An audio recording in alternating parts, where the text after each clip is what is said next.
Most of you aren't subscribed. Make sure to subscribe, as it helps out the channel. Without further ado, the series starts with our MC, Mao Mao, hearing her father call out to her, asking Mao Mao to deliver some medicine to the verdigris house, but to be careful of kidnappers. As Mao Mao heads into town, we see a gorgeous woman, Perrin, renowned as one of the 3 famous princesses of the verdigris houses, catch the attention of all the men in town. Having dropped off the medicine at the verdigris house, Mao Mao begins writing up some notes on her most recent experiment, but is interrupted by Perrin, worried that Mao Mao's experiments are harming her. Just then, the granny of the verdigris house greets Mao Mao, reminding Mao Mao to not perform any risky experiments, wondering if Mao Mao would like to service people and earn a little bit of cash as a courtesan. Not wanting any part of the offer, Mao Mao swiftly leaves, telling Granny that she had left her medicine. But right as Mao Mao leaves, the other 2 princesses appear, sad to not see Mao Mao. As Mao Mao heads home, she passes by a herb field, ecstatic to be collecting such luscious herbs, but suddenly is interrupted by some thieves. Kidnapped and taken away.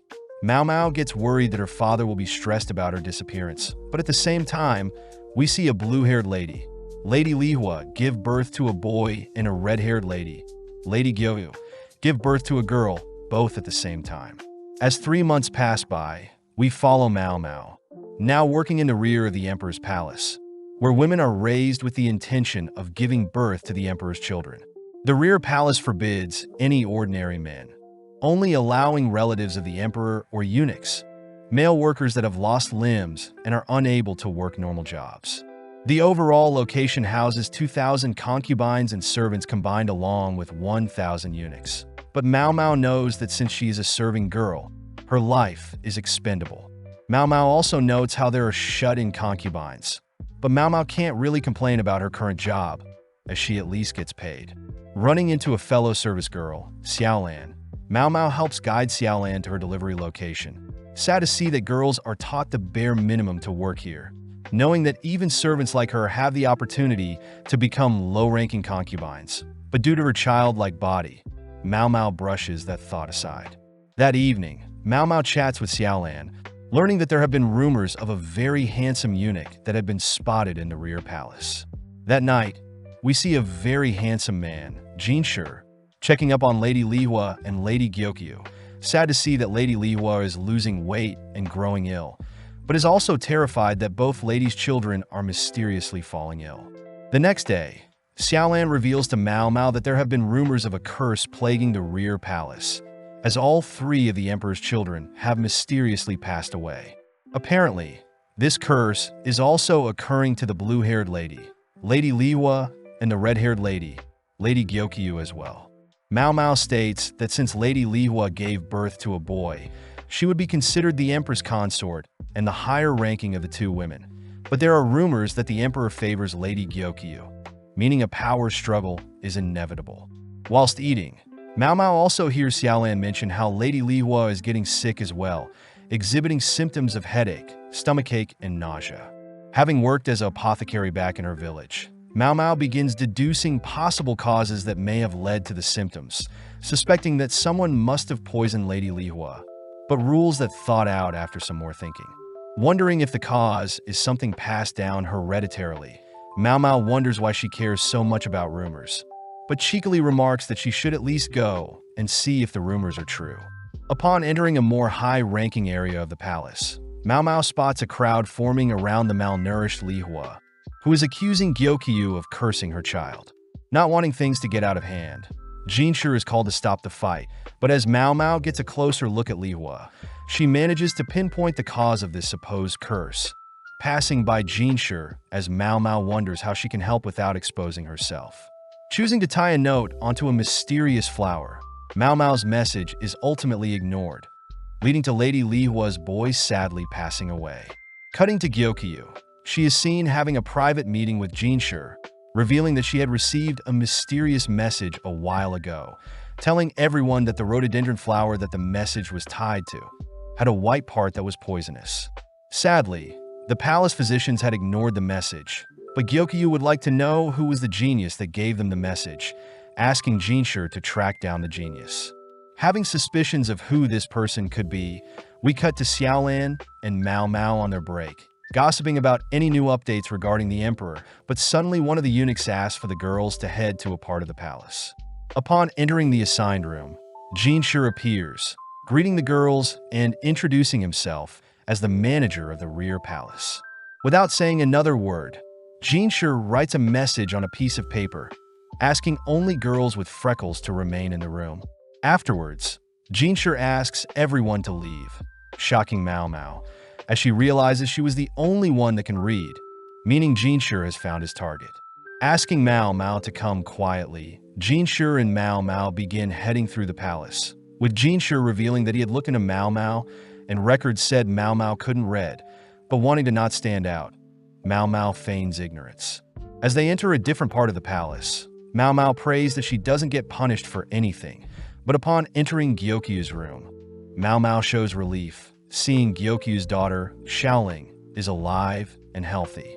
Not wanting to take credit for saving Lingli's life, Mao Mao tries to feign ignorance once again, but Jinshi pulls out the message received a while ago, stating that he knows the cloth used to write on was most likely from the skirt from a girl working with clothes.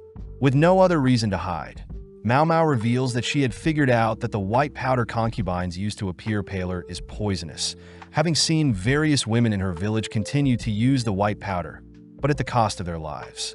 Mao Mao also adds that she was able to identify the poison due to being an apothecary, having knowledge in medicine overall.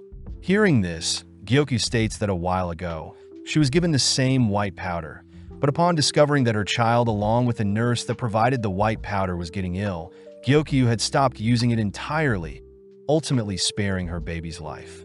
Apparently, Gyokyu had tried to warn Lihua about the white powder, but Lihua wouldn't listen.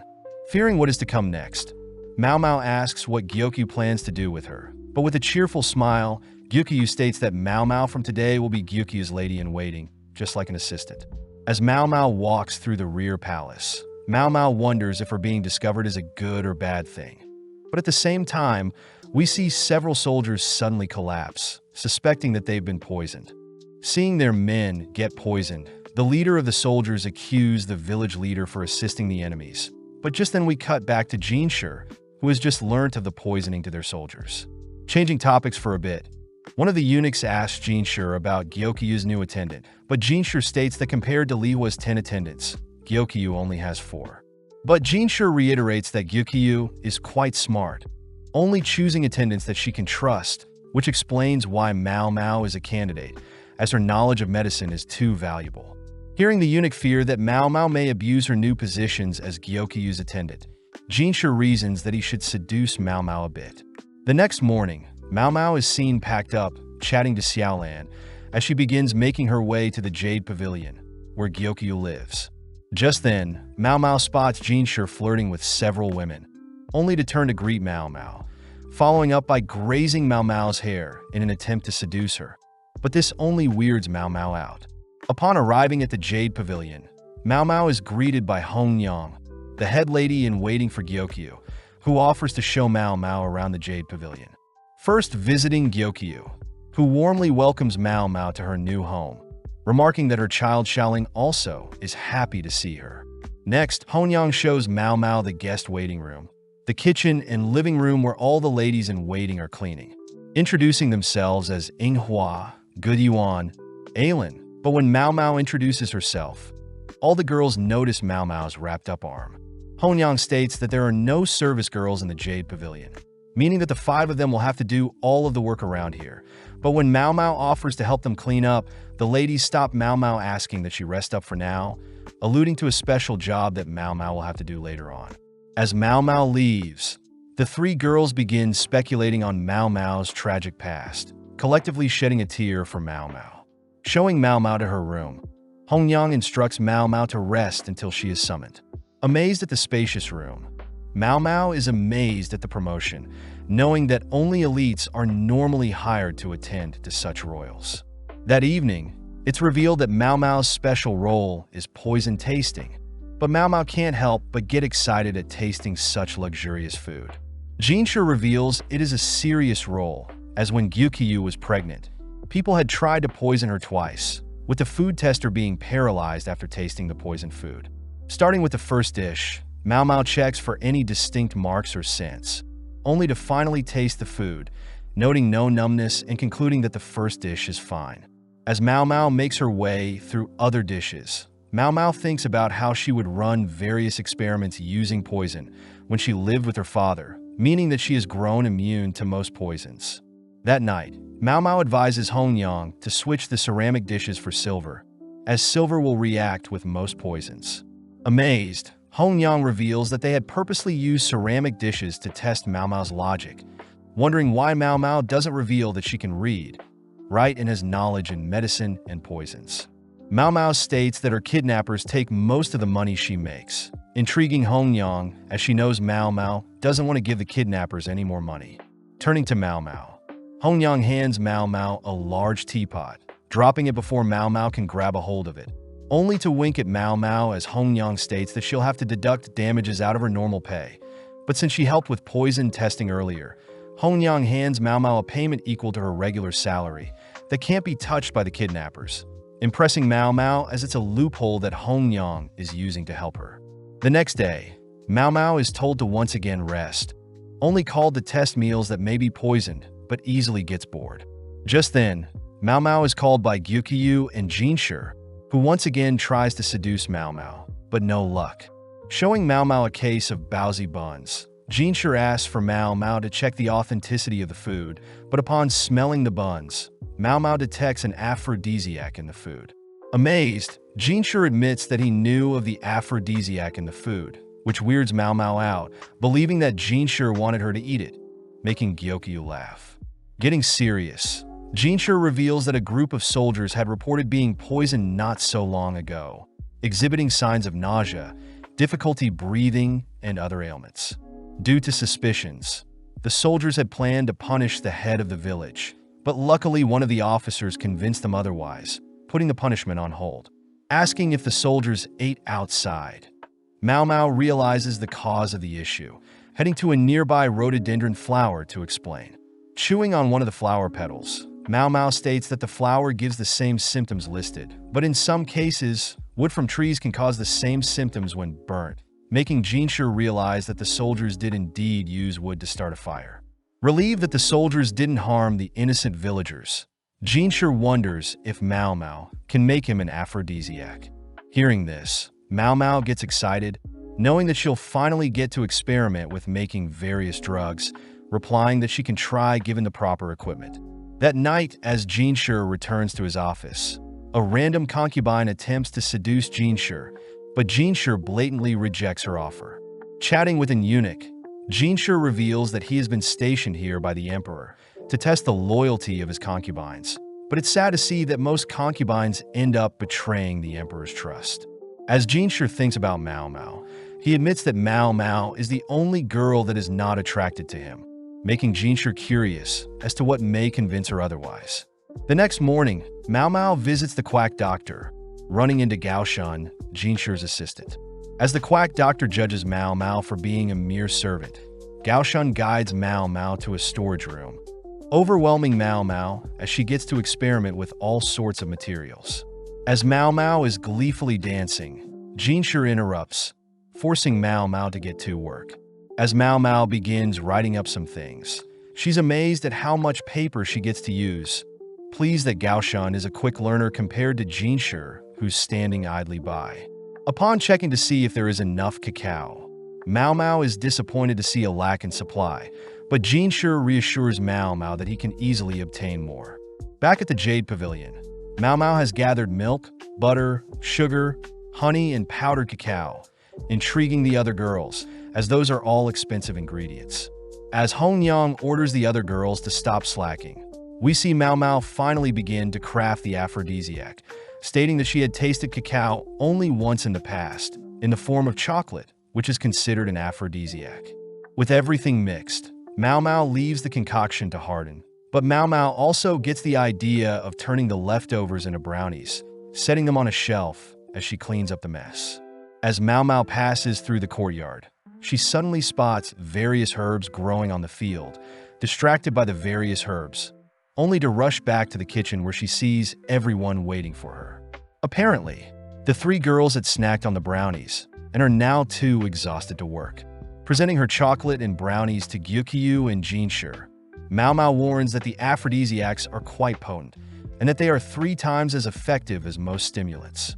As Gyukyu leaves, she remarks that Mao Mao is not only knowledgeable with medicine but also can make drugs. With Jinshur and Mao Mao alone, Jinshur kisses Mao Mao on the back of her neck, only to leave. That night, we follow a lady walking through the palace, only to spot a mysterious figure high up on the palace walls, malnourished and pale. Cutting back to earlier, we see Jinshur talking with Lady Fuyo, but their conversation ends with Fuyo storming out. That night, a lady is seen dressed in all white, approaching another lady, terrifying the innocent bystander. The next morning, we follow Gyukyu's 3 attendants chatting about their lives before serving Gyokyu, even discussing how trade between Western and Central capitals is due to Gyukyu influencing the emperor. The ladies also mention how stressful it was when Gyukyu was pregnant, as many people were against a princess from a foreign land, giving birth to a child of the emperor. Following Mao Mao, we see Inwa check up on her, impressed that Mao Mao even knows how to make cold medicine. Upon seeing Mao Mao's wrapped up arm, Inwa checks to see if Mao Mao needs any help, reminding Mao Mao that she can vent to her if she needs. Changing topics, Inghua asks if Mao Mao is aware of a spirit haunting the rear palace, intriguing Mao Mao as she asks Xiaolan about the rumor.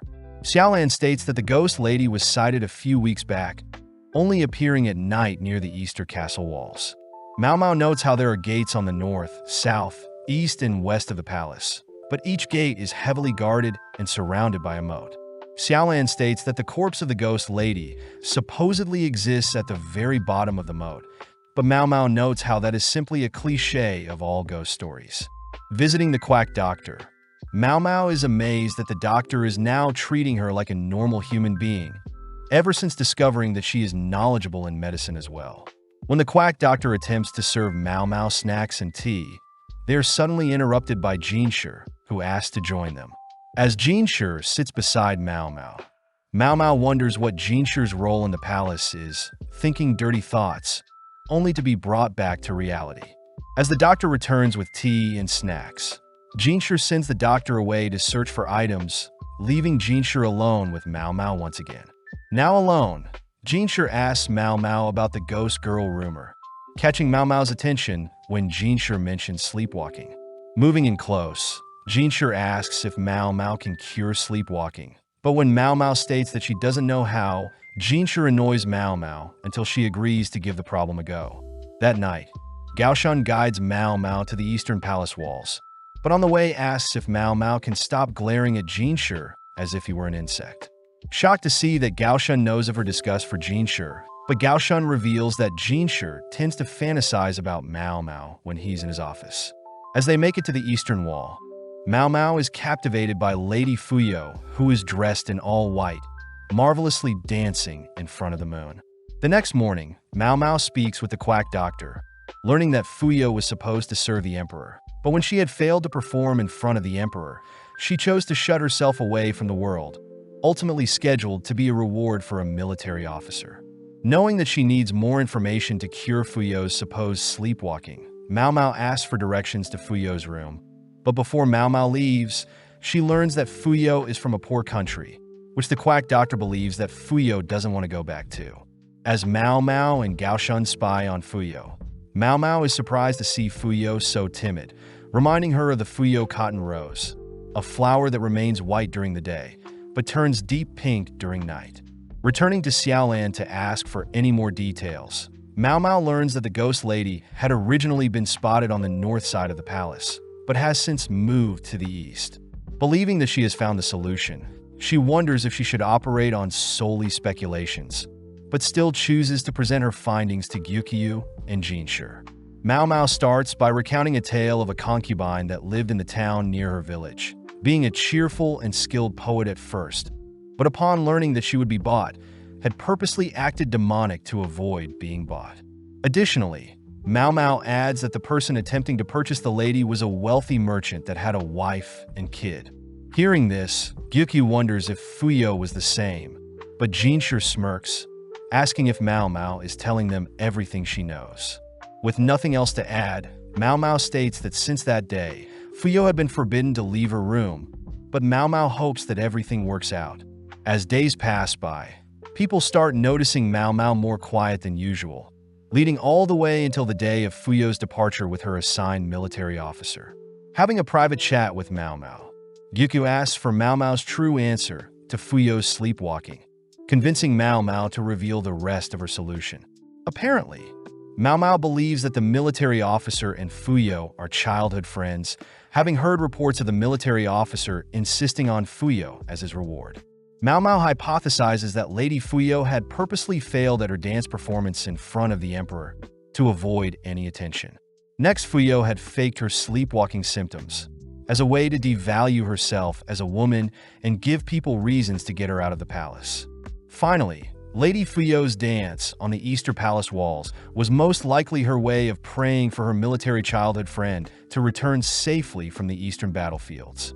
As Fuyo leaves the palace, she shows her relief to finally reunite with her childhood friend, showing that Mao Mao's deductions were spot on. That evening, Mao Mao is seen wondering what it must be like to fall in love, but at the same time, a man asks Gyukyu a favor involving Mao Mao. Cutting to Mao Mao, we see several of Lihua's ladies in waiting scolding Mao Mao, having pushed Mao Mao down and begun berating Mao Mao for trying to feed Lihua such disgusting food.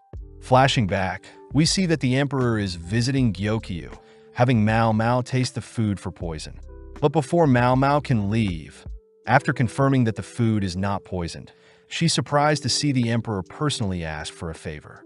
Apparently, the emperor had asked for Mao Mao to solve and cure Lihua, as Lihua is acting strange, and since it's a request directly from the emperor, Mao Mao has no reason to refuse. Cutting back to the present, Mao Mao begins cleaning up the spilled food she had made for Lihua, only to be kicked out by Lihua's lady-in-waiting. Having lunch with Xiaolan, Mao Mao tells Xiaolan about Lihua's sick state, reasoning that the white powder must still be running through her body, but luckily, the white powder, along with the flour that it has come from, has been banned from the rear palace. Xiaolan is amazed that Mao Mao was personally asked by the emperor to cure his concubine, but Mao Mao notes how strange it is that the emperor is asking her instead of the quack doctor. Finishing up her meal, only to head to the kitchen. Knowing that she needs to expel the existing poison from Lihua's body, Mao Mao decides to create a better-looking porridge, but gets refused and kicked out by Lihua's lady-in-waiting. Trying once again, Mao Mao has no luck, but catches a glimpse of Lihua's normal prestigious meal, noting how the food may be delicious, but it's way too heavy for a sick person to be eating. As Mao Mao is kicked out, we see Jinshi off to the side observing her, watching as Mao Mao continues to try and serve Lihua, but her ladies-in-waiting continue to refuse Mao Mao's help. One day, as Mao Mao tries to bring food to Lihua, Jinshi appears, asking if Mao Mao needs any help, but seeing Mao Mao defeated, Jinshi charms Lihua's lady-in-waiting, allowing Mao Mao to finally serve Lihua a porridge.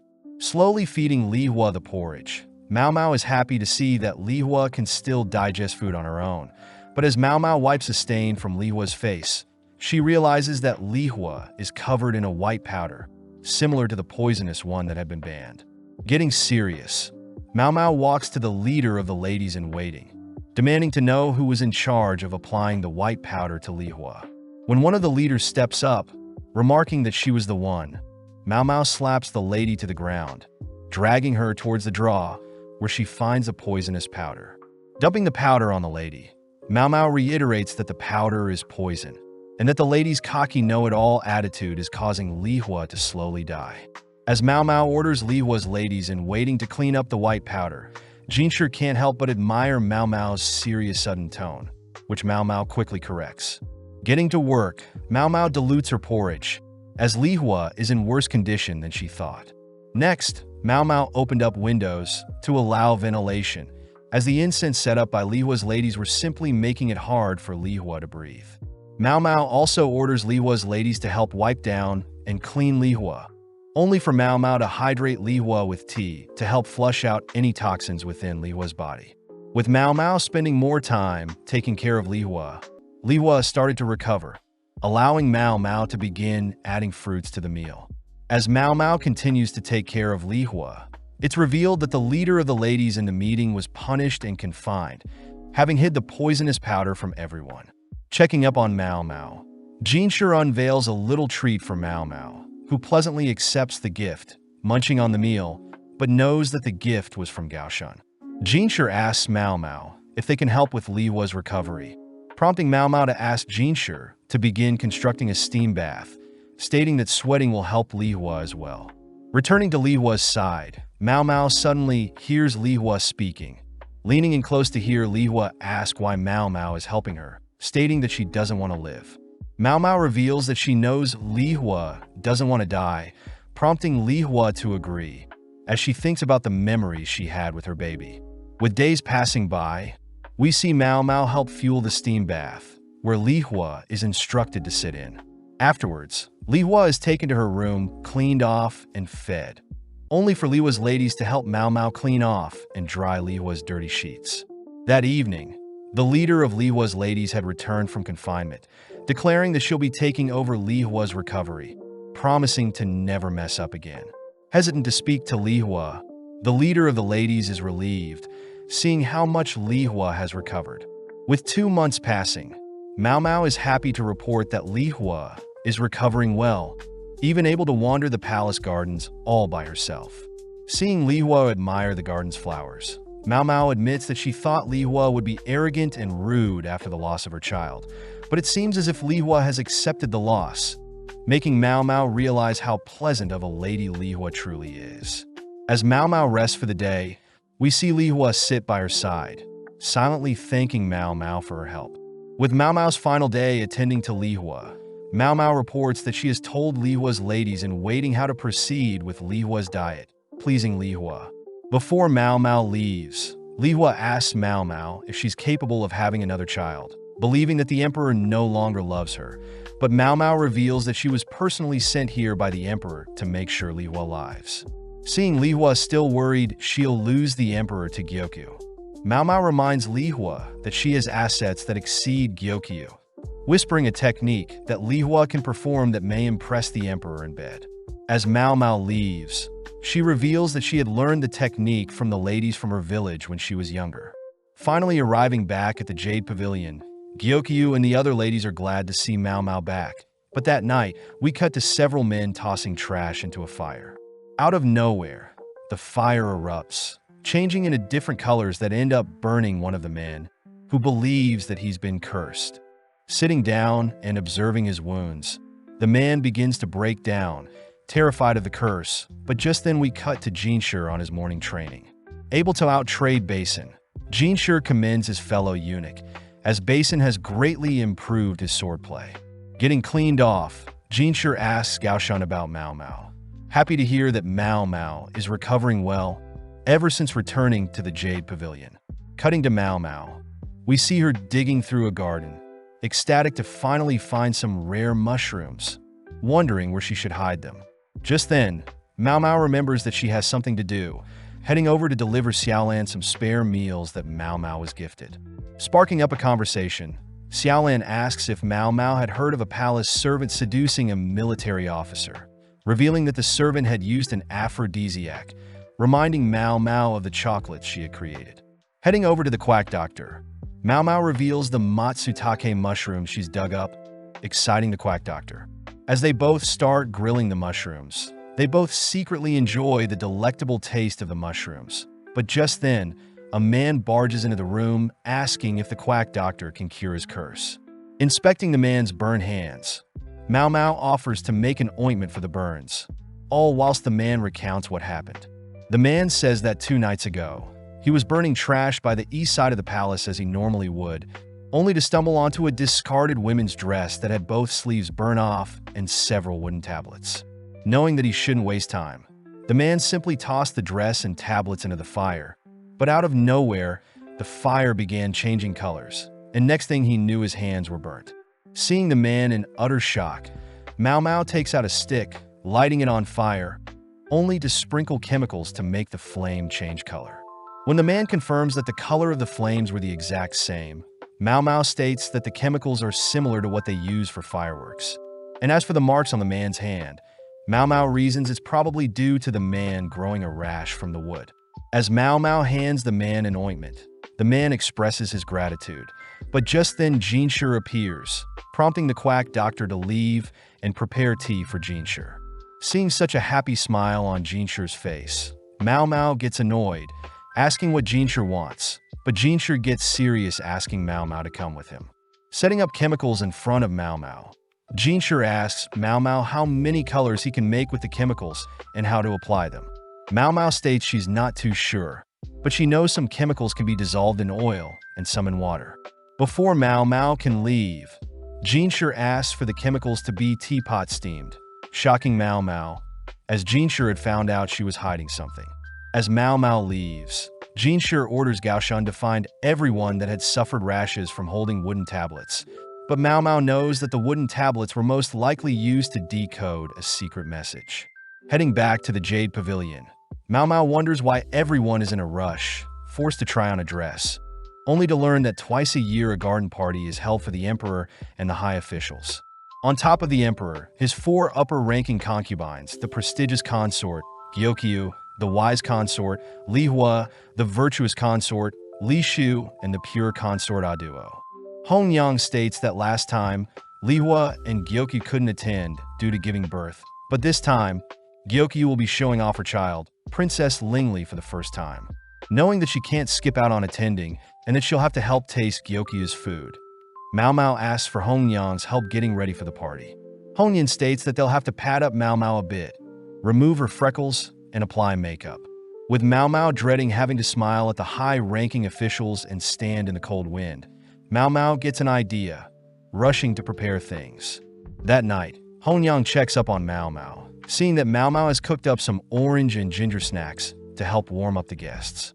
When Mao Mao shows off an additional layer she sewed onto her dress to keep hand warmers, Hong Yan begs Mao Mao to do the same for the other girls. Mao Mao immediately gets to work.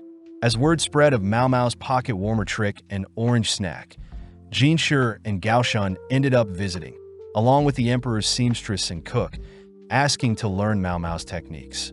With several days going by, Mao Mao rushes to prepare and learn everything needed for the garden party, managing to finish preparations the day before. But at the same time, Gaoshan reports that he hasn't been able to track down any other victims that have been received burnt marks like the cursed man. With the big day arriving, Mao Mao and the ladies all gather around Gyokyu, stunned at Gyokyu's crimson beauty. As a token of appreciation, Gyokyu lends a piece of jewelry to each of her ladies in waiting, reminding Mao Mao that she is now part of her family. Just then, the ladies grab hold of Mao Mao, beginning to transform Mao Mao into a true woman. But as one of the ladies cleans off Mao Mao's face, they all stop and gather around Mao Mao's face. With all 4 princesses entering the assigned area, we see Jinshi greeting all the princesses, managing to charm Li Shu, heading to greet Gyokyu last.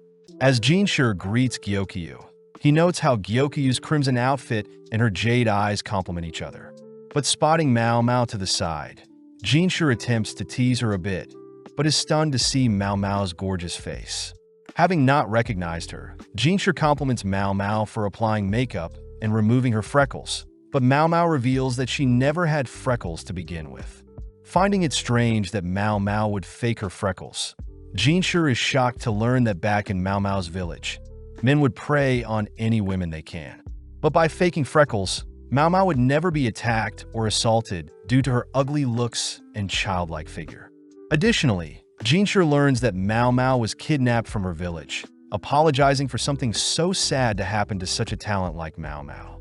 Mao Mao states that it isn't Jinshi's fault, but Jinshi pulls Mao Mao close, giving Mao Mao his hairpin, only to leave. As other ladies voice their jealousy at Mao Mao, Gyokyu approaches Mao Mao, uttering that Mao Mao no longer belongs to a single person. Before Mao Mao can learn what that means, the garden party begins, overwhelming Mao Mao as the sheer scale of the party is unimaginable. But at the same time as the food for the guest is served, we cut to an ominous silhouette. As the garden party unfolds, we cut to Mao Mao and the other ladies all clinging to each other as the cold wind brushes past them. Peeking through the curtains, Mao Mao notes how the arrangement of the 4 concubines encourages rivalry. Looking around, Mao Mao spots Empress Dowager, having given birth to the Emperor and the Emperor's younger brother at a very young age. Sadly, the Emperor's younger brother couldn't make the party, supposedly being too sick to leave the house. Just then, Mao Mao overhears some of Li Hua's ladies making fun of her friends, watching as Yinghua gets more and more angry. Mao Mao thinks back on when she was taking care of Li Hua. Mao Mao was easily able to scare Li Hua's attendants, but seeing Li Hua's attendants making fun of her friends, Mao Mao reminds Li Hua's attendants of what she can do to them, scaring them off. As Mao Mao reminds her friends that she needs to change their hand warmers, Gyoku's ladies can't help but admire Mao Mao, always being so nice even after having such a tragic past. Just then, Aduo's attendants and Li Shu's attendants begin to bicker, which Mao Mao learns that consort Li Shu is only 14 and Aduo is already 35, being the oldest of the 4 consorts. Additionally, Li Shu used to be the daughter-in-law of Aduo, as Aduo used to be a concubine of the previous emperor, whilst Li Shu was a concubine of the current.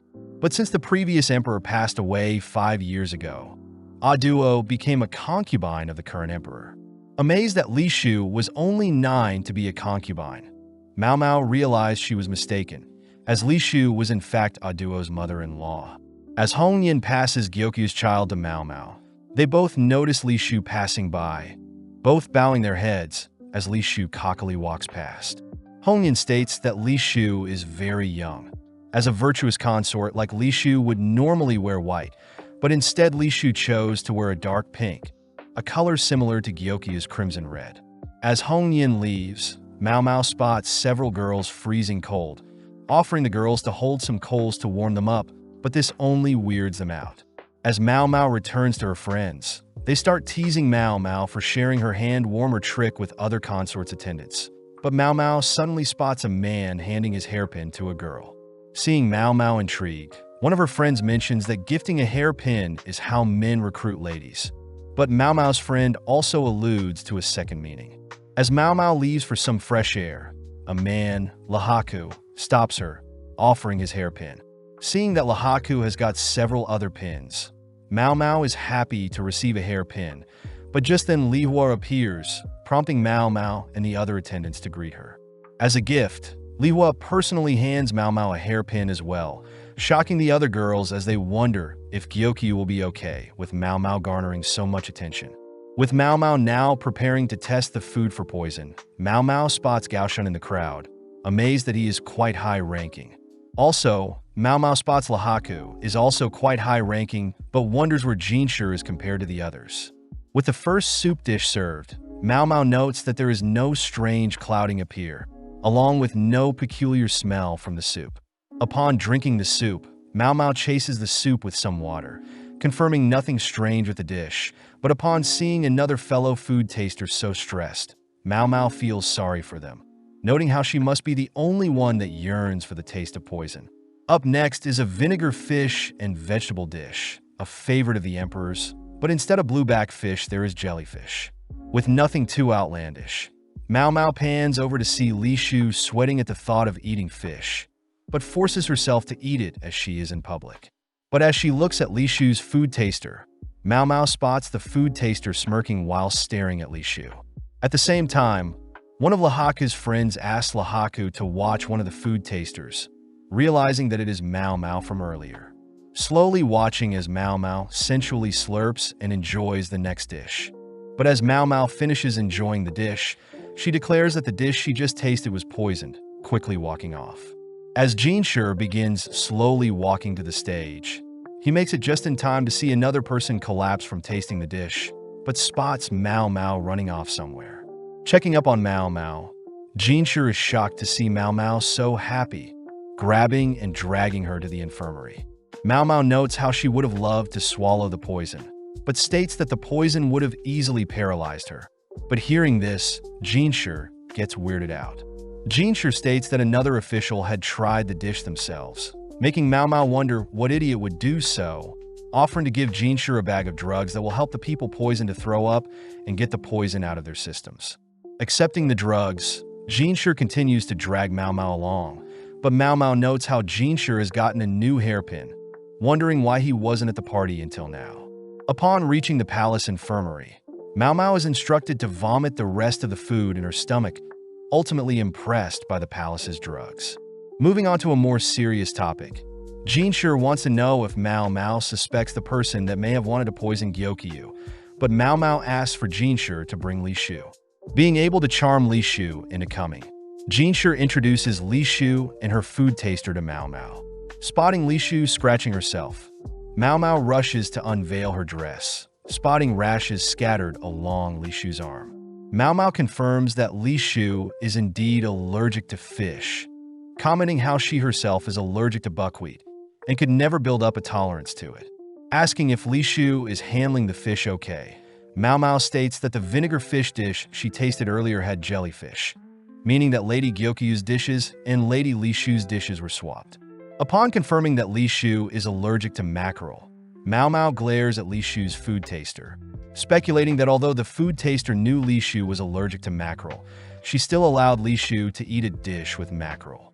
Having written up several other foods that Li Shu should avoid, Mao Mao personally hands Li Shu's food taste to the list, glaring and warning the food taster to not act out, or else she may disappear.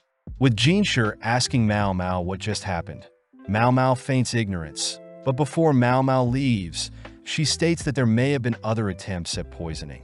Now alone, Gaoshan asks Jinshi if the poisoning is somehow related to the wooden tablets, alluding to a lady-in-waiting that visited earlier not having any burns on her hands. The next morning, Mao Mao is seen dreaming of her father, wondering if he's alright. Apparently after the party, the other attendants ordered Mao Mao to get plenty of rest, ultimately leading to Mao Mao sleeping until noon. Reporting to Gyokyu, Mao Mao apologizes for sleeping in, but Gyokyu states that Mao Mao could have taken the day off. Upon seeing Mao Mao's face, Gyokyu wonders why Mao Mao has added freckles to her face, but Mao Mao states she's more comfortable with them on. Changing topics, Gyokyu tells Mao Mao that Gaoshan has been wanting to speak with Mao Mao, assigned to pluck some weed in the meantime. Greeting Gaoshan, Mao Mao hears that Jinshi wanted to give Mao Mao the poisonous soup in the cup Gyokyu was supposed to drink. Upon confirming that no one has touched the silver cup up until now, Mao Mao heads to retrieve some cotton, powder, and a brush. Taking some cotton and dabbing it in the powder, Mao Mao begins patting the silver cup with the powder, brushing off the excess to reveal some fingerprints. Mao Mao reveals that the oils that excrete from the human body easily stain silver, hence why silver utensils are cleaned thoroughly. Suddenly realizing something about Li Shu and her food taster, Mao Mao quickly hides her realization, explaining to Gaoshan that 4 people in total touched the silver cup. Since they already know that someone must have poured, carried, and tasted the soup, it leads Mao Mao to assume that the 4th person must be the one to have poisoned the soup. Hearing this, Gaoshan wonders why Li Shu's food taster is touching Gyokyu's dish.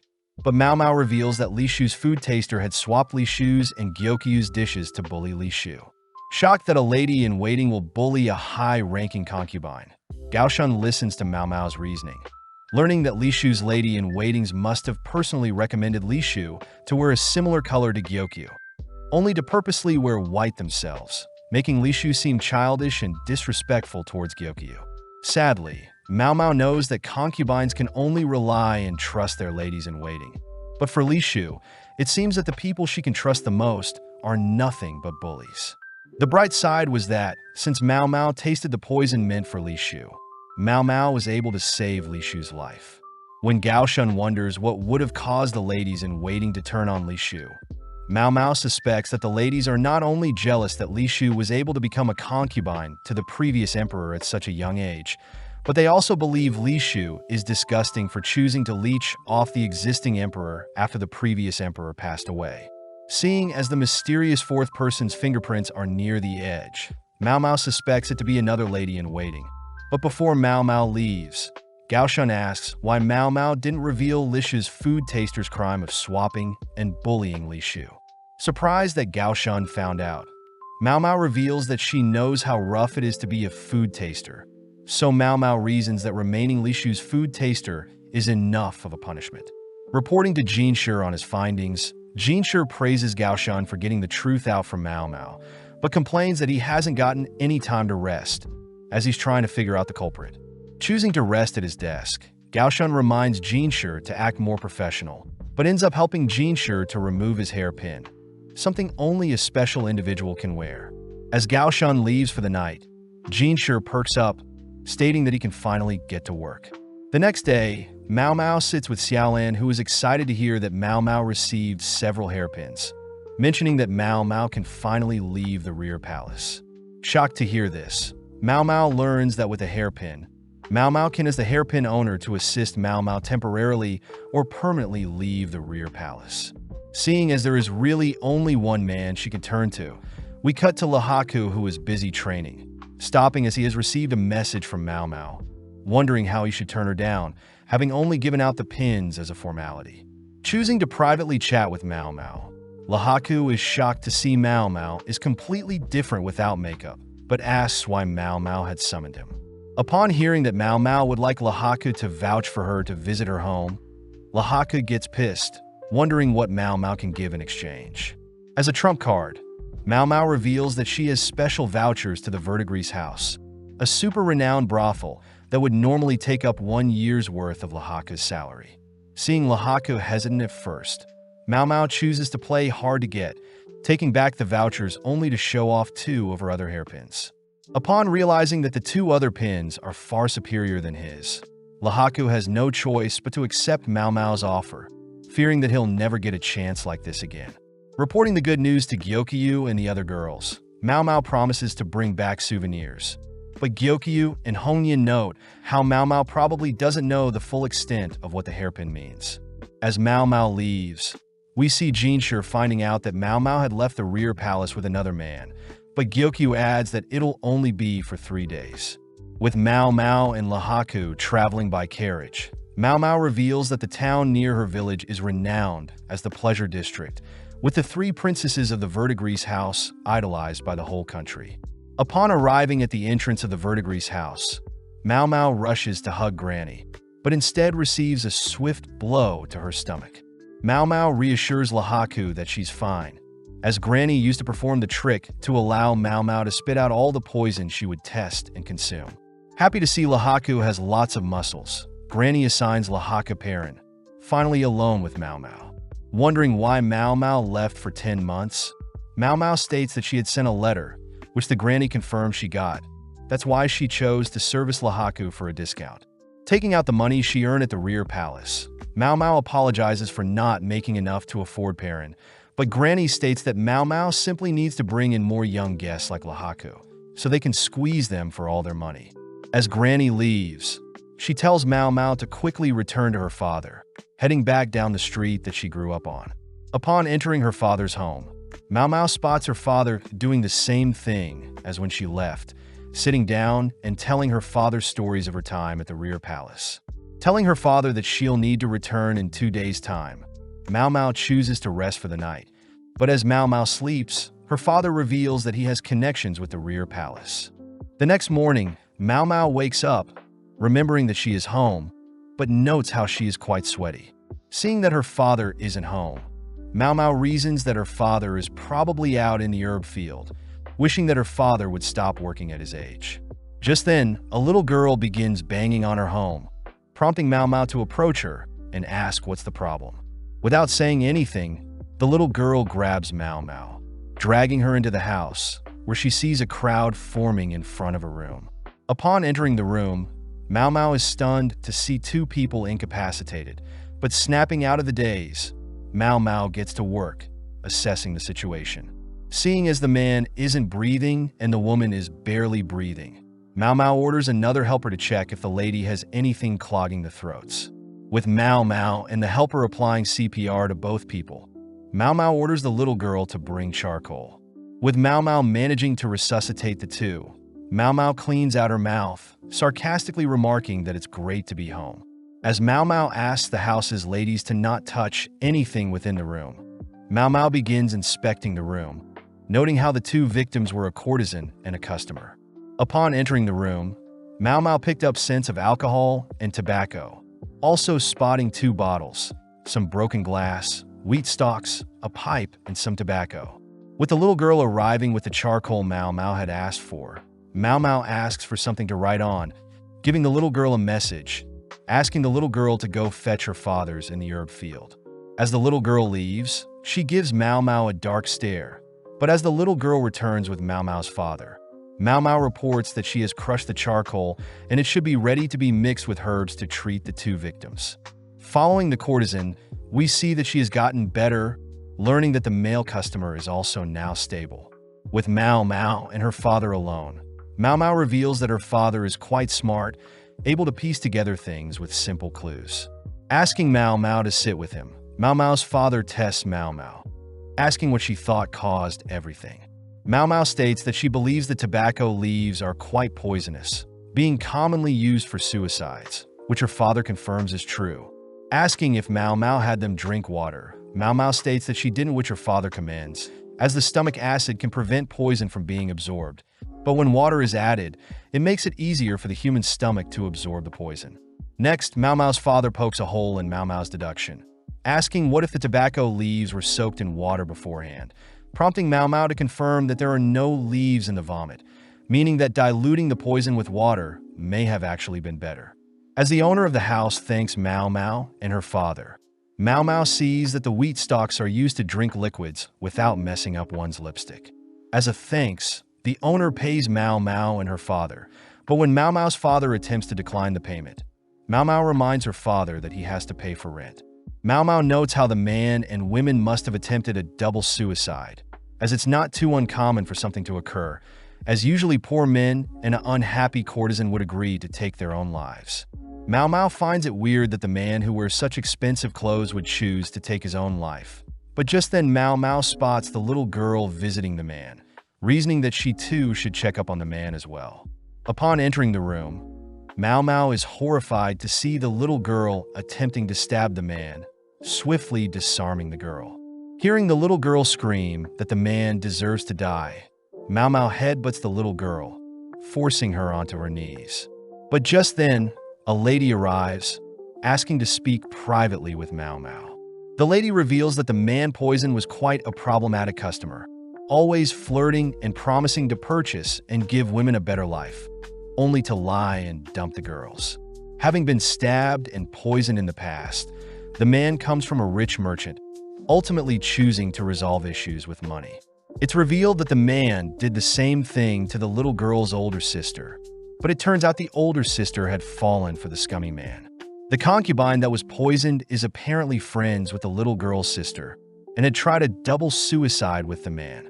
Since they can't ban the man, as it would be bad for business, they have no choice but to leave him as is. As Mao Mao and her father head home, Mao Mao thinks about how scary the little girl is, having specifically ran to search for her father, which she probably knew wasn't home, instead of going to search for an actual doctor. Returning home, Mao Mao asks to check the money they were paid, confirming that the owner paid them to stay quiet about what happened. Still unable to figure out why a man that had been poisoned previously would be so easily poisoned. But before Mao Mao can conclude anything, her father reminds Mao Mao to only consider facts. Diving back through all the points she knows, Mao Mao concludes that it wasn't a double suicide, but in fact poison. But before she can tell her father tells Mao Mao that the is already over. As Mao Mao walks through town, she explains that the courtesan must have poisoned the man, using two types of liquid. Since the man would want her to taste any drink before he did, the courtesan must have poured an edible liquid and a non-edible liquid into the same cup. But due to the liquid's different densities, the edible and non-edible liquids would form their own layers. The courtesan simply drank from the bottom edible liquid with a straw, whereas the man would drink the poison. Afterwards, the lady would sip a little of the poison, just enough for her to survive.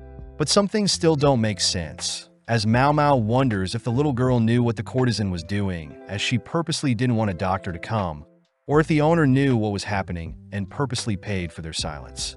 Knowing that she can't operate on speculation, Mao Mao makes her way to the Verdigris house, using its bath to clean up. Just then, Mimi joins Mao Mao, revealing that Granny, herself, and other princesses were worried about her. That night, Mao Mao is seen visiting the annex, falling asleep as she sits beside someone sleeping. With the 3 days already over, Mao Mao's father wishes her well, heading over to pick up Lihaku, who has already been ensnared by Parent. Returning to the Jade Pavilion, Mao Mao can't help but notice Jinshi's glare from behind. But before Mao Mao can flee, Jinshi asks to speak with her privately. Seeing Jinshi so agitated, Mao Mao asks what is agitating him. But Jinshi instead asks how Mao Mao's visit home was.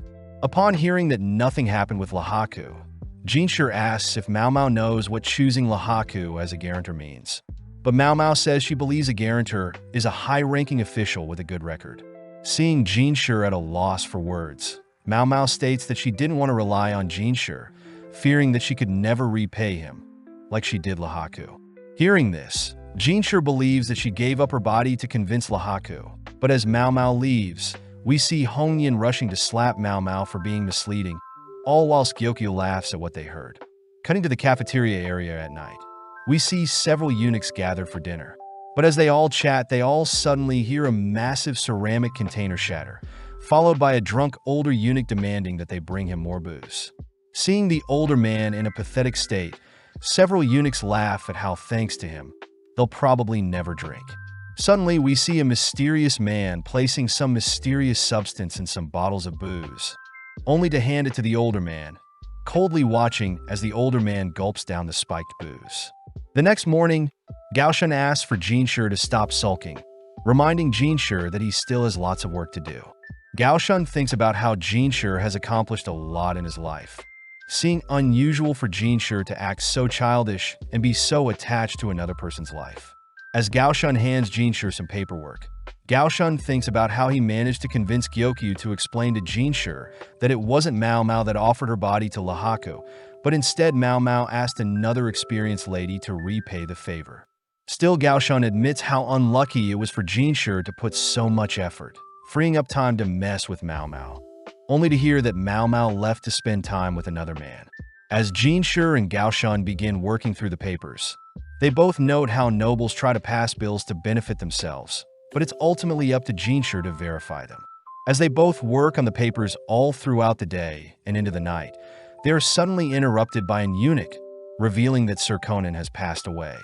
The next morning, Jinshi reports the bad news to Gyokyu and Mao Mao, both sad to hear that a high-ranking man had passed away. As Mao Mao hears that Conan had drunk himself to death, Mao Mao has no sympathy for him, but Jinshi suddenly asks if Mao Mao thinks Conan truly drank himself to death. Speaking with Jinshi, Mao Mao reiterates that heavy drinking does ultimately poison and weaken one's organs, explaining Conan's death. But Jinshi tells Mao Mao that Conan was celebrating during a party by drinking out with friends. Wondering why Jinshi would tell her that, Jinshi adds that Conan easily handled his alcohol, but he wasn't liked by many people. Taking out some booze, Jinshi pours Mao Mao a cup of booze, exciting Mao Mao, but Jinshi adds that unfortunately the last jar of booze Conan drank from was shattered and the booze was lost. Seeing Jinshi so sad, Mao Mao reasons that with the information Jinshi told her, there is no way of finding out if Conan was poisoned or not. Taking a sip of the booze, Mao Mao is disgusted by the sweet and salty flavors, but Jinshi reveals that Conan loved sweet foods, never touching even the most valuable of smoked meats or rarest of rock salts. Reminiscing, Jinshi states that Conan used to love spicy food, but one day switched to loving sweet foods. But Mao Mao interrupts, wondering if Conan passed due to diabetes. As Mao Mao takes another sip, she learns that there were rock salts, mooncakes, and dried meat at the party, prompting Mao Mao to request to see the last drinking jar Conan touched before he passed. Jinshi states the jar is shattered, but Mao Mao states she still wants to see it, finishing up several more cups of booze, only to mention that she has an idea of what happened. The next day, Mao Mao greets Jinshi, who has brought the shattered jar, along with Gaoshan, handing Mao Mao a report on the incident. Reading through the report, Mao Mao heads towards the shattered jar, licking off dried substance from the jar, shocking Gaoshan and Jinshi. Reassuring them that she's fine, Mao Mao drops some of the leftover substance in a fire, revealing that the jar had an overabundance of salt in it, ultimately poisoning Conan. Wondering how Conan didn't stop drinking such a salty beverage, Mao Mao hands Jinshi the report, deducing that Conan must have lost his ability to taste salty things. Apparently, Conan was quite a talented and smart bureaucrat, but unfortunately, he had lost his wife and child to an epidemic, choosing to escape by drinking and consuming sweets. Mao Mao states that Conan's inability to taste salty things is a form of illness that stems from an unbalanced diet or stress. Hearing all of this, Jinshi asks Mao Mao who could have placed salt in Conan's drink, but Mao Mao states that she has no idea. Mao Mao does add that the booze she tasted yesterday had salt, so it could have been someone that didn't like sweet drinks, or it could have been co-workers that tried pranking Conan but simply took it too far and poisoned Conan. Hearing all this, Jinshi whispers something to Gaoshan, sending him off, but at the same time, Mao Mao thinks about how she doesn't want to reveal the culprit, fearing that she'll get someone punished, but notes how she had given Jinshi enough clues already. As Jinshi thanks Mao Mao for the insight, Mao Mao spots an obsidian tassel tied to Jinshi's waist, asking how close Jinshi was to Conan. Jinshi reveals that Conan was crucial to him when Jinshi was a child, making Mao Mao feel sorry for Jinshi. As a thanks for all the help, Jinshi gives Mao Mao a bottle of booze, exciting Mao Mao, but as Jinshi tries to tease Mao Mao, Mao Mao fires back, teasing Jinshi for slacking on his paperwork. Backed into a corner, Jinshi mentions how he has the ability to pass a law that forbids underage drinking until the age of 20 years old, finally getting Mao Mao to concede their little dispute. As several days pass, we see a mysterious lady suddenly being flung into a body of water, helplessly left to drown. The next day, Mao Mao and the quack doctor are called to inspect the body of the victim, impressing Mao Mao as the corpse had been preserved due to the cold weather. Asking about the victim, Mao Mao learns that the victim was most likely a servant from the rear palace, and her body was found in the moat surrounding the palace, but gets thrown off seeing how scared the quack doctor is. Too scared to touch the body, the quack doctor asks if Mao Mao can search and touch the body, but Mao Mao states that her teacher forbade Mao Mao from touching corpses. Just then, Jinshi appears, asking Mao Mao more on the reason she can't touch corpses, but Mao Mao shyly remarks that humans can become ingredients as well, and her father had foresaw Mao Mao experimenting with human corpses, forbidding Mao Mao from doing something so inhumane. As the quack doctor begins performing an autopsy on the corpse, they note how the woman is tall, has hard wooden shoes, bandages on one foot, and all her fingers are red, but Mao Mao can't help but feel bad for how cold the lady must have been in the water.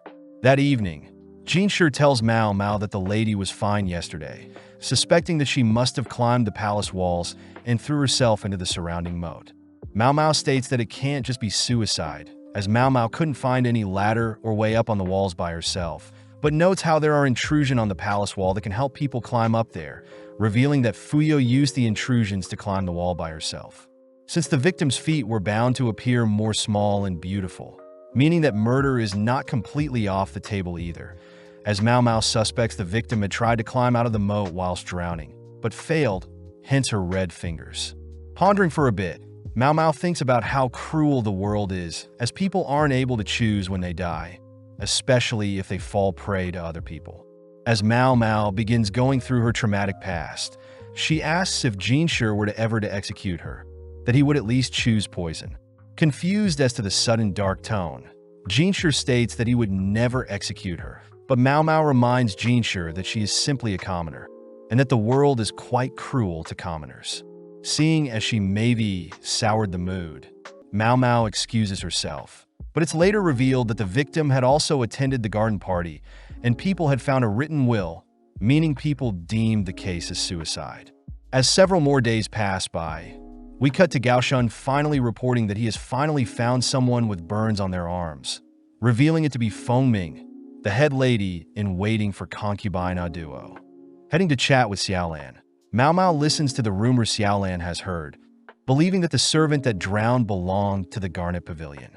People suspect that the servant was ordered by concubine Aduo, but Xiaolan also reveals that Aduo will probably be replaced by a younger concubine eventually. This is because Aduo is 1 year older than the emperor, being 35 years old, and although Aduo was able to conceive a baby boy, it sadly passed away long ago. Hearing this, Mao Mao thinks about how trapped ladies are in the rear palace, solely being used to give birth, wondering if Lady Lihua will grow old and be replaced, or if Gyokyu will be abandoned by the emperor. Before Xiaolan leaves, Mao Mao hands Xiaolan some leftover food from their most recent tea party, exciting Xiaolan. But as Mao Mao returns back to the Jade Pavilion, she learns that they'll be having another tea party. Seeing as everyone is more busy than usual, Mao Mao learns that Lady Li Shu will be attending the tea party. With everything set up, Lady Gyokyu greets Lady Li Shu, both already tense as Mao Mao notes how they both are more wary than when the emperor was here. Watching Gyokyu conversate, Mao Mao is impressed, as Gyokyu is able to control and steer the conversation with her polite manners. Mao Mao heard that Gyokyu constantly sends messages to her family, making sure to be aware of current events in the outside world, making her an intellect worthy to be a concubine. As Mao Mao glances at Li Shu's food taster, Mao Mao feels bad as the food taster is scared to death of Mao Mao. And on top of that, Li Shu's other lady in waiting doesn't seem to be paying attention. To ease the conversation, Gyokyu asks if Li Shu would like some snacks, delighting Li Shu. Unveiling their sweet drink, Gyokyu shows Li Shu a drink that will warm her up, consisting of boiled orange peels and honey. But hearing the ingredients, Li Shu's face drops, prompting Mao Mao to deduce that Li Shu is allergic to honey, all whilst Li Shu's lady in waiting mock Li Shu for being a picky eater again. Intervening, Mao Mao sips the orange and honey drink, signaling to Gyokyu that they should offer another beverage, opting for some hot ginger water instead, pleasing Li Shu. Seeing Li Shu's lady in waiting annoyed that Li Shu wasn't forced to consume the honey, Mao Mao confirms that Li Shu is still being bullied.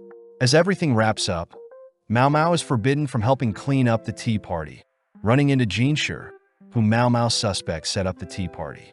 Before Mao Mao can leave, Jinshi asks if Mao Mao had heard about the rumors regarding the attempted poisoning being tied to the servant who drowned.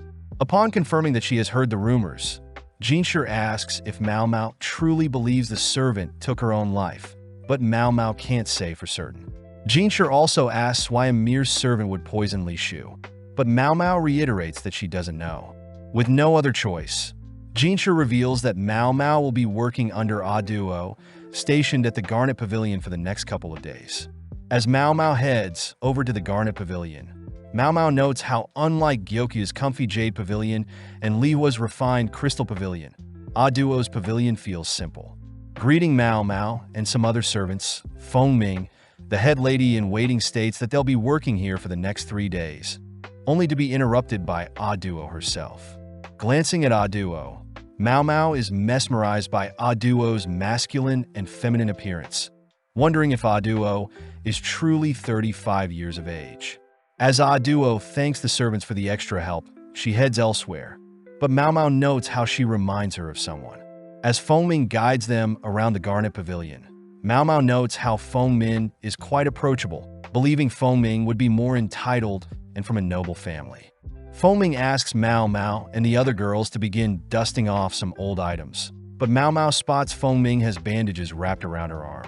Getting to work, Mao Mao notes how many items are in the room, heading outside with some books, impressed that the servants are all working hard, unlike Lihua's ladies-in-waiting.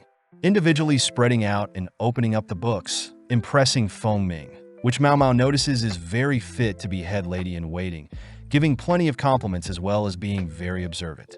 With a tough day of cleaning over, Mao Mao slowly waddles to report her finished work, impressing Feng Ming as she has given Mao Mao and the other servants a huge room to rest, even lighting a scented candle to set the mood. As Mao Mao lays next to the other girls, she wonders about Jinshi's reason for sending her here, having not told Mao Mao to do anything in particular. The next morning, Mao Mao watches on as all of A Duo's servants continue to work hard, even spotting Feng Ming set an example, joining in to ease the workload. Seeing this dedication, Mao Mao wonders if Feng Ming ever considered marriage or if Feng Ming chose to serve A Duo for life. Mao Mao reasons if Feng Ming was deeply loyal to A Duo, it could possibly explain Li Shu's poisoning, as Feng Ming feared A Duo would be replaced, choosing to free up a spot by taking out another fellow concubine. As Mao Mao is called to help elsewhere, she notes the abundance of honey, learning that Feng Ming's family owns a bee farm, explaining the sweet candle scent last night.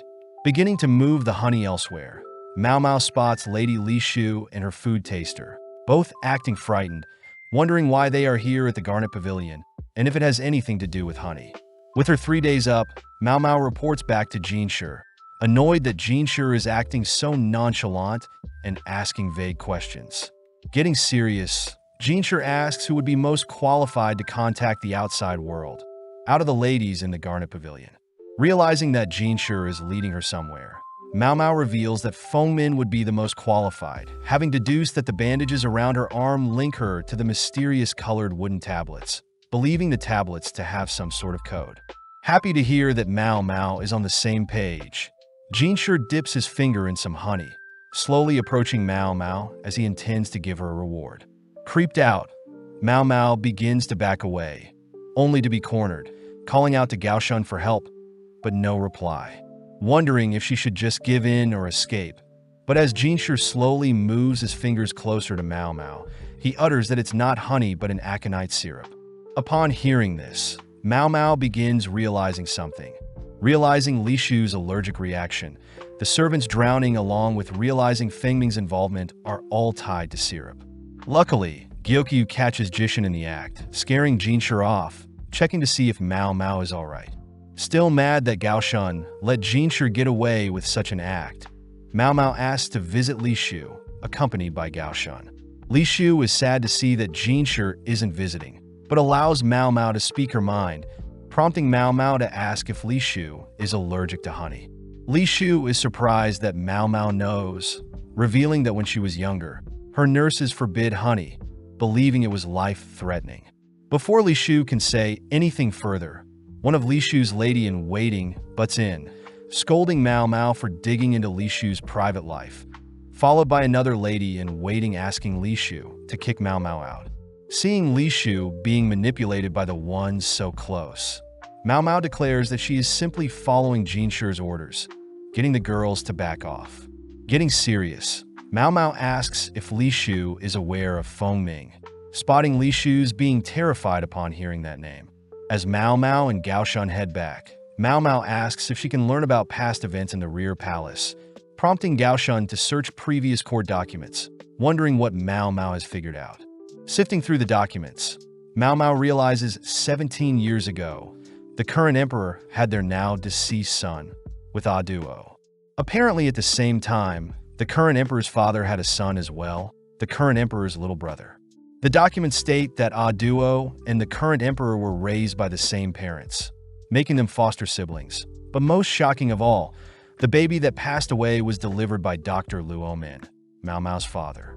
Sadly, Mao Mao had already suspected this, spotting herbs that she saw her father growing when she was younger and can only be found in different regions. The documents state that Luomin was expelled, leading Mao Mao to wonder the reason for her father being kicked out. The next morning, Mao Mao heads to visit Fengming, telling Fengming that she has brought a gift for Aduo from Gyokyu. But when Mao Mao shows what's inside the gift, Fengming gets serious, inviting Mao Mao in.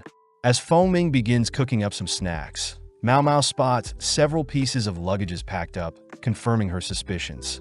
As Fengming serves Mao Mao her snacks, Fengming asks Mao Mao what she's looking for, but Mao Mao immediately asks when Fengming will be leaving. With Fengming impressed, Mao Mao continues, revealing that she knows the cleanup for the Garnet Pavilion was simply preparations to welcome the new high-ranked concubine and that Aduo must leave soon. Mao Mao also states that she suspects Aduo can no longer give birth. But Fengming states that's none of Mao Mao's business, only for Mao Mao to reveal that her father, Luomin, was the one that delivered the babies at that time. Mao Mao suspects that since the former emperor and the current emperor had babies at the same time, Aduo was ultimately left to give birth alone, as Mao Mao's father was forced to prioritize the previous emperor. With Fengming by Aduo's side, Aduo was luckily able to give birth to a baby boy, but at the cost of her uterus. As Fengming glares at Mao Mao, Mao Mao states that Aduo's baby passed away shortly after, deducing that Fengming was the one taking care of the child instead of Aduo.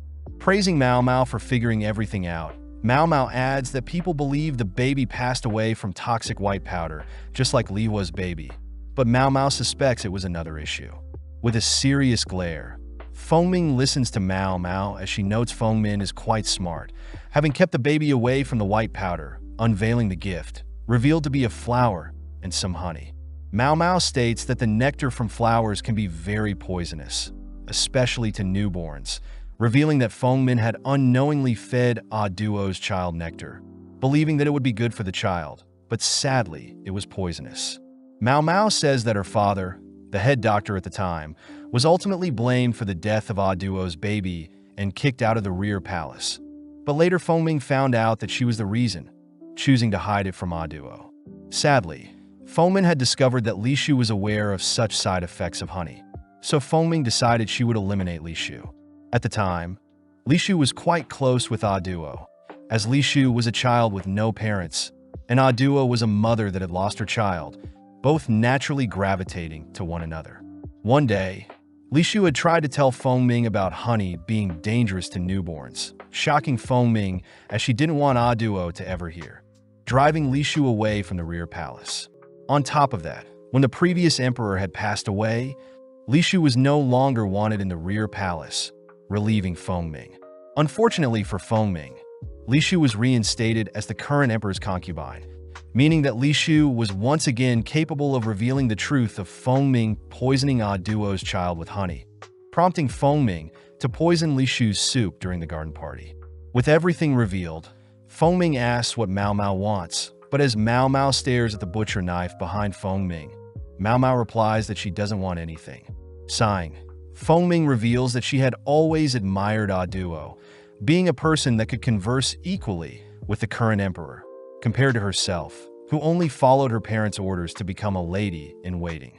As Fengming begins to break down, reliving the moment when Duo lifelessly reassures her ladies in waiting to not blame themselves, as Duo is aware that any child under the ages of 7 can pass away from any illness.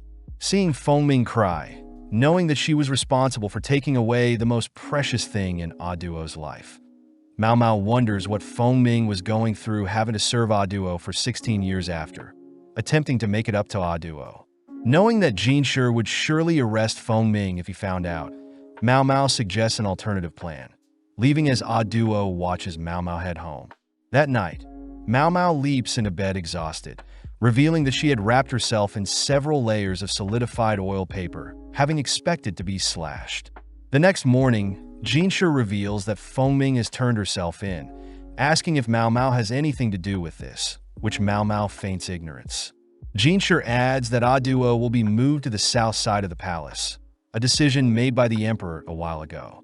As Mao Mao heads through the palace with some dirty clothes, she reveals that she instructed Fengming to combine her attempt at poisoning Li Shu with the cause of death for Duo's baby, reasoning that it was the only way to hide what truly happened to Duo's child. But sadly, Mao Mao suspects Fengming will be sentenced to death. With several days passing, we see Jinshi visit Duo, all whilst Mao Mao struggles to fall asleep, choosing to have a midnight stroll. As Mao Mao climbs the palace walls, she admires the moon, noting how Fengming was executed and Duo will be leaving the palace the next day. Just then, Mao Mao spots Duo, offering to have a drink of booze. Unable to refuse the offer, Mao Mao learns that Duo was always the emperor's friend, never expecting to be the emperor's concubine.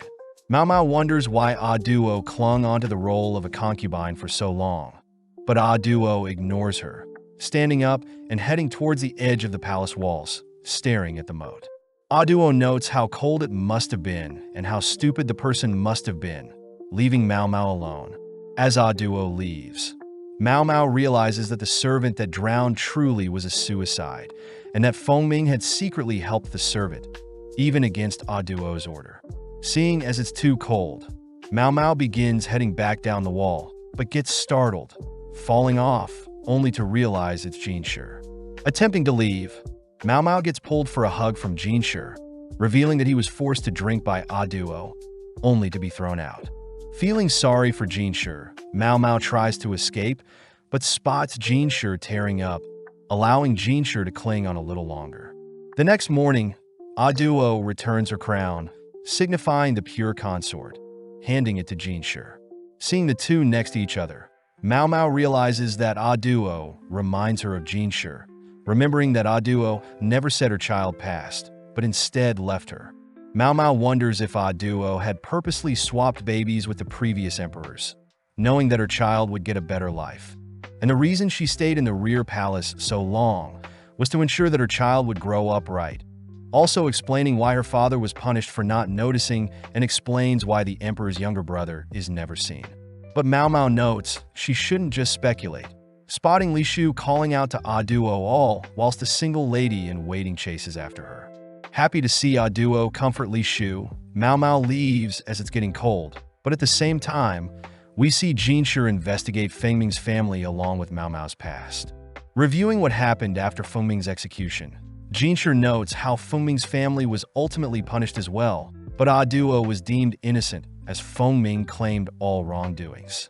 Going through the list of family members connected to Fengming, Jinshi notices the types of business the related families owned, along with 80 children belonging to those various families, all present in the rear palace. Out of those 2,000 people connected, 80 were children, and sadly one of the families was the one that bought Mao Mao after she was kidnapped. Seeing Jinshi frustrated, Gao Shun mentions how they could simply cover the fact that Mao Mao is connected, but Jinshi knows that Mao Mao is a righteous person, and if she ever found out, Jinshi fears Mao Mao would hate him for keeping her in the rear palace. Not wanting to be hated by Mao Mao, Jinshi is suddenly reminded by Gao Shun that Mao Mao is nothing but a pawn to him, snapping him out of his days. Cutting to Mao Mao, we see her chatting with Xiaolan, learning that those connected to Fengming will most likely be let go, scaring Mao Mao as she hasn't been able to send any more customers to Granny. Fearing that if she returns home now, Granny will probably sell her off, prompting Mao Mao to begin running through the palace, checking to see if there are any connections between the merchant family that bought her after her kidnapping and Fengming's family. Out of breath and still unsure of her situation, Mao Mao spots Jinshi, running over to him and asking if they can chat.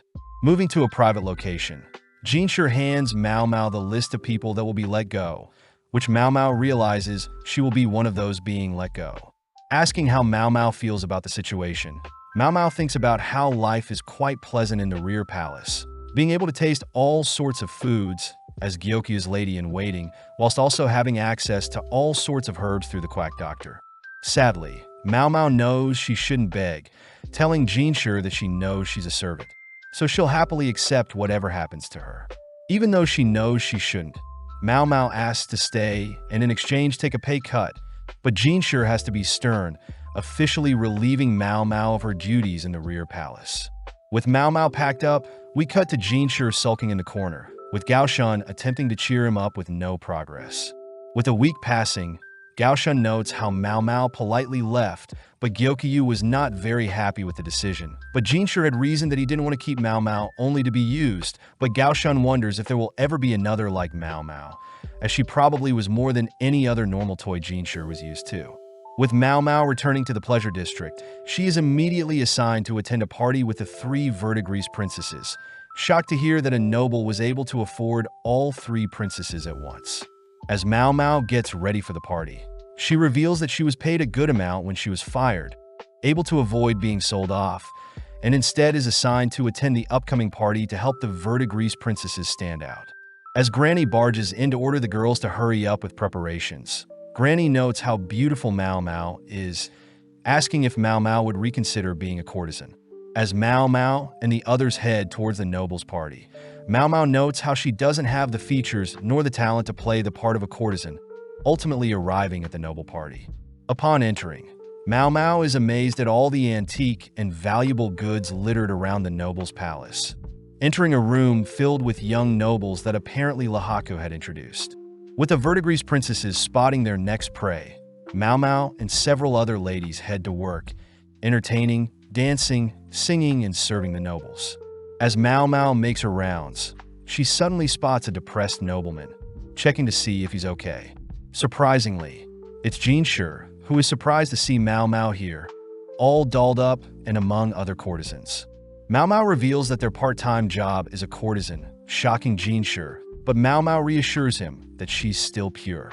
Seeing as this is the perfect chance, Mao Mao asks if she can work at the rear palace again, but Jinshi notes how he thought Mao Mao didn't like working there. Mao Mao corrects Jinshi, having tried to convince him to let her stay, but Jinshi fired her regardless. As Mao Mao begins listing the great memories she had in the rear palace, Jinshi laughs, apologizing for the miscommunication. Jinshi states that Mao Mao isn't the best at communication sometimes, which Mao Mao already knows, but this makes Jinshi reach towards Mao Mao's face, prompting Mao Mao to naturally pull away. Knowing that Jinshi is quite persistent, Mao Mao allows Jinshi to touch with only fingers, watching as he smears Mao Mao's lipstick onto his fingers, only to kiss his fingers, flustering Mao Mao. As the other concubines notice Jinshi and Mao Mao flirting, Mao Mao realizes that Gao Shun is also present, ultimately forced to explain what happened to her 3 verdigris sisters. Returning to being an apothecary, Mao Mao begins working at the verdigris house, recounting her life over the past year, being kidnapped, sold off, promoted, and finally fired. Just then, Granny appears, asking if she can help out with a patient, only to head to wash off. Spotting Granny join her, Mao Mao notes how the brothel and the rear palace are quite similar, promising to pay off her debt, but unsure what the future entails. That night, Mao Mao struggles to fall asleep, telling her dad that she needs to get some fresh air, heading into the garden, only to reminisce about her time in the rear palace, all whilst it begins to snow. The next day, Jinshi arrives at the verdigris house, offering Granny a huge amount of gold, along with a strange insect, all in exchange for Mao Mao. Flashing back, we see Jinshi sitting with the emperor, asking Jinshi to personally attend to his garden. Knowing how cunning the emperor is, Jinshi notes how he can barely outperform a regular person with intellect and martial arts, but he's grateful to be given looks more beautiful than any other. Being offered some wine by the emperor, Jinshi gulps down the cup of wine, accepting the emperor's offer to manage the rear palace. Cutting to the present, we see Mimi gifting Mao Mao all sorts of accessories, but Mao Mao notes how she doesn't have to look all nice to go to work. Scolding Mao Mao, Mimi states that Mao Mao should at least put in a little effort, as Mimi believes that she has to show gratitude for such an opportunity. Mao Mao thinks about how Mimi can basically retire with no worries, but her popularity as a courtesan persists, as Mimi is very intellectual, able to entertain customers through song, chess, and go. Just then, Perrin and Joka arrive. Joka wishes Mao Mao the best with her new job, but they also ask that Mao Mao send them some wealthy customers as well. As Mao Mao begins heading through the streets of town at night, she begins thinking about how she was lured in by the caterpillar fungus Jinshi had offered her. But Mao Mao also feels bad for leaving her father again. Mao Mao notes how her father did say he would allow her to do whatever she wants. But as Mao Mao heads back home, she greets her father, who is shocked at all the items she got from the verdigris princesses. Wondering how she'll bring her mortar, pestle, and notebook, Mao Mao's father notes how Mao Mao isn't a doctor, and by carrying around those heavy-duty items, it'll seem like Mao Mao is plotting something. Seeing as tomorrow is the big day, Mao Mao and her father head to sleep, with Mao Mao scooching close to her father. Seeing Mao Mao guilty for leaving, Mao Mao's father reassures Mao Mao that she can return anytime she wants, knowing that her father, her granny along with her 3 big sisters will be waiting for her. With the big day arriving, Jinshi is shocked to see Mao Mao being delivered by Granny and the 3 verdigris princesses, but before Mao Mao leaves, Granny reminds Mao Mao to bring back wealthy guests. With Mao Mao entering a carriage with Jinshi, Mao Mao blames Jinshi for drawing so much attention, but before Jinshi can say anything, he gets nervous, choosing to ride in silence. As they reach the rear palace gates, Jinshi spots Mao Mao catching the eyes of fellow guards, asking Mao Mao to put back on the freckles while she's working. At the same time, we see a man playing Go all by himself. Learning that Jinshi had recently bought a courtesan, intrigued that the lady was from the verdigris house. Upon reaching their destination, Jinshi is very protective of Mao Mao, revealing that Mao Mao will be working at Jinshi's house. Gao Shun explains that since Mao Mao was fired from the rear palace, Mao Mao will now be working in the outer court, compared to the rear palace, which is considered the inner court. Upon entering the premises, an older lady helps take Jinshi's jacket, introducing herself as Surian, Jinshi's attendant, explaining that she has heard of Xiao Mao, Mao Mao's supposed alias. Showing Mao Mao around, Surian states that there are two separate buildings and that one building has an office and the other is the personal residence. Surian mentions Jinshi as a young master, piquing Mao Mao's interest, but as Mao Mao is shown her room, she notes how luxurious her room is, especially for a servant like her. Speaking to Jinshi, Jinshi states that Mao Mao won't be a servant and instead would like Mao Mao to take the court lady exam. With no other option, Mao Mao wakes up early the next day, applying her freckles makeup, along with wearing her newly cotton garment, heading outside. Upon spotting some smoke nearby, Mao Mao heads to greet Surian, offering to help cook breakfast, but Surian reassures Mao Mao she's almost done. Mao Mao learns that there aren't any other attendants, as Surian is quite strict on the type of food Jinshi gets served, shocked to hear that the previous attendants hired ultimately didn't last. As Surian tells Mao Mao horror stories of past attendants, Mao Mao heads to help wake up Jinshi, amazed at the wasted potential of Jinshi's beauty. Just then, Jinshi offers Mao Mao a different room, but Mao Mao is curious why the sudden offer, spotting Gaoshun trying to tell her something. Asking for a room with a stable and a well nearby. Jinshi unfortunately can't provide stables, but we cut to later that day. As Mao Mao and Gaoshun walk through the palace, Mao Mao notes how Jinshi is actually quite busy, always wandering around the rear palace. But as Mao Mao and Gaoshun head through the palace, Gaoshun asks Mao Mao to avoid other military officers at all cost. Being led around the outer palace, Mao Mao struggles to remember all the locations, ultimately stopped by the Director of Waters, the department responsible for rivers, demand, and water projects. Checking out the area, Mao Mao notes the lack of herbs in the outer palace, noting that it must have been her father that planted herbs in the rear palace. Gaoshun reminds Mao Mao to stay focused, as she'll be working in the outer palace when she becomes a court lady. Upon returning to Jinshi's home, Mao Mao spots Surian cutting up some charcoal and is asked to deliver the charcoal to Jinshi. Upon entering his office, Mao Mao is amazed as Jinshi's office is filled with top-class items, wondering how high up Jinshi truly is. As Mao Mao leaves Jinshi's office, she spots several court ladies eyeing her down, reasoning that it's quite normal to check out the new girl. Apparently, the court ladies in the outer palace are far more qualified and educated compared to the female officials in the rear palace, explaining the arrogance of the court ladies. As Mao Mao stops to clean a dirty spot on the palace walls, the court ladies walk up to Mao Mao, demanding to know why Jinshi was assigned such a frail-looking girl. Thinking of a way to resolve things, Mao Mao utters that they're simply jealous of her, but this gets Mao Mao slapped. Seeing she was being too vague, Mao Mao states that she knows the court girls fear that Jinshi has a peculiar taste for underdeveloped girls like Mao Mao, irritating the girls as Mao Mao is reading their minds. When one of the court ladies asks for the exact reason for Jinshi hiring Mao Mao, Mao Mao unveils her left arm, disgusting the ladies, as Mao Mao was performing various experiments on her arm recently.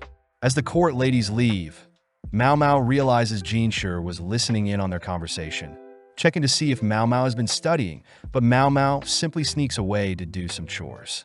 With Mao Mao studying all night, she gets distracted easily, ultimately leading up to exam day, where Jinshi is disappointed to see Mao Mao had failed the exam.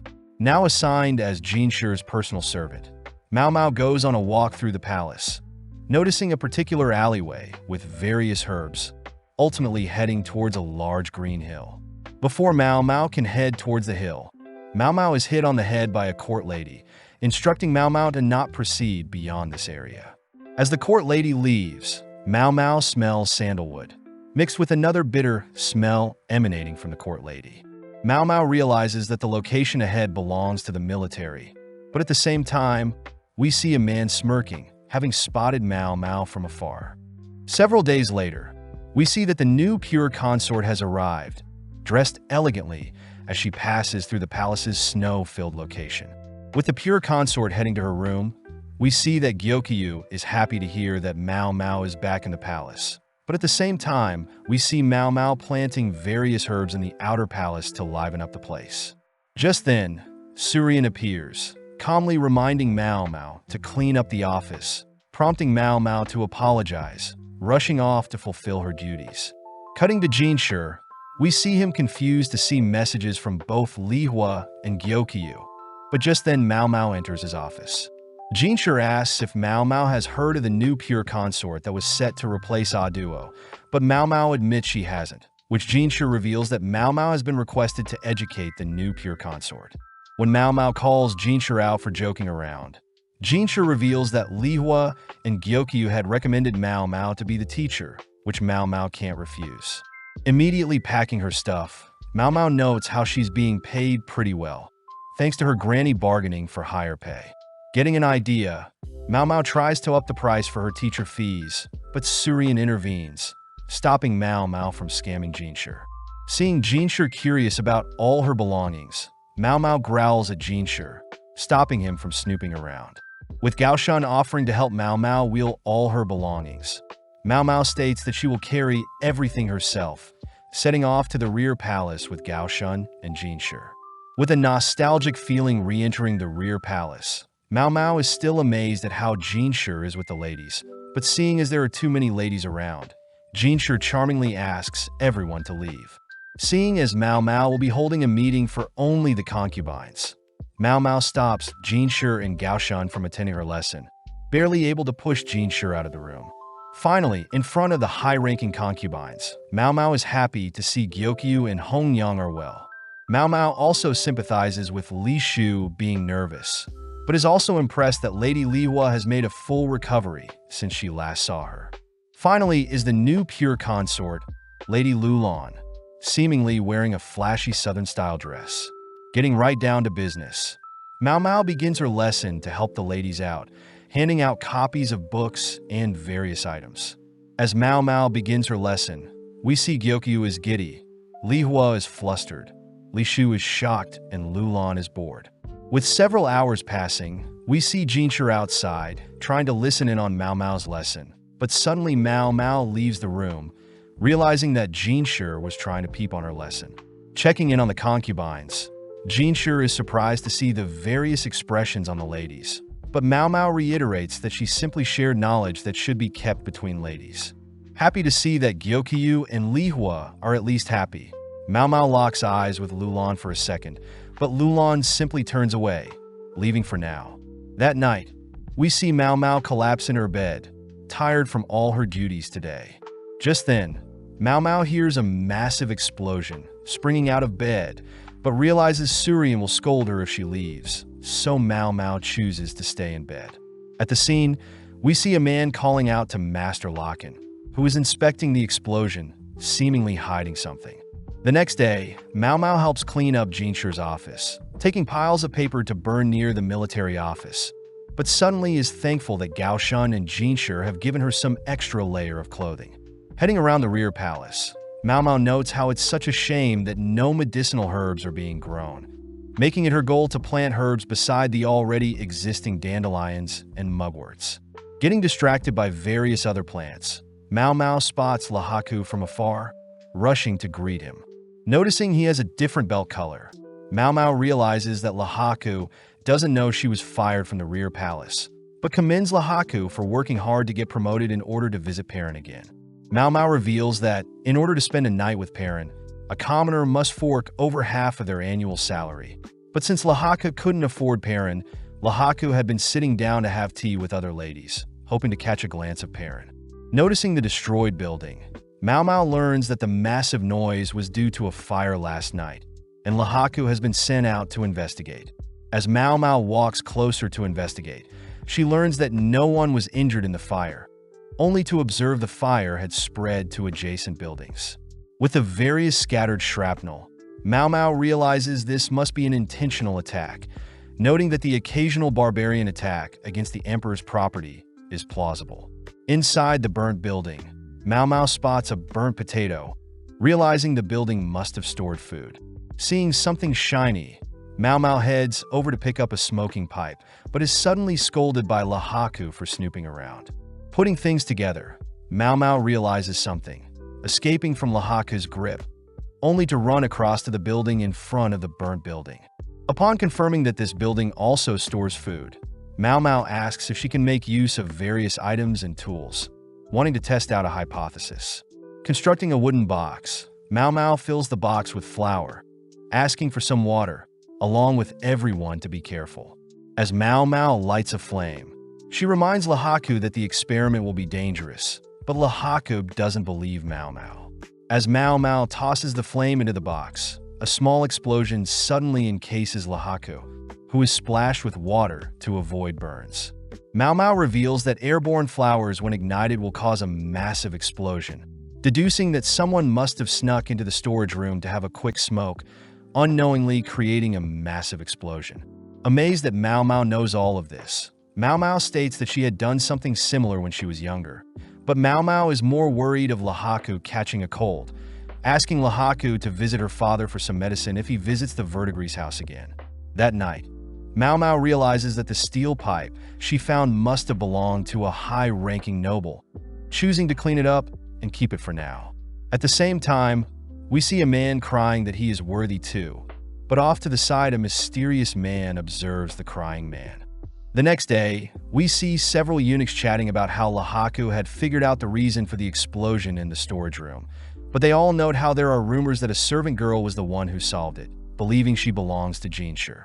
Just then, Lakan appears, having been sleeping nearby, asking if the men could tell him more about the rumors. That night, we cut to Mao Mao doing some housekeeping, only to run into Gaoshun, who asks Mao Mao to look at a scroll. The scroll is apparently about a poisoning that occurred 10 years ago, involving the poisonous pufferfish. Dreaming of the day she gets to taste pufferfish, Gaoshun offers to take her to a shop, piquing Mao Mao's interest. Gaoshun reveals that recently a colleague had asked for advice regarding a similar event that occurred recently, involving a high-ranking bureaucrat who ate a pufferfish and is now in a coma.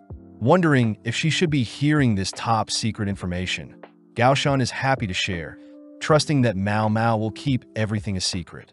Continuing, Mao Mao double-checks that the bureaucrat was poisoned upon eating the flesh of the pufferfish, strange as the poison normally resides in its guts. Gaoshun corrects Mao Mao, as there are cases of poisoning upon eating a pufferfish's flesh, making Mao Mao reassess all the evidence. Mao Mao notes how both cases of pufferfish poisoning had chefs that didn't intend on using the pufferfish, and both victims were food connoisseurs, both loving raw fish, especially pufferfish. In both cases, the guts of the pufferfish was found intact, and cooks stated that pufferfish was never served to the victims, but the symptoms of the victims matches those from the poison of a pufferfish. Since there is no way to conclude anything, Mao Mao asks if Gaoshun can gather more information, watching as Gaoshun leaves. Mao Mao notes how it's common to have food sit in the trash for a few days, meaning the cooks don't seem to be lying. But just then Jinshur appears, scaring Mao Mao. Jinshur asks what Mao Mao is thinking of, all while Surian dries Jinshur's hair, but needing space to think, Mao Mao leaves. The next morning, Gaoshun hands Mao Mao one of the chef's recipe books, confirming that the instructions seem to be relatively normal. Gaoshun mentions how the dish containing fish and vegetables have different vinegar mixtures, but Mao Mao reasons the vinegar mixture changes depending on the type of fish and vegetable. Unable to figure out a solution, Mao Mao suddenly spots Jinshur curious about the case as well, forced to allow Jinshur to sit in on their conversation. Mao Mao learns that the bureaucrat poisoning happened a week ago, believing the vegetables used must have been radish or carrots, but upon hearing that the vegetable used was seaweed, Mao Mao smirks, asking to inspect the kitchen. Quietly walking through the palace, Mao Mao greets Basin, quietly following Basin into the carriage. Basin states that once they arrive at the kitchen, the servants will show Mao Mao around, impressing Mao Mao as Gaoshun was able to arrange a visit so quickly. Glancing at Basin, Mao Mao notes that Basin looks familiar but brushes it aside. Upon arriving into the kitchen, Mao Mao gets to work inspecting the area, but just then an angry man marches into the kitchen, demanding that everyone leave. Intervening, Basin states that they've been granted permission to inspect the kitchen, calming down the man, who is revealed to be the poisoned bureaucrat's younger brother. Getting back to work, Mao Mao notices that the cooks washed all the tools and kept their kitchen clean, but spots several vases on the shelf. Upon opening a vase, Mao Mao smirks, learning that the vase stores seaweed that is the bureaucrat's favorite food item. With the younger brother nagging everyone to leave, Mao Mao gives in, heading back into the carriage with Basin. Basin asks why Mao Mao left so easily, but Mao Mao reveals she stole some of the seaweed, finding it weird that the seaweed is able to be preserved for so long. Mao Mao hints at the fact that the seaweed must be imported from somewhere south, asking Basin to investigate where the seaweed came from. A couple hours later, Basin reports to Jinshi and Mao Mao that the seaweed was indeed not the chef's regular seaweed, but the chef still used the imported seaweed, believing it isn't poisonous. Mao Mao reveals that poisonous foods can initially start out poisonous, but after some process can become edible. An example is that eels are originally poisonous, but after draining their blood or cooking them, they become edible. Same case is true for this imported seaweed, as it needs to be soaked in lime water first. Having one pure batch of seaweed and one batch soaked in lime water, Mao Mao munches on the pure batch first, but Gao Shun and Jinshi feed Mao Mao the emetic agent to force Mao Mao to throw up. Moving on, Mao Mao states that the issue is the person that imported an irregular food item that no one is used to, meaning the poisonous seaweed was the culprit. But so is the person who imported the seaweed. Several hours later, Gao Shun reveals to Mao Mao that the younger brother of the bureaucrat was the one that imported the poisonous seaweed, revealed to have hated his older brother for getting all the attention. Mao Mao finds it weird that a man would have stumbled onto something so dangerous, but learns that the younger brother learnt of the poisonous food through a mysterious man at a tavern. Back to house chores, Mao Mao is sad that she didn't get to try the poisonous seaweed, but is reminded of the insect mushrooms Jinshi had gifted her, wondering if she should make an alcohol or a pill. Just happy to have access to such rare items, Mao Mao gleefully greets Jinshi, but Jinshi is clearly weirded out, hitting his head on a pillar to calm down. Sitting down, Jinshi reveals that he is quite busy, but worst of all there is a man annoying him. Jinshi states that that man is a high-ranking military official that comes from a wealthy family, but is past his 40s and hasn't married yet. Jinshi states that the man is only interested in go, shogi, and stepping in on other people's business. But hearing all of this, Mao Mao realizes something, choosing to suppress her thoughts for now. The next day, Mao Mao is seen pondering on the strange man Jinshi told her about. But following Jinshi, we see that Locken is the man giving Jinshi issues. Jinshi deduces that Locken is wondering why Jinshi bought a courtesan like Mao Mao. But Locken begins rambling on about a verdigris girl that he used to play go and shogi with. Curious as to who the girl was, Locken ignores Jinshi's question, stating that he was tempted to purchase the verdigris courtesan, but other men outbid him. Locken states that the courtesan treated everyone equally, revealing that he could never forget about her, uttering that he used a dirty trick to devalue the expensive courtesan. Before Locken reveals what he did, Locken asks about Mao Mao, having heard that Mao Mao is quite smart. Locken mentions how he had a metalworker friend that passed away recently, adding that the metalworker had 3 kids, but wasn't able to teach the kids their trade secrets before they passed away. Instead, the metalworker left behind a confusing will, asking if Mao Mao could help him solve the metalworker's secrets. With no other choice, Jinshi asks for more details, all whilst Mao Mao notices a storm is brewing.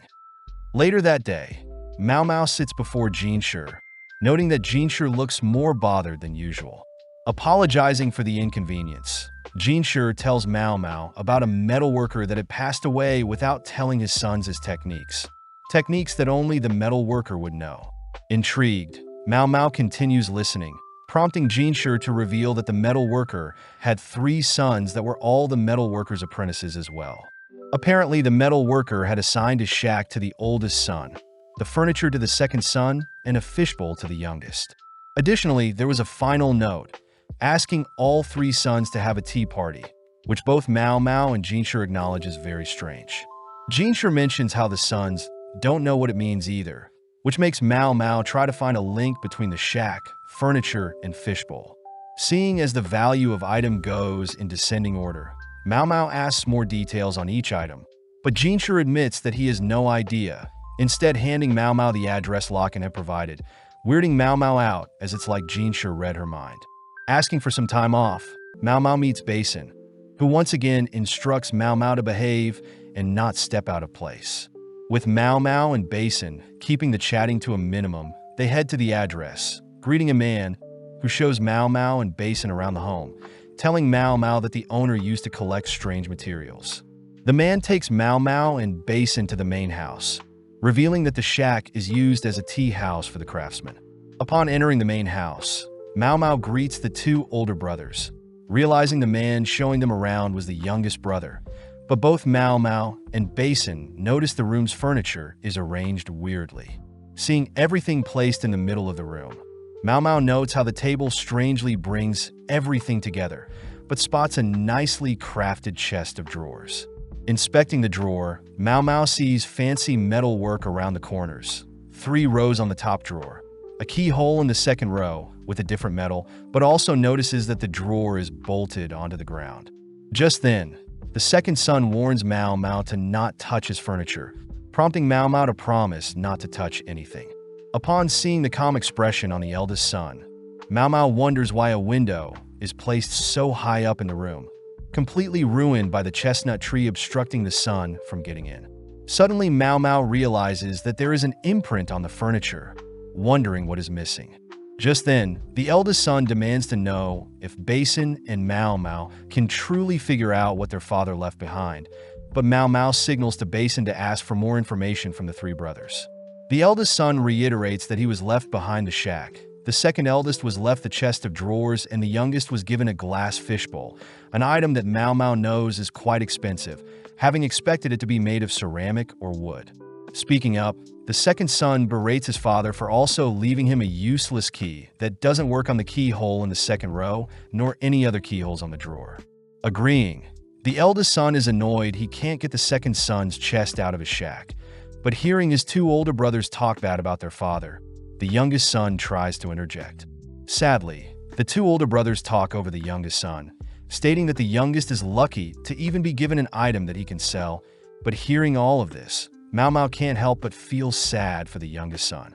Suddenly, their mother appears, ordering the oldest sons to stop being negative, apologizing to Basin and Mao Mao, only to serve everyone some tea. Mao Mao realizes that the brothers have a set position in the room, perfectly allowing the sun to hit the chest in a few minutes. But Mao Mao notices that there is no sun damage on the chest. Realizing something, Mao Mao gets up and heads over to the drawer, noticing something is stuck in the drawer's keyhole. Seeing Basin following her around, Mao Mao realizes Basin looks like Gao Shan, but turns to the second brother, learning that the drawer used to open and that there is only one key. The second son also mentions that their father said whatever is inside will break if the sons force the lock open, giving Mao Mao enough pieces to begin thinking. Re-evaluating all the information the brothers had given her, Mao Mao stumbles onto a possible solution, asking the youngest if the fishbowl was originally placed near the window. The youngest son confirms that the fishbowl did indeed sit in front of the window, and even had a fish, as during winter the fish would be placed in front of the window to keep warm. Mao Mao rushes off to fetch some water, filling the fishbowl with some liquids, only to turn the markings on the fishbowl inwards. Just then, a concentrated beam of light shines across the room, perfectly burning whatever is clogging the keyhole of the drawer.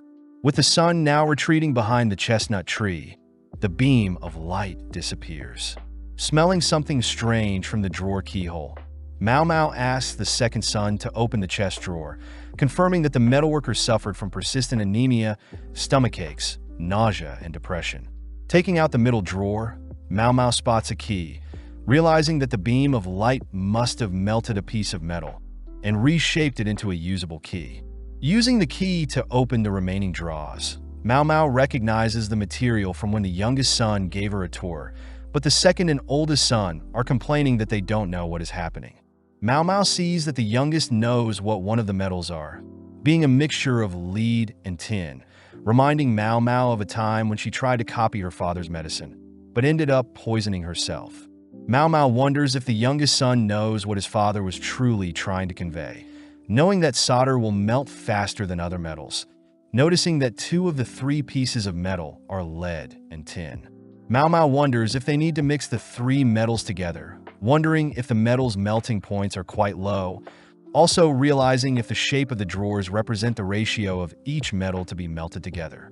Annoyed at these random items, the second and oldest brother begin to storm off, but the youngest brother speaks up, stating that he believes their father wants the three of them to work together. The oldest brother reminds the youngest that their father only cared about the youngest, but the youngest reveals that their father always believed the eldest son to be reliable and accurate, whilst the second son was always good with people. With nothing else to do, Mao Mao and Basin take their leave. But before Mao Mao leaves, Mao Mao tells the youngest son to visit her father if he ever gets ill. Several days later, Locken thanks Jinshi for the intel, but Jinshi knows that Locken already figured out what the metalworker wanted for their sons. Apparently, the youngest son will take over their father's craftsmanship, whilst the oldest will focus on bookkeeping and the second son will focus on getting more clients. Jinshi wonders what Mao Mao did to convince the brothers to begin working together, but can't help but wonder what Locken is planning, as Locken utters that talent shouldn't be hidden away. Jinshi actually agrees with Locken's statement, noting how Locken was able to find talent and climb the ranks. Changing topics, Jinshi asks to know the remaining part of the courtesan story, but Locken utters that he should find out for himself. As Locken leaves, Gaoshun personally asks Jinshi something, but as we cut to later that night, Jinshi is seen asking Mao Mao to apply makeup on him. With Swearin leaving Mao Mao and Jinshi alone, Mao Mao notes how Jinshi doesn't need makeup to appear more beautiful, joking that Jinshi would topple a nation and seduce everyone if he were any more beautiful. Stating that he's serious, Jinshi asks Mao Mao to make him less beautiful, asking Mao Mao to give him freckles. Happy to help, Mao Mao reveals that she mixes dried clay with oil. But as Jinshi tries mixing a mixture for his face, he learns that the lacquer chemical can permanently change his looks.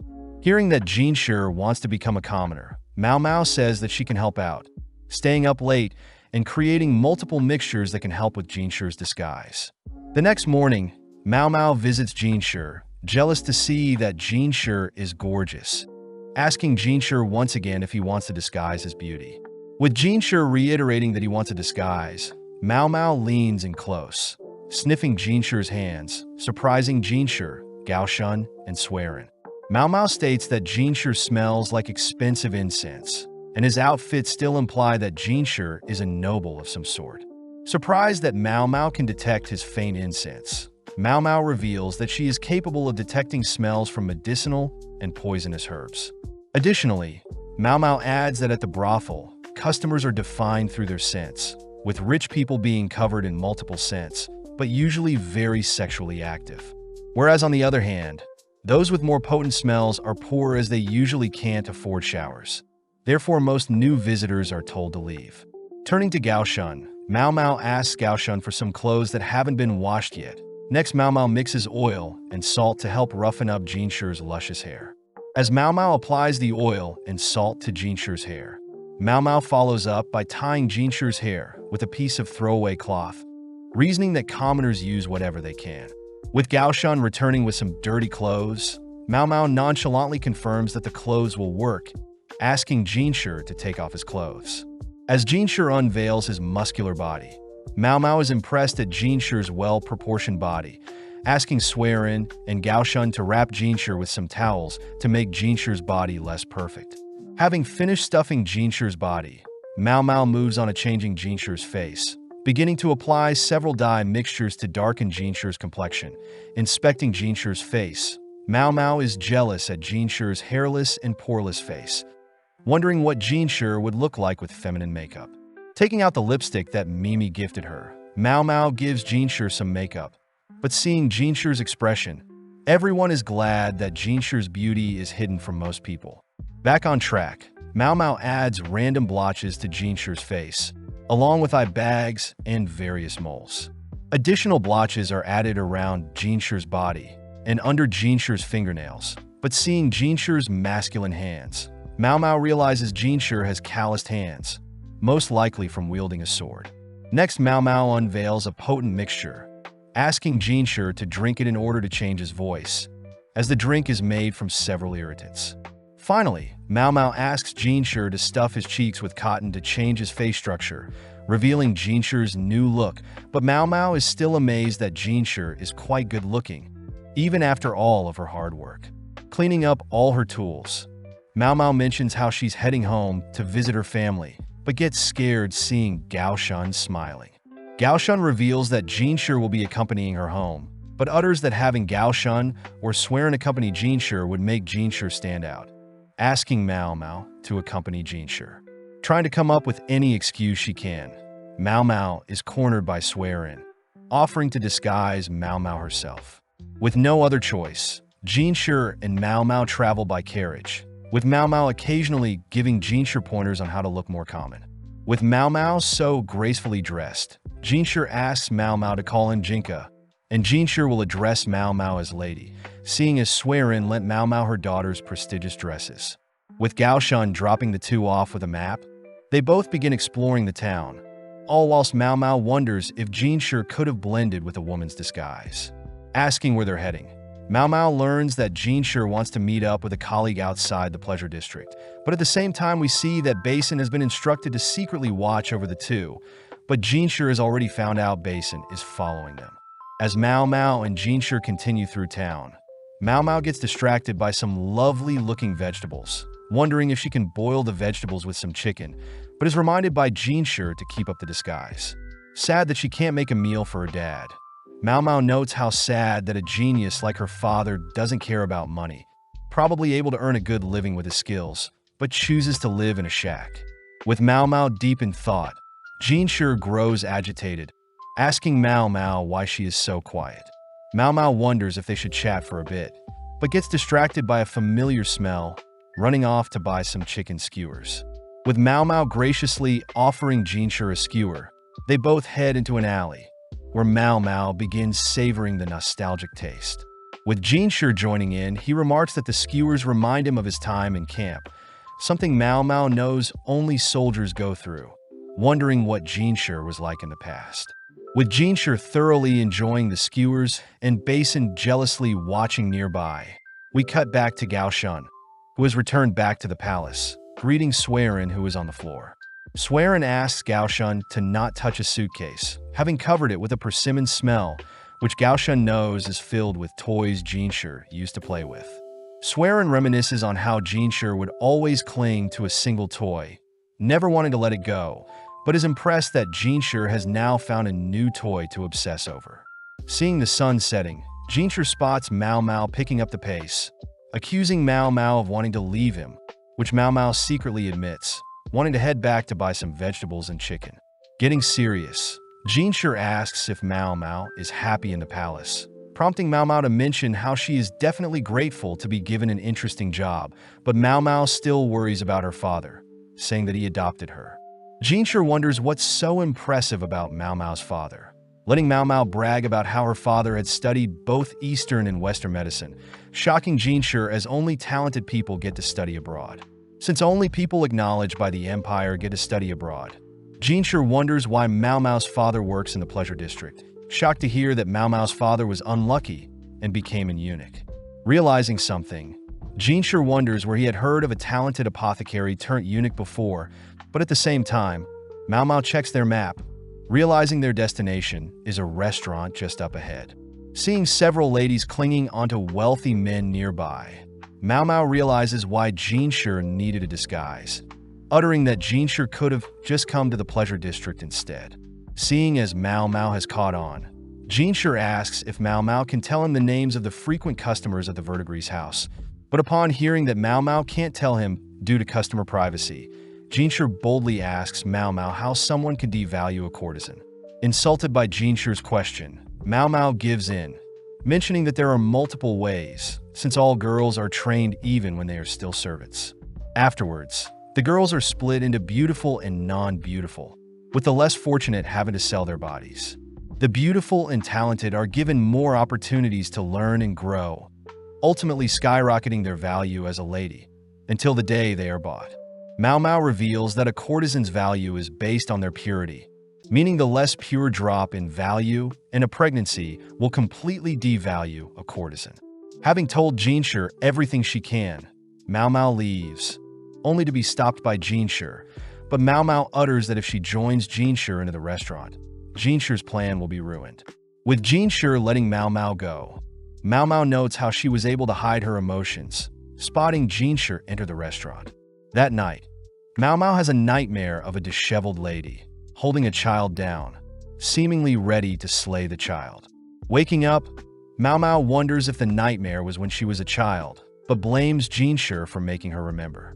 As Mao Mao and her father have breakfast, Mao Mao's father asks Mao Mao to visit the VIDZ house for him, prompting Mao Mao to head to the VIDZ house, greeting some of the workers. Having not seen Mao Mao in a while, one of the male workers notes how he's impressed that Mao Mao is so busy, but just then Perrin is seen arguing with someone, only to rush towards Mao Mao, happy to see that Mao Mao has visiting.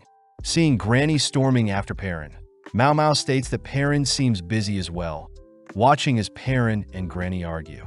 Quietly sneaking off, Mao Mao heads to a separate building nearby, worrying Granny and Perrin. Quietly heading into a building, Mao Mao greets the lady inside, revealing that the lady used to chase her off, but is now comfortable with Mao Mao bringing her medicine. Knowing that the lady is suffering from an illness, Mao Mao feeds the lady some of her dad's medicine, worried that the medicine won't even help relieve the lady's pain. Cutting to Granny, we see her worried that a customer has appeared again, asking for Mimi to keep the customer busy. At the same time, Mao Mao thinks about how popular the VIDZ house is today, as the VIDZ house used to be a place of shame with most courtesans catching syphilis due to unsafe practices. Apparently, Mao Mao's father had tried to warn and cure those affected by syphilis, but Granny and the courtesans didn't want a random eunuch to touch them, ultimately allowing rashes to grow on those affected by the disease. The lady in this room was one of the victims, locked away from society, which is better than being thrown away.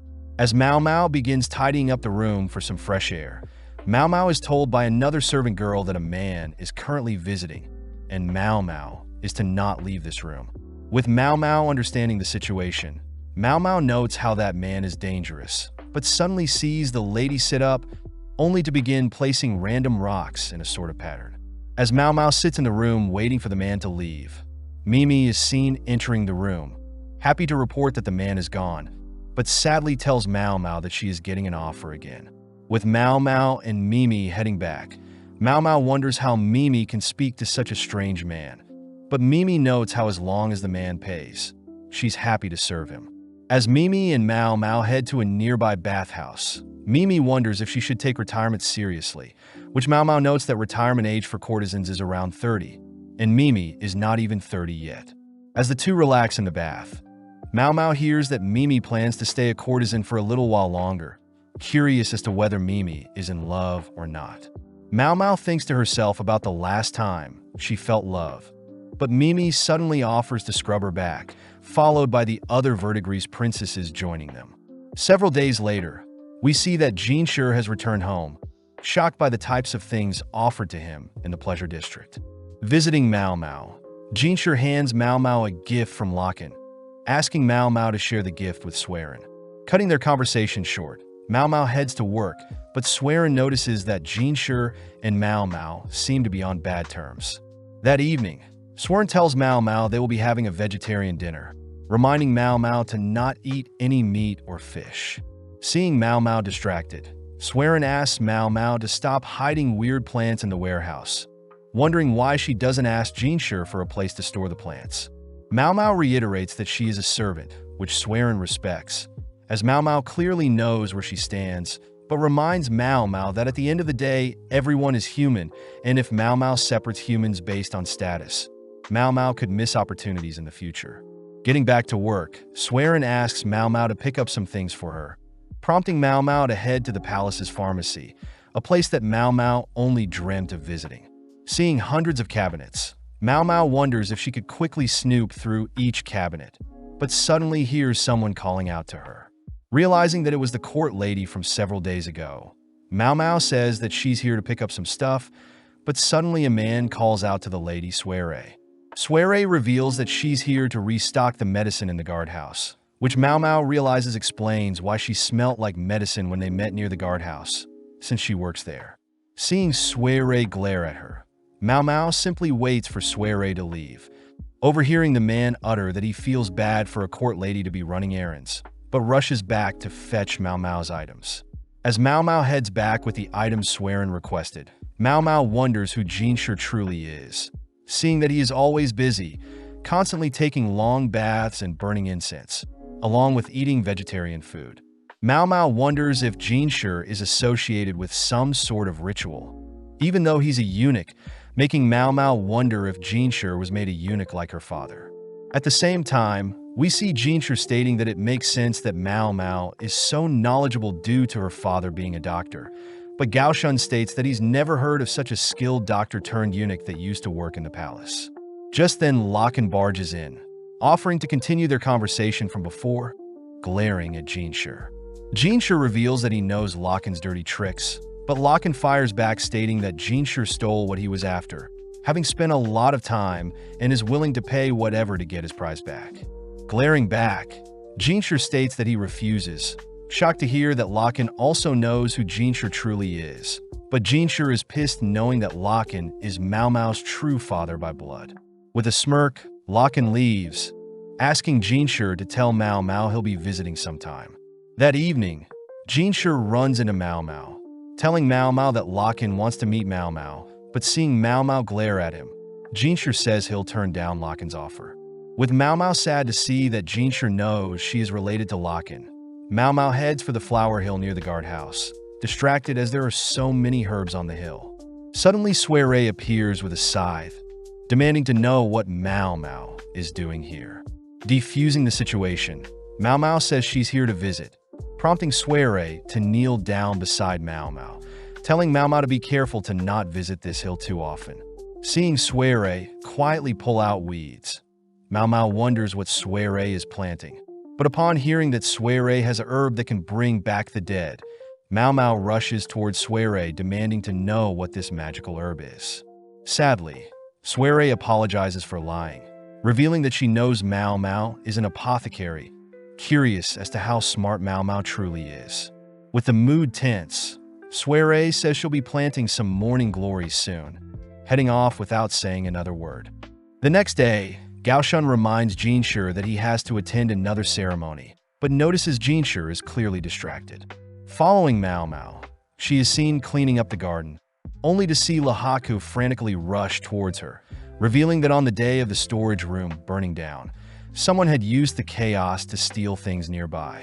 Wondering what was stolen, Lahaku and Mao Mao head somewhere more private, prompting Lahaku to reveal that several ceremonial tools were stolen. Lahaku utters that the managers in charge of said ceremonial tools are all gone, with one passing away the previous year and one recently falling ill due to some seaweed. With Mao Mao recognizing the manager that fell ill to seaweed, Mao Mao remarks that having a house burned down and the manager falling ill at the same time is too suspicious, asking who was the manager that passed away the previous year.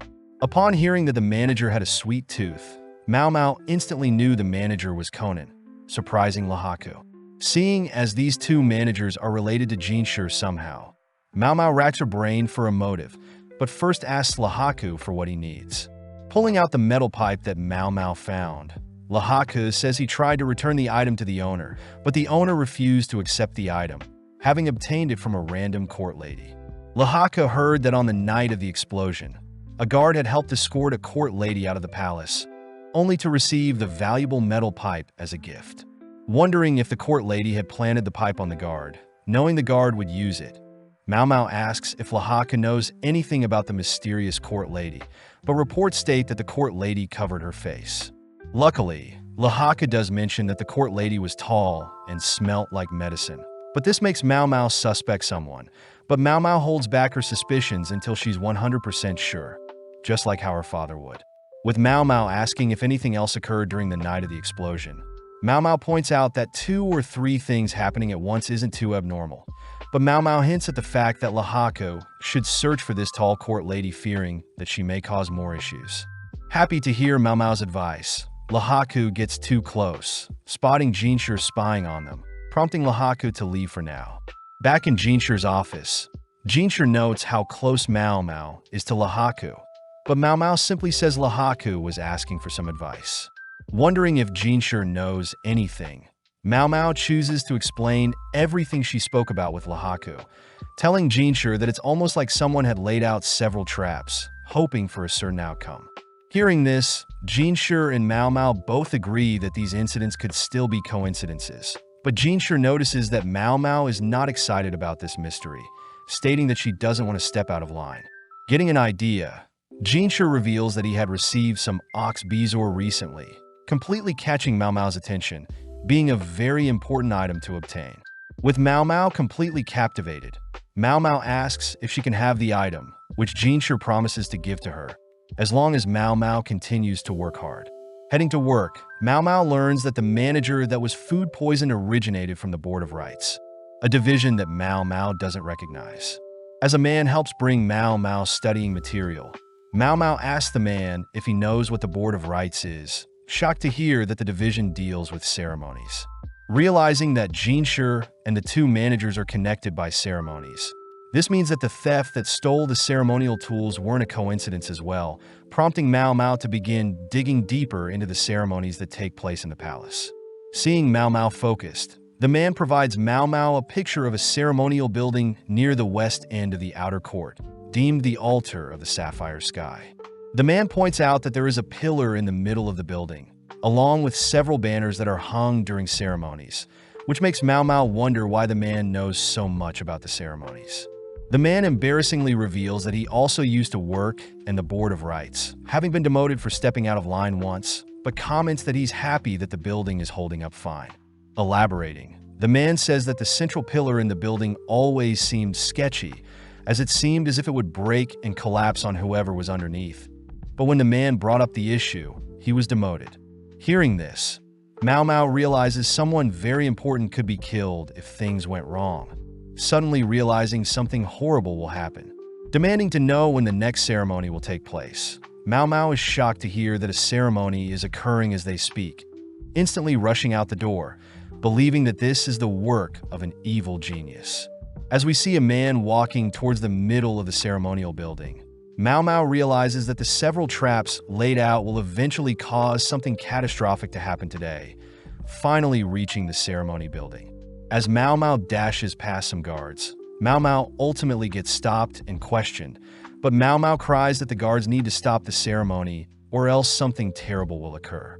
With the guard reminding Mao Mao that she is a slave, Mao Mao realizes she's a hypocrite, but seeing as someone's life is at stake, Mao Mao once again asks the guards to stop the ceremony. Coming up with an idea, Mao Mao smirks, accusing the guard to be working with the perpetrator and praying for the downfall of the person inside. But this only causes the man to whack Mao Mao to the ground. Barely able to stay awake, Mao Mao is seen badly bruised. But seeing as everything is going according to plan, Mao Mao reveals that she knows who the important person is inside, begging the guard to allow her through, and in exchange Mao Mao will personally take all the blame if the ceremony is ruined. With the guard still refusing Mao Mao's offer, a man suddenly speaks up, shocking everyone, as Locken scolds the guard for injuring Mao Mao. With Locken personally granting Mao Mao permission, Mao Mao has no time to think about what Locken is planning, rushing through the ceremony building, only to stop in front of the ceremony room. Knowing that she has to avoid being beheaded, Mao Mao steals her resolve, rushing directly at the person in the middle of the ceremony, tackling right as the massive pillar above them collapses. With the important person revealed to be Jinshi, Mao Mao notes how she has injured her leg, asking if she can be rewarded with the ox bezoar now. Before Mao Mao can explain everything, Jinshi begins tearing up, realizing how beaten up Mao Mao is, crying as Mao Mao falls unconscious. With a serious glare, Jinshi carries Mao Mao out of the building, passing by Locken, but upon seeing Jinshi appear, every single person in the vicinity bows their head to Jinshi, shocking Locken, as Jinshi is clearly a very important person. Suddenly waking up, Mao Mao recognizes Jinshi's incense smells, wondering how she got here. Happy to see Mao Mao awake, Swearin tells Mao Mao that Jinshi brought her here, handing Mao Mao a drink and apologizing as Mao Mao needs to get dressed to explain the situation. With Basin, Gaoshun, and Jinshi meeting with Mao Mao, Jinshi asks to know how Mao Mao found him and knew that the pillar would fall. Mao Mao begins going over all the coincidences that ultimately allowed her to figure out what the perpetrator had bet on. First was Conan's death, a member of the board right and had passed 1 year ago, Next was the fire at the warehouse along with the ceremonial tools being stolen. Finally was the manager that was poisoned. Hearing this, Jinshur learns that these incidents were probably staged, with the ceremonial tool being stolen, done on purpose to increase the likelihood of failure of the screws that held the pillar in the ceremony room. Not able to believe what Mao Mao is saying, Basin states that the stolen items would have been easily replaced without issue, but Mao Mao reveals that the metal worker that passed away was most likely tasked with rebuilding said screws. But seeing as the metal worker isn't alive anymore, the likelihood of tampering during the building process is quite likely. Hearing this, Basin realizes that a metal that would melt easily under low temperatures could have been used as sabotage. Jinshur wonders if the metal workers are working with the perpetrator, but Mao Mao reassures Jinshur that the metal workers are innocent, as the metal worker probably only listened to the orders given to him. Mao Mao suspects that the perpetrator most likely requested the dodgy replacement material prior, and only afterwards would kill off the metal worker to ensure that the perpetrator's identity would be kept a secret. Jinshur asks if Mao Mao knows who the perpetrator is, but Mao Mao simply says she knows the perpetrator is aware of the techniques and metals needed to falsify the ceremony replacement tools. As Jinshur is deep in thought, Mao Mao notes how she was shocked to see that Jinshur was the important person at the ceremony, wondering who Jinshur truly is, especially to be targeted by such a convoluted scheme. Knowing that Suere is also somehow involved, Mao Mao simply suppresses all her thoughts, cutting to several days later, where Mao Mao has recovered substantially, only to be called by Lahaku. Having a private chat, Lahaku reveals that Suere was involved with the crimes, but Mao Mao is shocked to hear that Suere was found dead, having drunk poison by the time she was found. With Mao Mao learning that Suere had worked alone, Mao Mao spends the rest of the day wondering if Suere knew all along that she had no future, suddenly realizing something, rushing to ask Jinshur if she can meet the doctor that examined Suerai's corpse. The next day, Gaoshun and Jinshur accompany Mao Mao to inspect Suerai's corpse, but upon seeing the doctor, Mao Mao recognizes him as the doctor that seemed close with Suere. Getting straight to the point, Mao Mao asks if the poison Suere ingested includes any thorn apple, a type of poison that can also act as an anesthesia and appears like the white morning glory plant. With the doctor stuttering over his words and dancing around Mao Mao's questions, Mao Mao chooses to confirm herself, breaking open the coffin that houses Suerai's body. Upon opening it, Mao Mao states that Suere isn't inside, but the doctor cries that he personally checked Suerai's pulse before she was sealed away. Glaring at the doctor, Mao Mao states that the doctor had been used by Suere, prompting Gaoshun to stop the doctor from attacking Mao Mao. Continuing, Mao Mao says that they need to find what type of concoction Suere used as her poison, but Jinshur wonders how Suerai's corpse was so easily transferred. Mao Mao reveals that Suerai's simply walked out of the coffin herself, shocking everyone, as Mao Mao states that there is a certain drug that can make someone appear dead, suspecting it to be a mix of pufferfish and thorn apples. Asking Gaoshun to check the other coffins, Gaoshun manages to spot fingernail markings on a particular coffin, confirming that coffin to be Suerai's coffin. Mao Mao believes that several men had brought a replacement coffin and corpse, allowing Suere to disguise as a vendor, easily blending in with the crowd. Hearing something so absurd, Jinshur is amazed that Suere would go so far, but Mao Mao utters that it was either a high-risk bet or death itself. Mao Mao states that Suere would have escaped but smirks as she was able to figure out Suerai's genius plan, hoping to one day reunite with the genius that would willingly bet their own life to pull off such a devious scheme. As Mao Mao gets giddy at the thought of learning the poison Suere used, Mao Mao realizes that her wounds have opened up, asking if she could get patched up. That night, we cut to Lady Lulan receiving a message, but at the same time, we see Jinshur uttering that they took care of Suerai's incident in secret. Jinshur reveals that the doctor that was friends with Suere had apparently been recommended by his master. Therefore, the doctor doesn't know anything about where Suere came from. Just then, Gaoshun appears, reporting that Mao Mao made it home safe, which reminds Jinshur of the issue of Locken being Mao Mao's real father. With Gaoshun pouring out a drink for Jinshur, Gaoshun confirms the drink is safe, prompting Jinshur to reluctantly scoff down the drink. 5 years ago, Jinshur had to take on the role of a eunuch in the rear palace, changing his age to 24, but had been drinking a special medicine to suppress his manhood. As Jinshur and Gaoshun chat, Gaoshun mentions how his children are becoming adults, meaning Gaoshun will soon have another grandchild. Jinshur notes how Basin is actually Gaoshun's son, which Gaoshun remarks is 19 years old, the same age as Jinshur's real age. The next day, Jinshur is seen visiting one of Lulan's helpers, learning that the current emperor isn't too fond of Lulan, as Lulan experiments with unorthodox dresses. With the emperor visiting Lulan every 10 days, Jinshur notes how Lulan's father is a high-ranking official, someone Jinshur knows is quite powerful.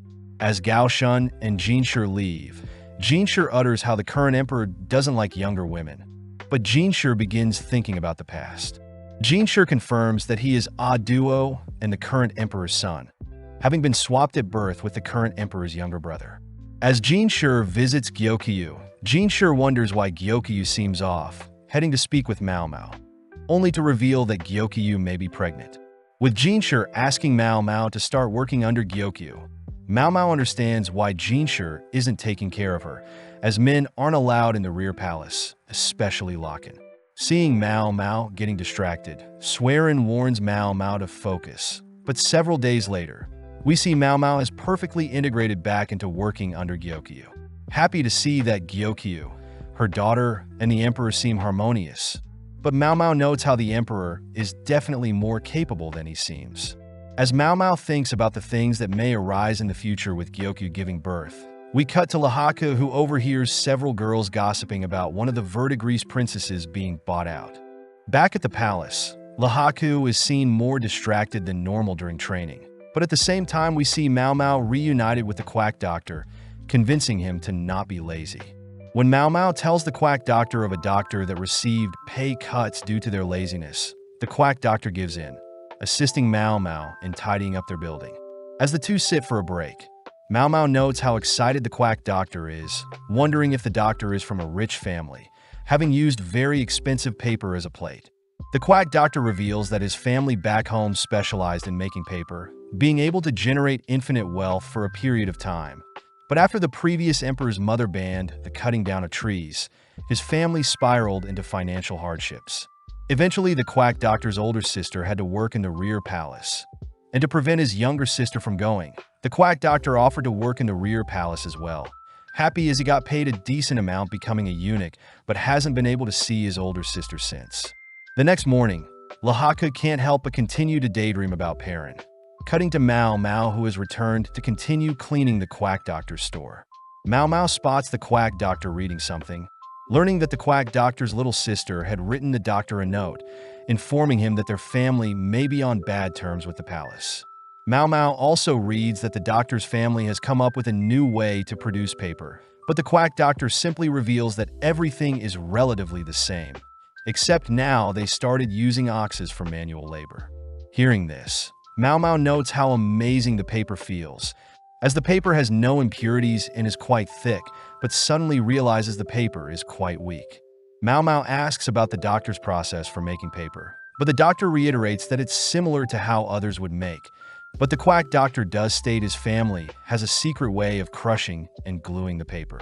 Chatting for a bit, Mao Mao gets the doctor to reveal that they make use of stored spring water, but when the doctor refuses to elaborate further, Mao Mao suddenly gets an idea. Rushing to retrieve some ingredients, the quack doctor accidentally reveals that they used wheat flour, but Mao Mao promises to keep what she heard a secret. Mixing ingredients together, Mao Mao serves the quack doctor a flour-based drink, but the quack doctor states that Mao Mao got the ratios all wrong. Apologizing, Mao Mao instructs the quack doctor to lick and stir the mixture, shocking the quack doctor as the drink is now evenly mixed. The quack doctor concludes that saliva mixed with glue makes the glue less sticky, but annoys Mao Mao when the quack doctor doesn't understand what Mao Mao is trying to teach him, forcing Mao Mao to reveal that the oxes may be contaminating the fresh spring water, making the paper glue less sticky. With the quack doctor rushing to report his findings to his family, Mao Mao returns to Gyokyu's pavilion, but is told by Hong Yang that she has been summoned. Upon arriving at the requested location, Mao Mao is disappointed to see Lahaku acting childish, demanding to know how much a courtesan costs, having heard that one of the Verdigris princesses has been bought, and is simply worried that it may have been Perrin. Running through various calculations, Mao Mao reveals that there are only two candidates that come to mind that can afford to purchase a high-ranking courtesan, and these include a wealthy older merchant, whilst the other is a high-ranking official in his 30s. Mao Mao also reveals that Perrin gained the nickname of Warlord in the bed, being very lustful, but does note how before she was adopted, it was the three princesses and Granny that took care of her, thankful for Perrin as Perrin breastfed Mao Mao, even though Perrin never gave birth. Mao Mao also begins factoring Lahaku as a candidate, noting how although Lahaku isn't the smartest, he definitely is a hard worker and has sufficient stamina to satisfy Perrin. Getting straight to the point, Mao Mao asks how much Lahaku makes in a year, deducing that it's around 1,000 silver, sadly revealing that one of the three Verdigris princesses are worth a minimum 10,000 silver in cash, whereas more basic courtesans are worth 400. Completely at a loss for words, Lahaku wonders if Perrin will accept him if he manages to scrape together the amount, but seeing Lahaku so desperate, Mao Mao offers to help. With Mao Mao asking Lahaku to strip, Mao Mao begins inspecting Lahaku's muscles, impressed as Perrin does prefer a manly body. With most of Lahaku's body perfect, Mao Mao asks to inspect Lahaku's private area, but just then Jinshur enters, demanding to know what is happening. With Jinshur speaking to Mao Mao privately, Jinshur gets frightened, hearing that Mao Mao was summoned to inspect Lahaku's body, but fails to mention that she was inspecting Lahaku's body to see if he would match Perrin's taste. With Jinshur misunderstanding the situation, Jinshur asks what Mao Mao thinks about Lahaku, prompting Mao Mao to reveal that Lahaku is quite above average in terms of looks and physical features.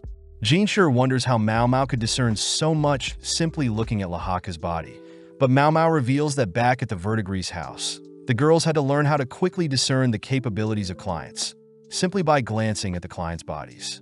Getting jealous, Jinshur asks if Mao Mao could inspect his body as well, but Mao Mao refuses, stating that Perrin wouldn't be interested in Jinshur's body, shocking Jinshur. Following Lahaku, Lahaku continues to train his body, sad to know that Perrin is slowly slipping out of his grasp, but is suddenly summoned. Now sitting before Jinshur, Lahaku is clearly intimidated, knowing very little about Jinshur, except that Jinshur is loved by the Emperor. Seeing Jinshur's grin, Lahaku hears Jinshur mention that he heard Lahaku plans to buy a courtesan, annoyed as Lahaku believes Jinshur is mocking him. Out of nowhere, Jinshur offers to pay Lahaku 20,000 in cash, shocking Lahaku. But Jinshur reassures Lahaku that Mao Mao believes Lahaku is a reasonable candidate for her big sister. Lahaku asks if Mao Mao is comfortable around him, but tenses up, seeing Jinshur glare at him for thinking such things. Jinshur reveals that he is very aware that Lahaku came from a good family, but failed at becoming a military officer, having made it so far with his sharp-eyed strategies. Hearing Jinshur's praise, Lahaku reveals that he was simply lucky, but Jinshur continues to beckon Lahaku to accept his offer.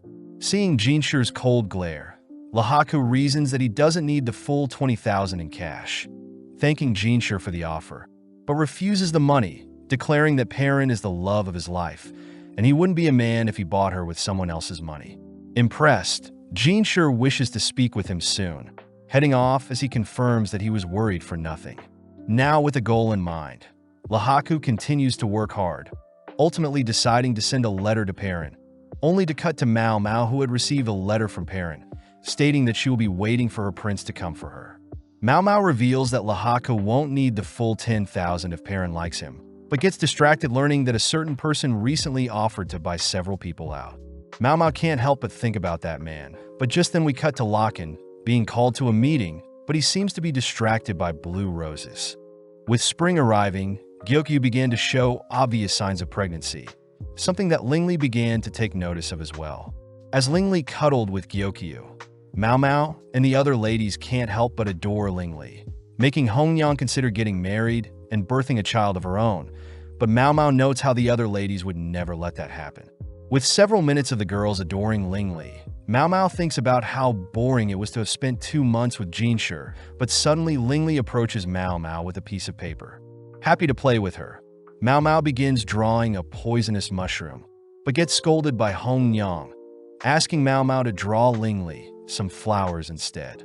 At the same time, we cut to Locken and Jinshi chatting, with Locken uttering that he loves the gorgeous blue roses that used to appear around the palace.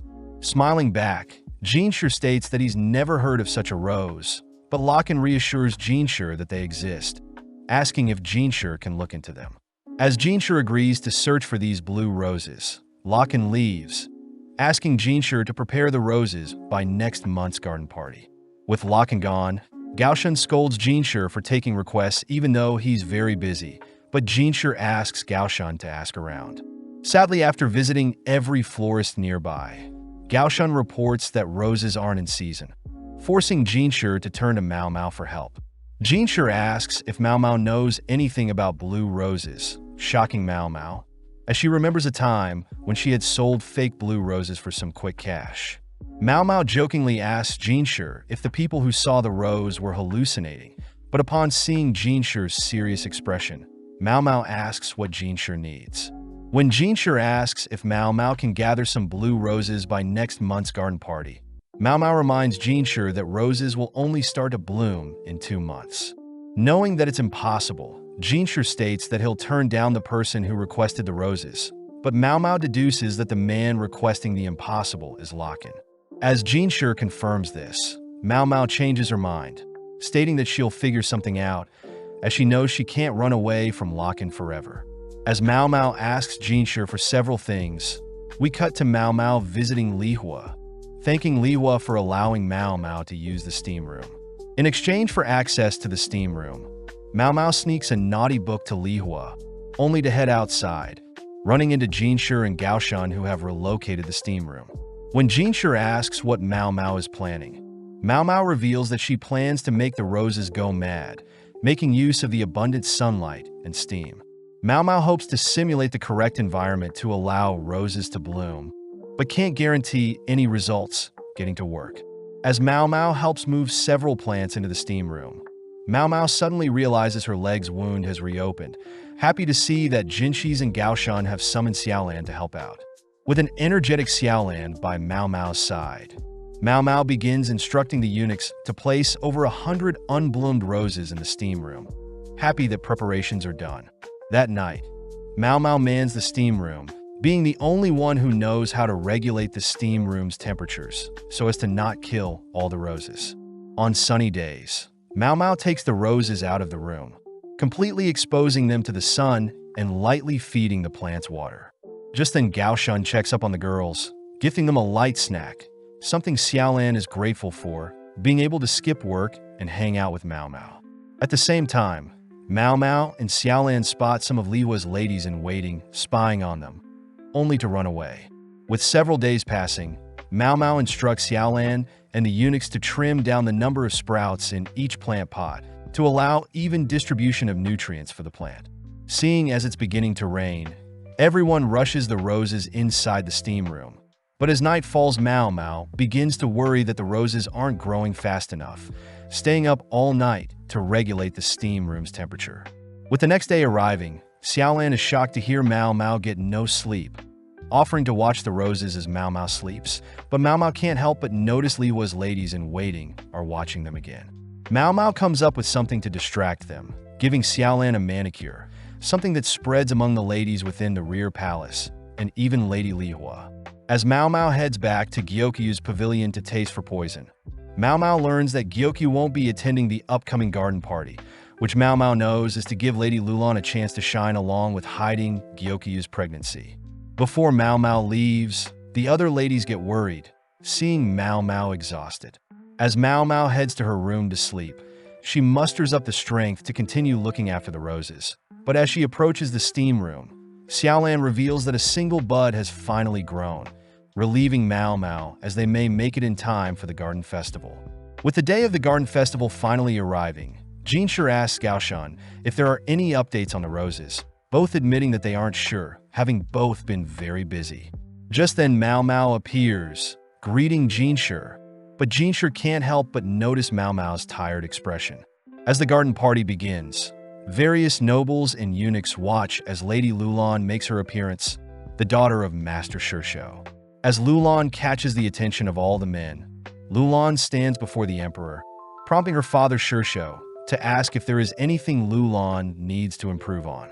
At the same time, Jinshi appears, carrying various roses, presenting said roses to the emperor, impressing the emperor. Jinshi notes how he's receiving glares of envy, something he's very used to.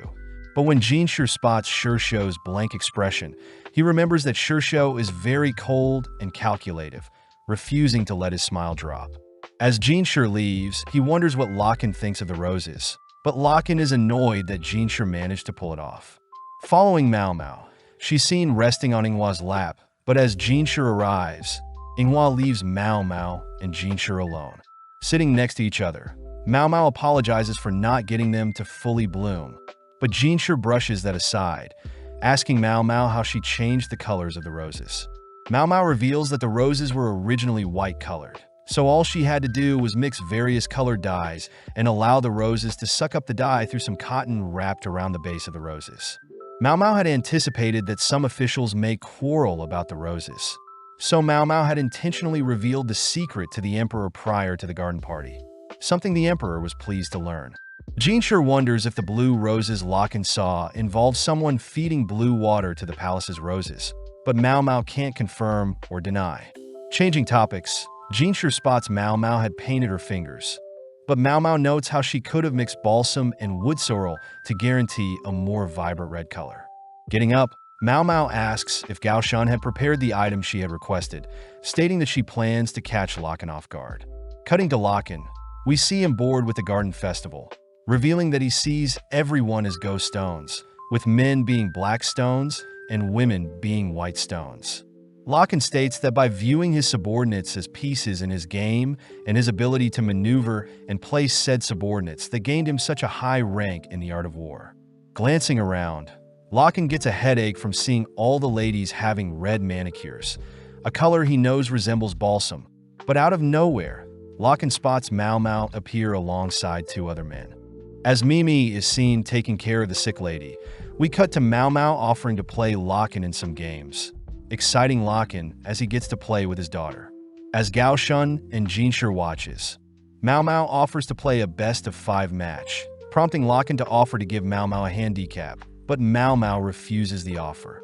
Getting right to the point, Mao Mao states that she wants a prize for winning, which Lakan accepts, stating that Mao Mao must come live with him if he wins. Hearing this, Gao Shun is forced to stop Jinshi from interfering, with Mao Mao reassuring Jinshi that she's fine with the punishment. Mao Mao states that if she wins, Lakan must purchase a courtesan of her choosing, but refuses to elaborate further. With Lakan having a general idea of Mao Mao's scheme, Mao Mao adds 2 more rules, pulling out several ingredients. Pouring liquor into 5 cups, Mao Mao takes out an additional ingredient, a poison that becomes lethal after 3 or more sips. By dissolving the poison in 3 cups, Mao Mao begins mixing up the cups, stating that the winner after every match will force the loser to drink from 1 cup. Secondly, Mao Mao states that if her or Lakan leave their match, they are automatically deemed the loser. With Lakan agreeing to all of Mao Mao's scary conditions, Jinshi is shocked to see Lakan unfazed, wondering what Mao Mao is planning.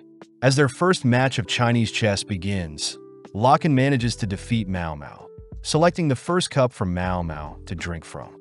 After some more back and forth, Lakan once again defeats Mao Mao, worrying Jinshi as he watches Mao Mao drink from another cup. With Gao Shun and Jinshi skeptical of Mao Mao's capabilities, Mao Mao makes the first move for her third game, but with every move Mao Mao makes, Jinshi wonders what Lakan and Mao Mao are thinking. Out of nowhere, Mao Mao is declared the winner, as Lakan had purposely lost, asking Mao Mao if the cups with poison stand out from the non-poisoned.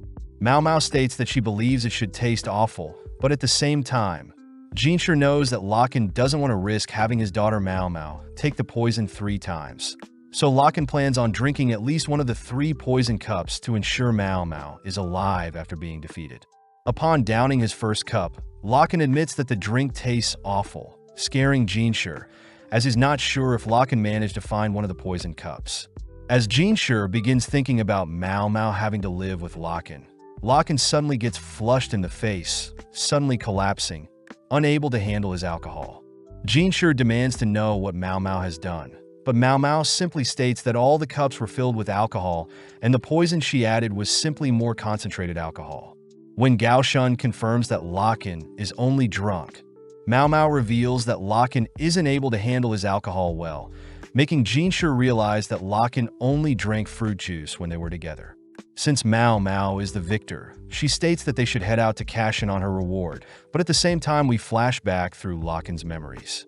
Locken narrates how he had always had trouble discerning humans apart, even forced to watch his father abandon his mother at such a young age. Being the oldest in his family, Locken spent a lot of time playing Go and chess, learning how to discern people based on their voices and body, but thanks to his uncle, Locken learned how to use Chinese chess pieces to discern people. After some time, Locken was forced onto a high-ranking role, but was easily able to take on such a role, since Locken used his love for chess to control other humans. One night, Locken and some colleagues had visited a brothel to face a famous skilled courtesan, Feng Xian, someone Locken challenged to play Go, happy that an undefeated man like him is facing off against another undefeated player. Out of nowhere, Locken ended up suffering defeat for the first time, laughing out of joy as he finally saw the first human in his life. Admiring Feng Xian's foxy eyes and crimson red appeal, Locken and Feng Xian ended up spending several years together playing chess and Go.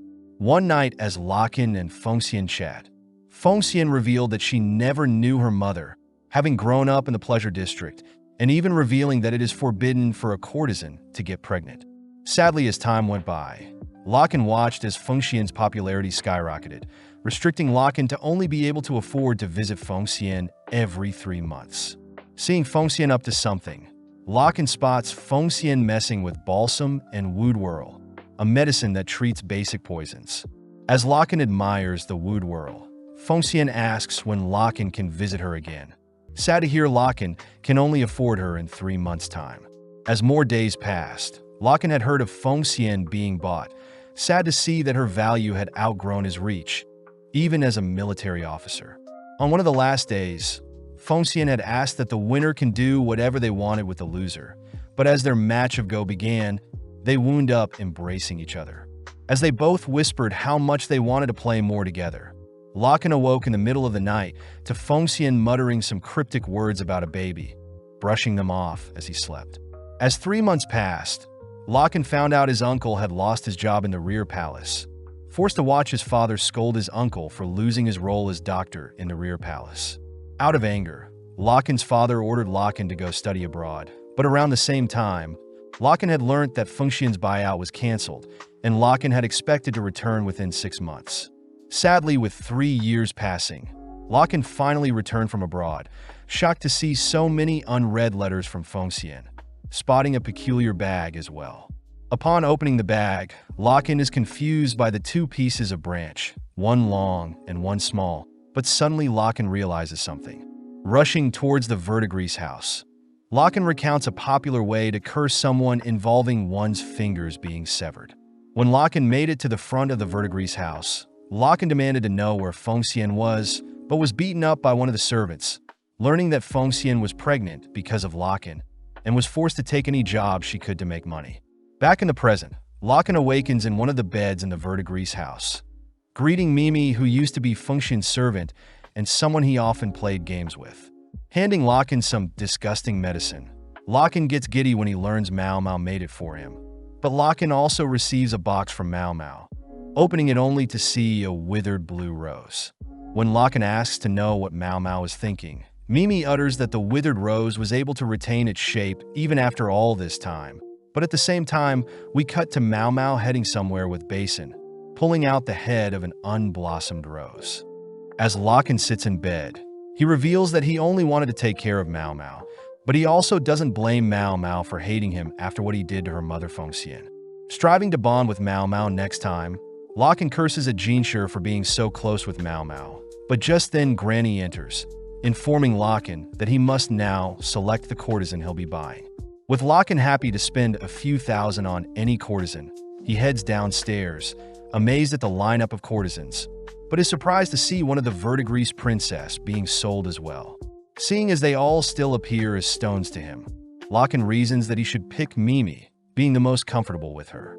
As Locken approaches Mimi, Mimi stiffens up, admitting that she prefers to work at the verdigris house, only to head to some nearby doors, opening them. With Granny scolding Mimi for disobeying her, Locken suddenly hears a familiar voice. As the voice overwhelms Locken's senses, Locken trips and falls whilst rushing towards the source, completely disregarding his own well-being, all whilst remembering Mau Mau's words regarding a withered rose that retains its shape. As Locken rushes into the sick lady's room, completely speechless upon spotting Feng Xian, but upon hearing Feng Xian utter such familiar words, Locken sheds tears.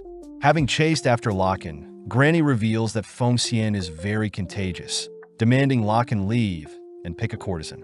Ignoring Granny's words, Locken kneels before Feng Xian, stating that he'll choose the courtesan in front of him and offers to pay whatever amount Granny wants. As Mimi holds Granny back from interfering, Locken sits in front of Feng Xian, placing a black and white go piece in Feng Xian's hand, completely ignoring Feng Xian's scars, and instead choosing to treasure this nostalgic feeling. Playing Go, Locken compliments Feng Xian, believing she taught Mau Mau how to play Go too, something that makes Mimi cry, knowing how significant it was for Locken and Feng Xian to reunite. Following Mau Mau and Basin, they both head back to the palace, only to spot Lulan and her wicked father. Seeing Basin bad-mouthing Lulan's father, Mau Mau attempts to leave, but learns that Jinshi wants to speak with her. As Mau Mau greets Jinshi, Swearin quickly whips up a meal for Mau Mau, shocked to see Mau Mau so skinny. Sitting beside Mau Mau, Jinshi wonders why Mau Mau doesn't hate Locken, but Mau Mau states that she believes her mother didn't actually hate Locken either, as she willingly allowed Locken to impregnate her. Mau Mau reiterates there would have been all sorts of ways to get rid of Mau Mau during the earliest stages of pregnancy, but still Feng Xian chose to keep Mau Mau, leading Mau Mau to speculate that her mother was taking advantage of Locken.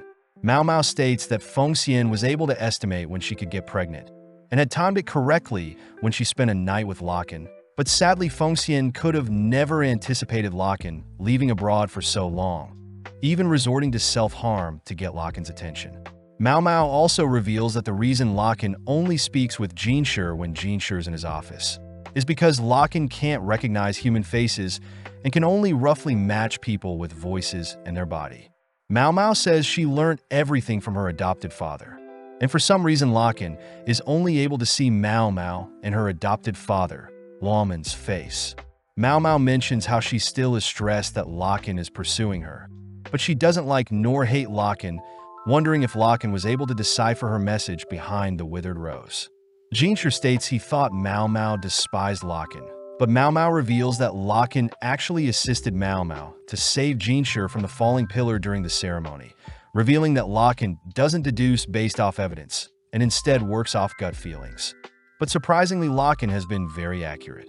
Mau Mau begins thinking about how talented Locken is, jealous to see such talent be wasted by such a lazy man, but warns Jinshi to never ally nor make enemies of Locken. As Gaoshun asks Mau Mau to not be so harsh to her real father, we cut to a few days later, where Mau Mau has received a package from Mimi, reminded that she promised Mimi to dance for her if Mimi was ever bought out. That night, Mau Mau stands atop the walls of the palace, unveiling her dress, only to dance flawlessly as promised to Mimi. As Mau Mau impresses herself by remembering all the moves, Mau Mau is suddenly caught off guard, realizing Jinshi is beside her. As Mau Mau accidentally trips over her dress, Jinshi is forced to catch Mau Mau before she falls off the wall, only to scold Mau Mau for being reckless. Mau Mau wonders why Jinshi is here, but Jinshi reveals that he had received a report of a strange lady climbing the walls again. Lucky that the guard knew who Mau Mau was and reported her to Jinshi. Firing back, Jinshi asks what Mau Mau is doing up on the walls, prompting Mau Mau to reveal that it's customary for courtesans to dance in celebration when one of their fellow courtesans are bought out. Jinshi adds that he heard Locken had purchased a courtesan recently, mentioning that Locken is going on vacation for 10 days, while Mao Mao states that Granny is throwing a 7-day celebration. Mao Mao admits she doesn't know how much Locken spent on the courtesan, uttering that the courtesan won't be revealed to the world, but that is what Granny planned in order to grow her business. Curious, Jinshur asks if Mao Mao knows the courtesan Locken bought, but cheekily, Mao Mao says she doesn't know, annoying Jinshur, but Mao Mao does mention that the courtesan Locken bought won't live long. Mao Mao notes how she was never told about her mother or father growing up, having heard everything secretly from other slaves and courtesans, but doesn't blame her mother for wanting to keep her pride. Thinking about the recurring nightmares she occasionally gets, Mao Mao states that her mother has no memories of Mao Mao growing up, but is fine with her mother only remembering Mao Mao through the finger she cut off as a baby to send to Locken.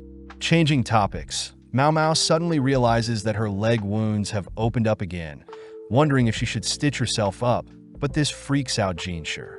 Choosing to pick Mao Mao up, Jinshur leaps from the palace walls, all whilst protecting Mao Mao.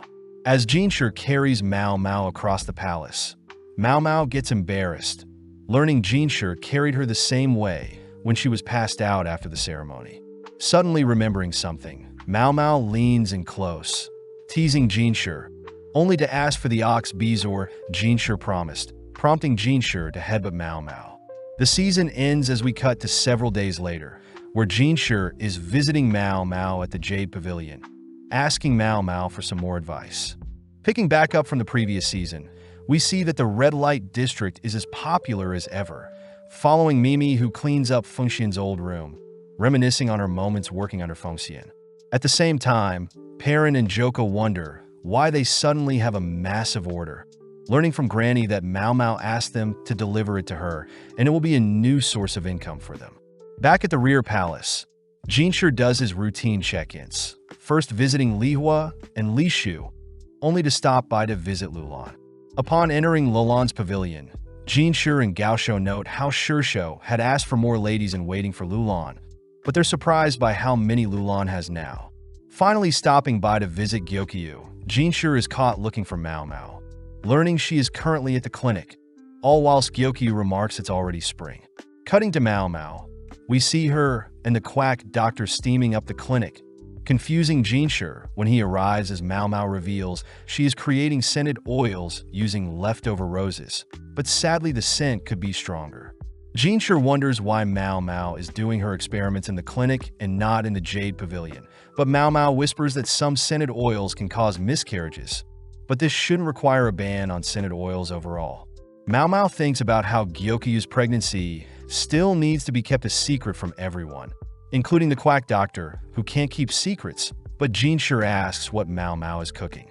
Mao Mao says she is simply distilling alcohol to make it more concentrated, a concoction she plans to clean with especially since Lingli is still a child. With Mao Mao demonstrating the sanitizer, Jinshur is impressed by Mao Mao's vast knowledge, reminded that her adopted father studied medicine from the West as well. At that moment, Mao Mao's package arrives, intriguing Jinshur as Mao Mao silences the quack doctor from revealing anything. When Jinshur gets more intrigued, Mao Mao blurts out that the package contains pieces of her clothing from back home, but Gaoshun points out that clothes shouldn't be this large or heavy. Backed into a corner, Mao Mao reminds Jinshur that women in the rear palace are lacking experience and knowledge in bed, making it unfavorable for when the emperor finds someone to their liking, as the women aren't able to meet the emperor's expectations. Jinshur wonders why Mao Mao bought a huge amount of books, realizing they're the same books Mao Mao gave to the concubines. But Mao Mao thinks about how the emperor had originally wanted to read them, but now she plans on starting a business by selling these books to others. Spotting Gaoshun indulging in the books, Mao Mao gets weirded out, but realizes Gaoshun was admiring the paper quality and craftsmanship. Mao Mao points out brides are normally gifted these books and can interpret the books based on pictures alone, but Jinshur is intrigued to hear the printing method doesn't use woodblocks and instead metal plates. Seeing Jinshur sifting through the books, Gaoshun whispers that Jinshur can keep some for himself, but Jinshur cries he would never. Clearing his throat, Jinshur says Mao Mao can keep her books, but must tell him which shop made the books, reassuring Mao Mao he has good intentions. With Mao Mao divulging the shop details, Gao Shun mentions how some books are too explicit and should be censored, confiscating them as both men leave. Later that day, Xiaolan recites a novel she had heard about, asking Mao Mao what she thinks about the novel. Mao Mao is more amazed Xiaolan can read, but Xiaolan corrects Mao Mao, stating that a girl earlier was reading it, and the novel itself has spread throughout the rear palace. As Mao Mao heads to the Jade Pavilion, she spots the other girls indulging in a book, hearing that the emperor personally handed them out and wants all the girls to read it. Inspecting the book, Mao Mao notes the stamp shows it's from the same store she received her naughty books, believing Jinshi must have asked the emperor to circulate 100 copies. Mao Mao wonders why novels are considered low class, and why now of all times are the concubines receiving such an item. Given some time to think, Mao Mao deduces it to be due to politics, overhearing Yinghua report that Gao Shun will hand out the next volume as soon as they're ready. Ailin wonders if they should be keeping such a marvelous gift to just themselves, suddenly stopped by the others as they fear other girls may lose the novels. Mao Mao advises that they make copies, pointing out how Ailin's penmanship is quite exquisite, flustering Ailin. With Yinghua wondering how long it'll take, Mao Mao believes this is what Jinshi had intended all along, a plan where Jinshi has the girls improve their literacy and reading in order to read a popular novel. The next day, Xiaolan begs Mao Mao to teach her how to read, mentioning that the girl that would normally read for her lost her voice and instead handed out copies for everyone else to read. When Mao Mao offers to read for Xiaolan, Xiaolan refuses, stating that she must make her friend proud, impressing Mao Mao. Starting with some writing, Xiaolan is surprised her own name is quite complicated, failing to write out her name but refuses to give up so easily. Hearing Xiaolan already planning on using reading and writing for her future job, Mao Mao praises Xiaolan's resilience, choosing to start with the very basics. That night, we see a lady strolling through the palace, suddenly attacked by something. The next morning, Mao Mao visits Gyokyu, amazed to see Lingli is already running, hearing that Lingli tends to run around the pavilion and should start exploring the wider palace. Gyokyu says 2 eunuchs will escort Lingli, asking for Hongyang and Mao Mao to accompany them, but Mao Mao notes the increased amount of security for a simple walk. Gyokyu asks if Mao Mao can teach Lingli about flowers and creatures outside, but Hongyang fears Mao Mao will teach the princess weird things, knowing that foreigners would have a hard time living in a foreign land. As the gang head out, Lingli draws the eyes of onlookers, both admiring and shunning the little girl, prompting Mao Mao to stop and show Lingli some primrose. Suddenly hearing something, Lingli runs off somewhere, attempting to crawl into a small alleyway, but is stopped by Hongyang. Instead, Mao Mao volunteers, creeping down said alleyway, suddenly spotting a small kitten that sprints out the alleyway and into a nearby forest. Seeing no other choice, Mao Mao and the others follow it, preparing to capture it, but the kitten easily outmaneuvers Mao Mao. Out of nowhere, another girl intercepts the cat, catching it and handing it over to Mao Mao, remarking that the kitten may be hungry only to run off. Seeing Lingli admiring the cat, Mao Mao says Lingli shouldn't touch the kitten since it's dirty, making Lingli cry. Heading over to the clinic, the quack doctor is surprised to see a kitten, rushing to boil some water to warm it up. Mao Mao says owning animals in the rear palace requires permits, and all animals need to be castrated, curious as to where the kitten was born. Wrapping up some hot water in a cloth and placing it under some bedding, the quack doctor asks for Mao Mao to place the cat on the bedding, revealing he too had found a calico cat in the past. Mao Mao asks if the quack doctor has milk and intestines, freaking out the doctor, but Mao Mao says the intestines are a substitute for the mother's breast.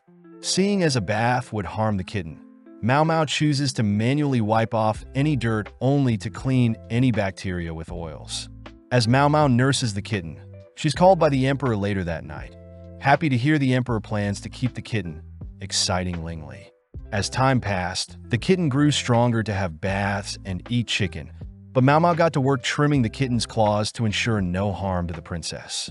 With Jinshi visiting as well, Mao Mao spots Gao Shun acting weird, getting distracted by Jinshi, who admires the kitten. Sitting down and serving Jinshi some snacks, Mao Mao spots Gao Shun and the quack doctor gleefully bonding over their love for cats, something Jinshi will never understand, But upon realizing that Mao Mao herself acts like a cat, Jinshi embraces the kitten with open arms.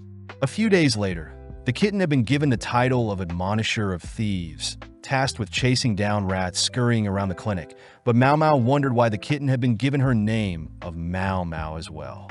Later that day, Mao Mao and the other ladies rush to tidy things up, hearing that a caravan is soon to arrive. Following Jinshi, we see him receive reports of a foreign envoy arriving, asking Gaoshan to ensure everything runs smoothly during their stay. Back with Mao Mao, Hongyang says they'll be changing wardrobe since it's getting humid, asking Ge Yuan to tend to Lingli whilst the others search for alternative clothing. Seeing Yinghua sifting through old clothing, Mao Mao asks where the old clothing goes, learning that most of Gyokyu's old clothes are handed out to Gyokyu's home region in the west. Aelin takes the chance to tell Mao Mao another lady in waiting is coming to help now that Gyokyu is pregnant. Something Yinghua adds is because of Lulan, seeing as Lulan had recently totaled 50 ladies in waiting. Although Gyokyu is the emperor's favorite, she only has 4 ladies, whereas Lihua has 30 and Lishu has 60.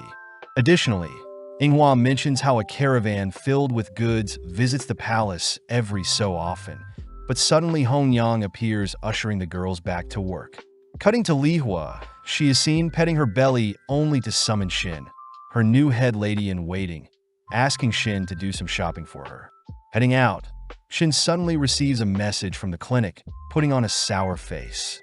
Near the entrance of the rear palace, the caravan has officially set up shop and plans to stay for 5 days, making Xiaolan envious as she wants to buy and try on new clothing as well.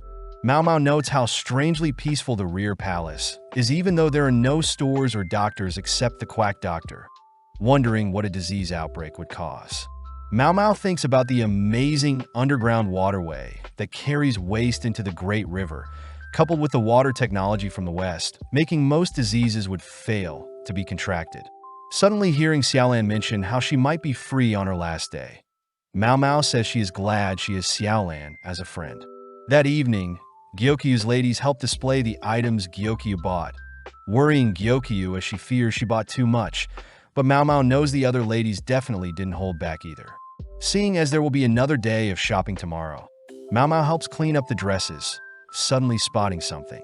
Seeing all the dresses with belts tied around the chest, Mao Mao states Gyokyu's pregnancy shouldn't be known to the outside, as normal dresses have belts around the waist, and only when pregnant will dresses with belts around the chest be needed. Suppressing her suspicions, Mao Mao hints at Hongyang and Gyokyu to buy more varied dresses to conceal Gyokyu's pregnancy. Before the stores closed on the last day, Mao Mao and Xiaolan explore what is left, exciting Xiaolan as she admires a small drinking cup, prompting Mao Mao to give Xiaolan some hair ties. Graciously hugging Mao Mao, Mao Mao notes Xiaolan could pass off as her little sister, both continuing to explore the stores as Mao Mao is dead set on getting discounts. After several purchases, Mao Mao sets her sights on some jasmine tea, running into the girl from earlier who intends to buy the tea as well. With Xiaolan calling out to Shui, Mao Mao deduces that Shui must be a court lady using the same laundry area. As the three head back to the clinic, the quack doctor is surprised Mao Mao has friends, but the girls are more excited seeing the kitten alive and well. Making jasmine tea with the bud, Mao Mao mentions how it's a special day, watching as Xiaolan indulges in some mooncakes. As the quack doctor mentions how a special envoy from a foreign land is arriving soon, Shui utters that she smells something weird towards the north of the palace, making the others wonder if the waterway got clogged. Xiaolan wonders if Shui works near the north often, but Shui reveals that she often visits the north side to sketch bugs, remarking insects and their eggs can be used for medicine and aphrodisiacs. Since the south is well kept, only the north contains intriguing bugs, exciting Mao Mao as they both grow close due to their strange addiction. That night, a mysterious figure heads to unveil several bottles, cutting to a few days later where the caravan has left. Since then, scented oils became popular in the rear palace, disgusting Mao Mao as intertwined scents are unbearable. But suddenly a dress is accidentally dropped onto Mao Mao. Upon smelling a rose-scented smell, Mao Mao regrets not selling her own rose-scented oils, but suddenly uncovers something. Sniffing other dirty dresses, Mao Mao rushes to the Crystal Pavilion, sniffing Lihua's lady's scents, only to run into Shin. Having received a complaint, Jinshi warns Mao Mao to not go overboard, but Mao Mao promises to get consent next time. Changing topics, Mao Mao has Jinshi read out the list of scents she smelt on the court ladies, stating that scents can have harmful effects on pregnant women. Additionally, Mao Mao unveils the spices and herbs sold at the festival, stating that they all increase the possibility of a miscarriage. Mao Mao asks if Jinshi can ask which merchants sold such harmful goods, but Jinshi says it'll be hard tracking down the source, prompting Mao Mao to state that this incident is very similar to the toxic white powder craze. Jinshi is surprised someone would try to bring poison into the palace, but Mao Mao says all the items can be consumed in moderation without issues, but asks Jinshi to warn the other concubines just in case. With Jinshi sending Gaoshan off, Gyokyu also has her ladies check their scented oils along with items they purchased, all whilst Mao Mao wonders who the mastermind behind Suirai's disappearance and Jinshi's attempted assassination could be. Heading back to the kitchen, Mao Mao fears she must be blowing everything out of proportion, noting how everything that caught her attention was coincidental. As Mao Mao indulges in some more jasmine tea, Jinshi visits, asking Mao Mao why she is drinking tea that could be poisoned, but Mao Mao reminds Jinshi that all poison can be medicine in small amounts. As Jinshi sits down, she learns Gaoshan is off delivering messages, prompting Mao Mao to prepare some tea for Jinshi. Hearing Jinshi curious as to what jasmine tea could do, Mao Mao utters that the tea can help calm someone and improve their sleep, but can harm pregnant ladies, but overall is more beneficial than harmful. Seeing Mao Mao serve him a different drink, Jinshi slurps up Mao Mao's cup of tea, heading outside only to discover that concubine Jin of middle rank had passed away due to poison. The next day, Jinshi and Gaoshan decide to head to the Jade Pavilion, all whilst Gyokyu is notified of concubine Jin's passing due to poisoning. Gyokyu mentions how she heard Jin was sick for a year prior, greeting Jinshi only to cut to Mao Mao, who is proud seeing Xiaolan practicing her writing. Later that day, Mao Mao learns of a court lady by the name of Tao going missing. Sad to hear she was scheduled to be married, having been given a hairpin by a high-ranking bureaucrat at a garden party, but was heard the matron didn't want her to leave. With the quack doctor reminding Mao Mao that such incidents are quite normal in the rear palace, Mao Mao heads out only to spot Jinshi and Gyokyu having some tea. Mao Mao praises Gyokyu for hiding her pregnancy so well, suddenly called over by Gyokyu, who asks Mao Mao to assist Jinshi out, leaving them with Jinshi as Lingli can be heard crying. Now alone, Jinshi asks what Mao Mao thinks about the books being spread by the emperor, something Mao Mao thinks highly of as the novels are encouraging the girls to read and write, prompting Jinshi to unveil the next step in his grand scheme. Jinshi shows off some blueprints of a penmanship school, a school for servant girls, and an idea Mao Mao fully supports, but this shocks Jinshi and Gaoshan.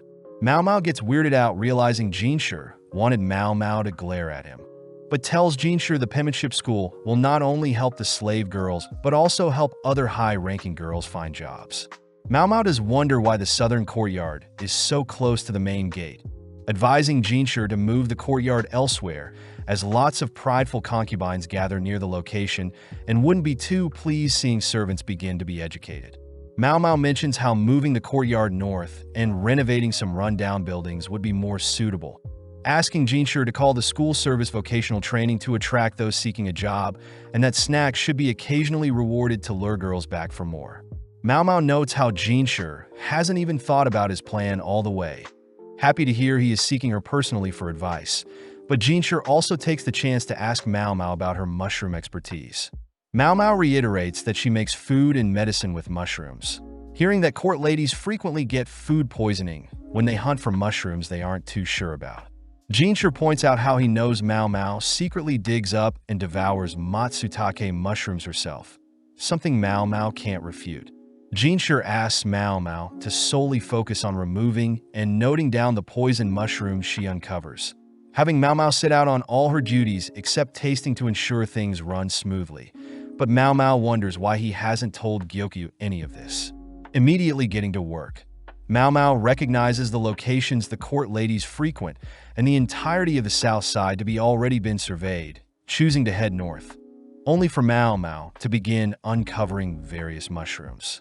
Suddenly smelling something tingling her nose, Mao Mao remembers what Shui said about the leaking sewage, wondering if the leak is causing the various mushrooms to suddenly grow. After a long days of scavenging, Inghua asks what Mao Mao has been up to, prompting Mao Mao to mention how she's gathered a bucket load of interesting mushrooms.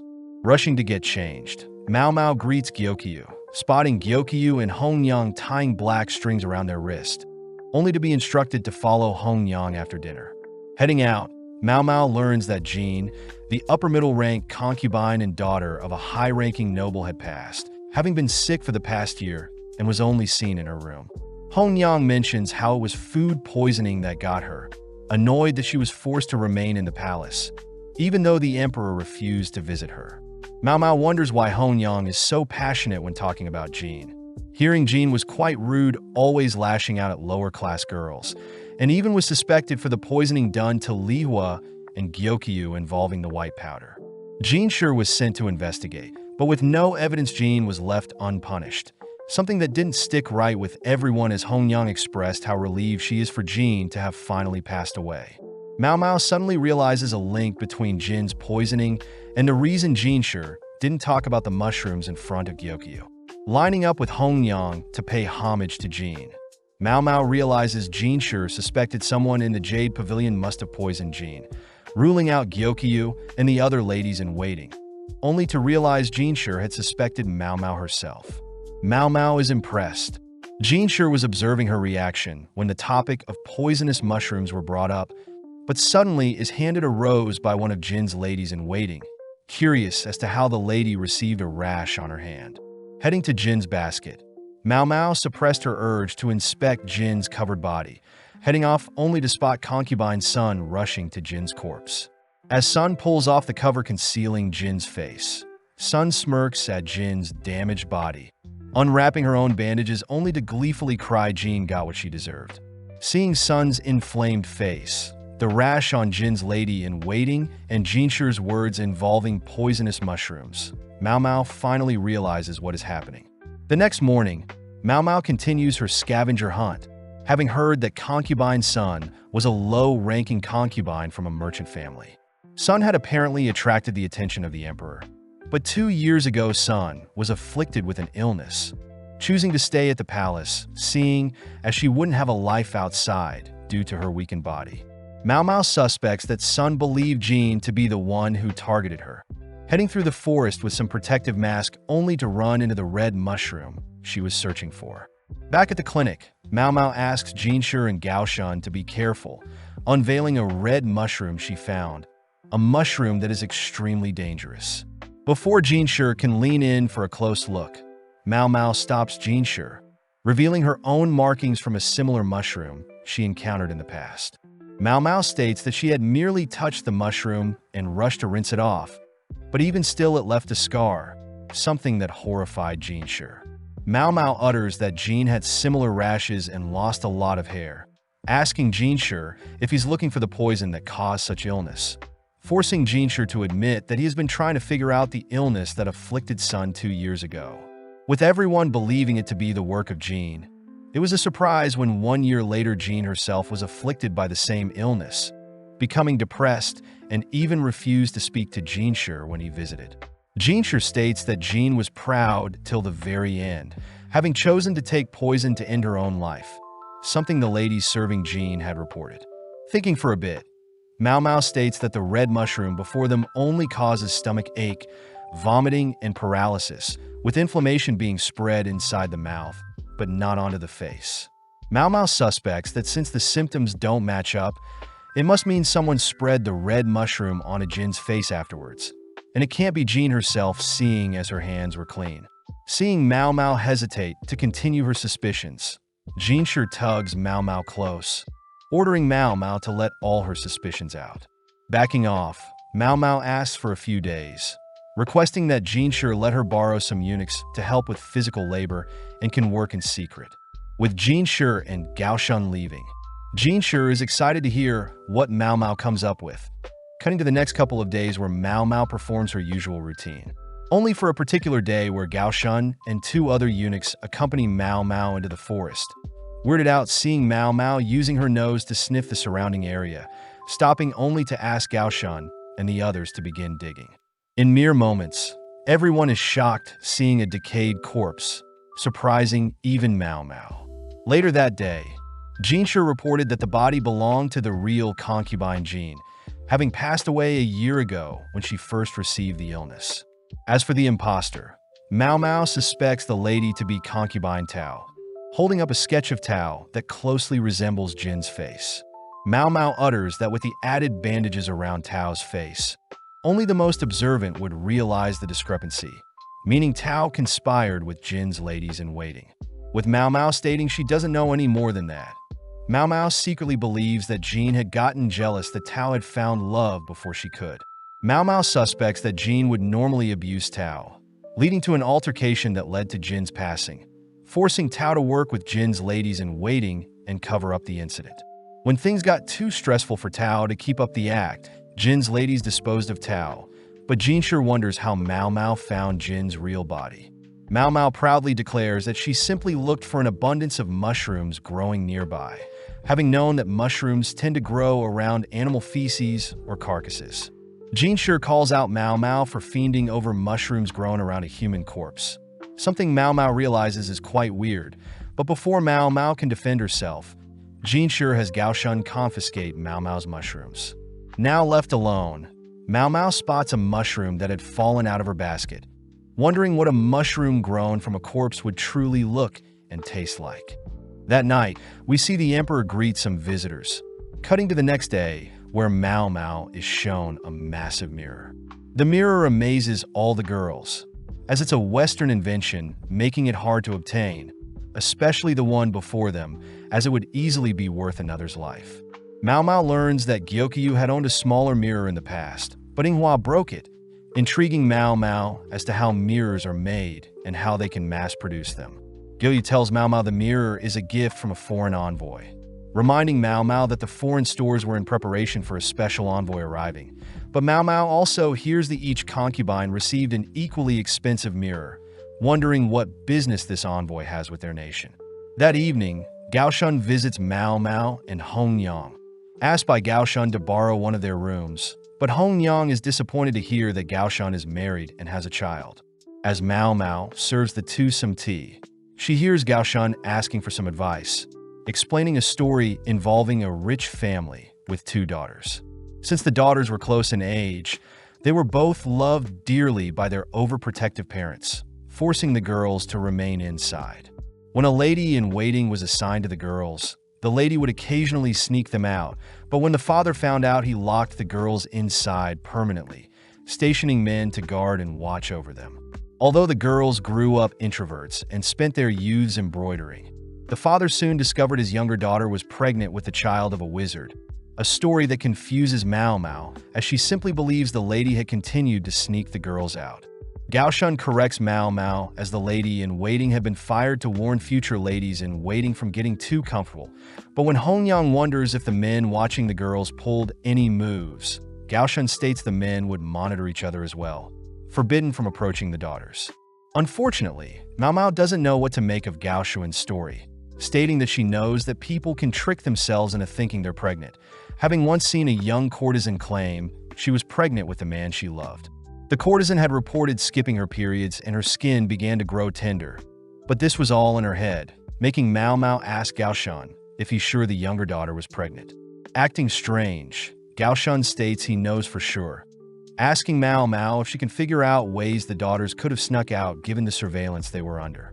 Showing Mao Mao a map of the daughter's home, Gao Shun points to a separated house where the daughters were kept, and only a corridor connected the daughters to the main house, with a built-in washroom included in the separated house. Gao Shun adds that there are windows opposite of the corridor, with two men at different levels watching each window, but Mao Mao points out how limited the men's vision must have been. Gao Shun utters that the girls would normally be seen near the windows embroidering, a hobby Gao Shun admits is unorthodox.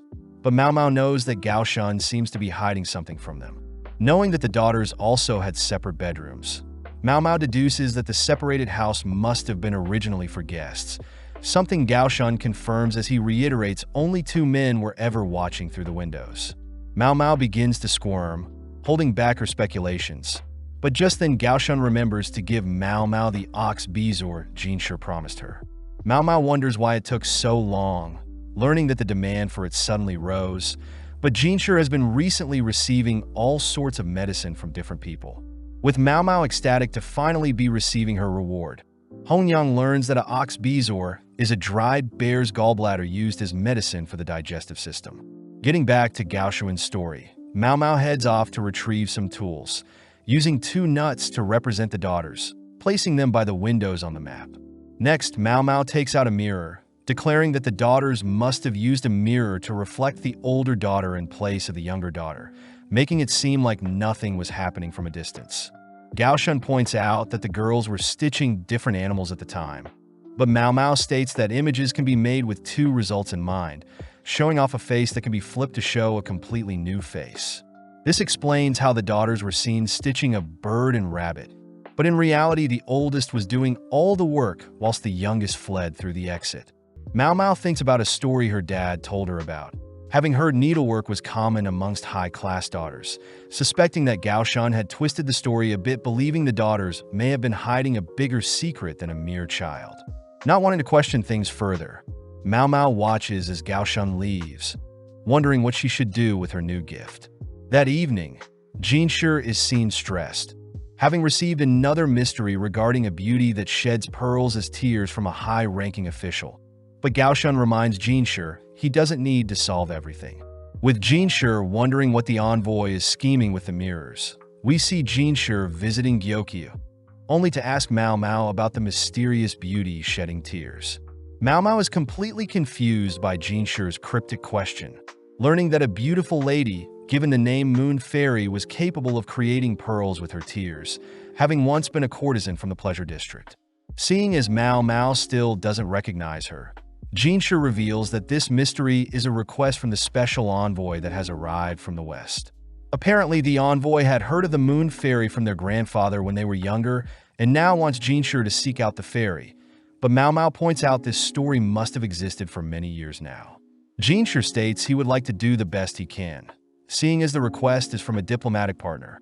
But as Mao Mao thinks back of possible candidates that fit the Moon Fairy description, she realizes that only one fits the criteria. Surprisingly, Mao Mao utters that Jinshi had already met the candidate, revealing it to be the granny of the Verdigris house. Mao Mao says she can convince the granny to visit if he pays, but wonders why Jinshi doesn't just lie about the fairy he finds. But Jinshi reveals he already tried to present other beautiful ladies, but the envoys refuse to accept them as worthy of being a moon fairy. Hearing that the envoys are females, Mao Mao fears what they may do to Jinshi if he were to ever seduce them, instead asking how important these envoys are. Jinshi says the envoys control all western and northern trading points, making Mao Mao curious as to how gorgeous Granny was to have captivated the eyes of Westerners who are already conventionally good-looking. Seeing Jinshi distraught, Mao Mao gets to work inviting Granny to the palace, sitting down with her only to ask Granny if she welcomed an envoy 50 years ago. Granny confirms she did, remembering that the city was originally an ancient ruin that accepted tourists, but seeing as there was no grand palace at the time, a ceremonial site near a pond and orchards was used to welcome guests. Mao Mao recognizes the description as a ruined orchid on the north side of the rear palace. But Granny continues by stating she herself was selected as the main dancer to perform, being the highest class courtesan at the time out of the dozen that were chosen. Granny admits her build at the time was tall and curvy, something that would naturally draw others' attention. But the overall event was mostly improvised and planned to suit the guests. Granny says that bugs needed to be removed from the nearby orchids, and before the event her dress was sabotaged, but like the pros she was, Granny still outshined all expectations, smacking Mao Mao when she seemed bored. Taking out a painting, Mao Mao is amazed to see Granny in her prime, learning that the envoy had personally sent Granny the painting after seeing her perform. Granny proudly claims that the envoy never set foot on their land again, but Mao Mao wonders why Granny drew the envoy's attention so much, disappointed to see Granny doesn't know.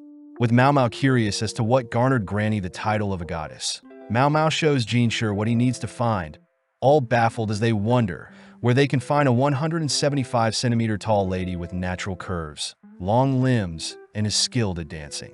Gao Shun mentions how the envoys are tall themselves, being cousins with the same grandfather, intriguing Mao Mao as to how pretty these envoys are.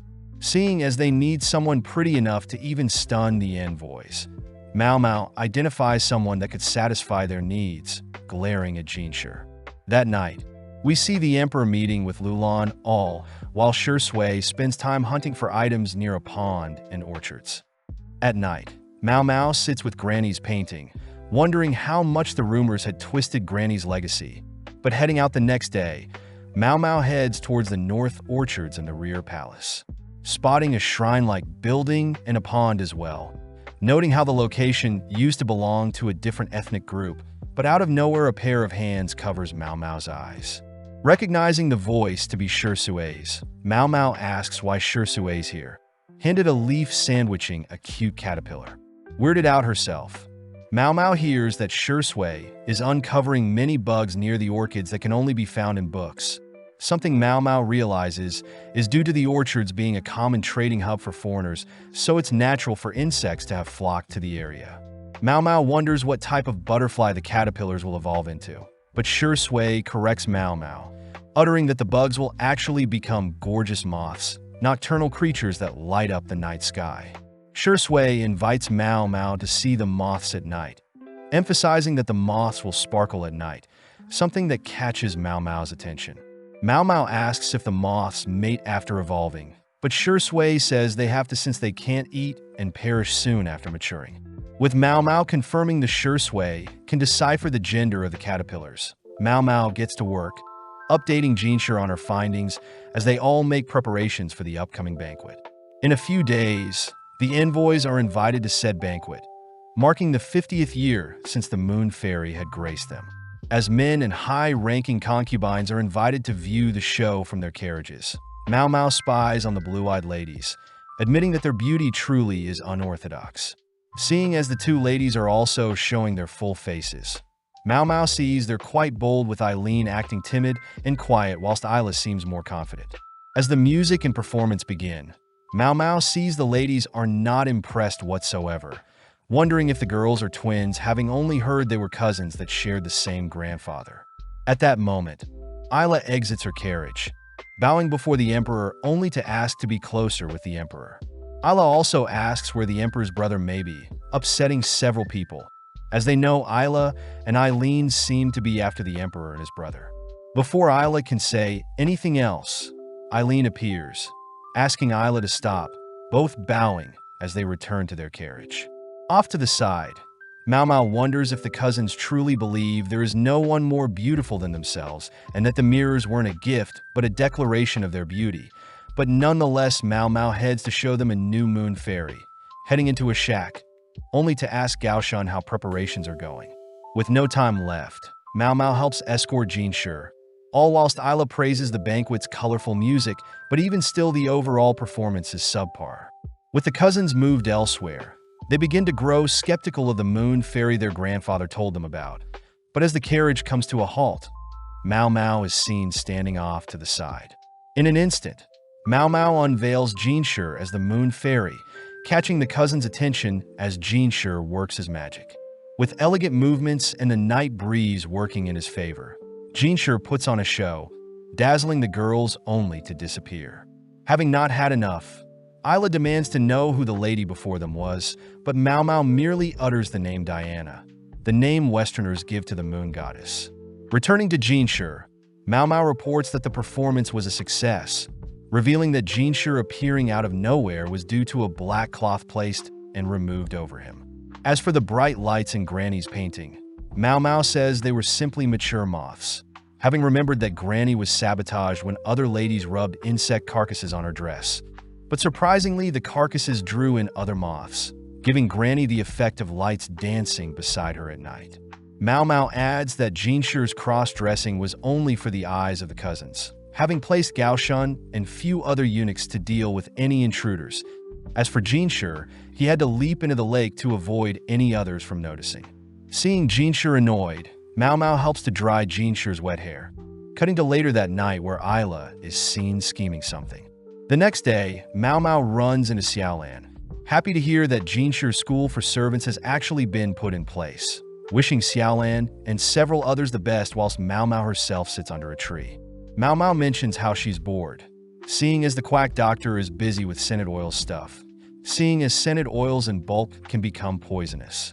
Even Jinshi admitted he wasn't able to track down the buyer of the scented oils, seeing as ladies from across the rear palace purchased them, meaning the envoys can't be blamed. Mao Mao does utter that she fears the envoys could care less about being a concubine, reassessing the situation as Mao Mao sketches out the 4 current concubines. Starting with Lulan, Mao Mao knows she's the most powerful, being backed by her father Shishou, a retainer that existed during the previous emperor's reign. Next is Li Hua, being quite favorable having given the emperor a baby boy, but sadly he passed shortly after birth. Then there is Li Shu herself, who is also quite powerful, coming from a persistent family, willing to hand over Li Shu for power, but luckily the emperor favors voluptuous women. Finally is Gyokyu, the emperor's favorite, having given the emperor a princess and soon another child, even having support from her western nation. Mao Mao reiterates that there have been 2 attempts on Gyokyu's life, one being at the garden party, but that turned out to be Duo's lady in waiting targeting Li Shu, but misfiring onto Gyokyu. As for the second one, Mao Mao remembers that someone had tried to poison Gyokyu around the time Lingli was born, something Hongyang believes to be the work of Jin, but the question is how Jin learned about the poison in the first place. Mao Mao also remembers that Suirei has still not been found, wondering why Suirei had tried to assassinate Jinshi as well, but seeing as things are getting complicated, Mao Mao goes on a walk. Running into the ladies from the Crystal Pavilion, 3 of the ladies immediately avoid Mao Mao, leaving Xin, who takes her time passing Mao Mao, but Mao Mao realizes that she doesn't smell any scented oils on her, unlike the other ladies in waiting. That evening, Mao Mao learns that Ailin has a fever, offering to give her some medicine whilst Inghua suggests Mao Mao take her to the clinic. Following Ailin, Mao Mao is amazed to discover a new section in the north side of the rear palace, a location Ailin says is near a wash house for dirty clothes. Speaking to Xinlu, an older-looking court lady, Xinlu reassures Ailin that her fever will subside over the next few days, offering Ailin a place to stay as to not infect anyone else. Mao Mao is impressed by Xinlu's efficiency, even amazed that they're heading through a location that has been sanitized with alcohol and nicely ventilated. With Ailin assigned a room for the night, Mao Mao is asked to leave, rushing back home only to notice an abundance of older court ladies. Mao Mao deduces that once a lady has reached a certain age, they're removed from the rear palace, but they also get offered to work behind the scenes, explaining the abundance of older ladies. Just then, Mao Mao bumps into Jinshi, who asks Mao Mao to pay more attention to her surroundings, but this only annoys Mao Mao. Jinshi asks what Mao Mao was doing just now, hearing that Mao Mao only recently learned of their current location, but Mao Mao admits she didn't listen when she was given a tour after being sold off. Seeing Jinshi saddened, Mao Mao asks why the clinic can't be the official medical office, but Gaoshun states that only men can be doctors as anyone can treat small wounds, but only doctors can make medicine and treat major injuries. Mao Mao realizes why she didn't smell any medicine in the clinic, wondering why she is allowed to make medicine, only to hear that Jinshi is making a special exception for Mao Mao. Seeing as things are quite complicated, Jinshi wishes he could allow non-eunuchs to create medicine, reminding Mao Mao that the current emperor had banned the surgery that created eunuchs, wondering how long it'll take to be understaffed. As Jinshi leaves, he advises Mao Mao to keep her medicine practices a secret, cutting to later that night where Ailin is taking the medicine she received from Mao Mao, but at that moment Xinlu appears, asking if Mao Mao was the one who created the medicine. The next day, Gyokyu tells Mao Mao that court lady Xinlu would like to speak with Mao Mao, something Ailin apologizes for as Xinlu found out Mao Mao had given her some medicine. Seeing Gyokyu worried, Ailin reveals that Xinlu wants to borrow Mao Mao, prompting Inghua to help escort Mao Mao, only to formally greet Xinlu. Seeing Xinlu's green-tinted eyes, Mao Mao wonders if Xinlu is foreign, admiring how intimidating Xinlu appears at the moment. Shenlu apologizes for shooing Mao Mao away yesterday, having only learned recently that Mao Mao serves the precious consort Gyokyu. But seeing as this is the perfect time, Shenlu asks if Mao Mao can make medicine for one of Lady Lihua's servants. Immediately, Yinghua reminds Shenlu that Mao Mao's medical practices are to be kept a secret, but Mao Mao calms Yinghua down, asking Shenlu to further elaborate. Shenlu reveals that she came to know a servant girl, Susu, that would frequently use the laundry area, but around the time the caravan arrived, Susu began to grow ill. Soon after, Susu went missing, but Mao Mao speculates Susu simply uses another laundry area.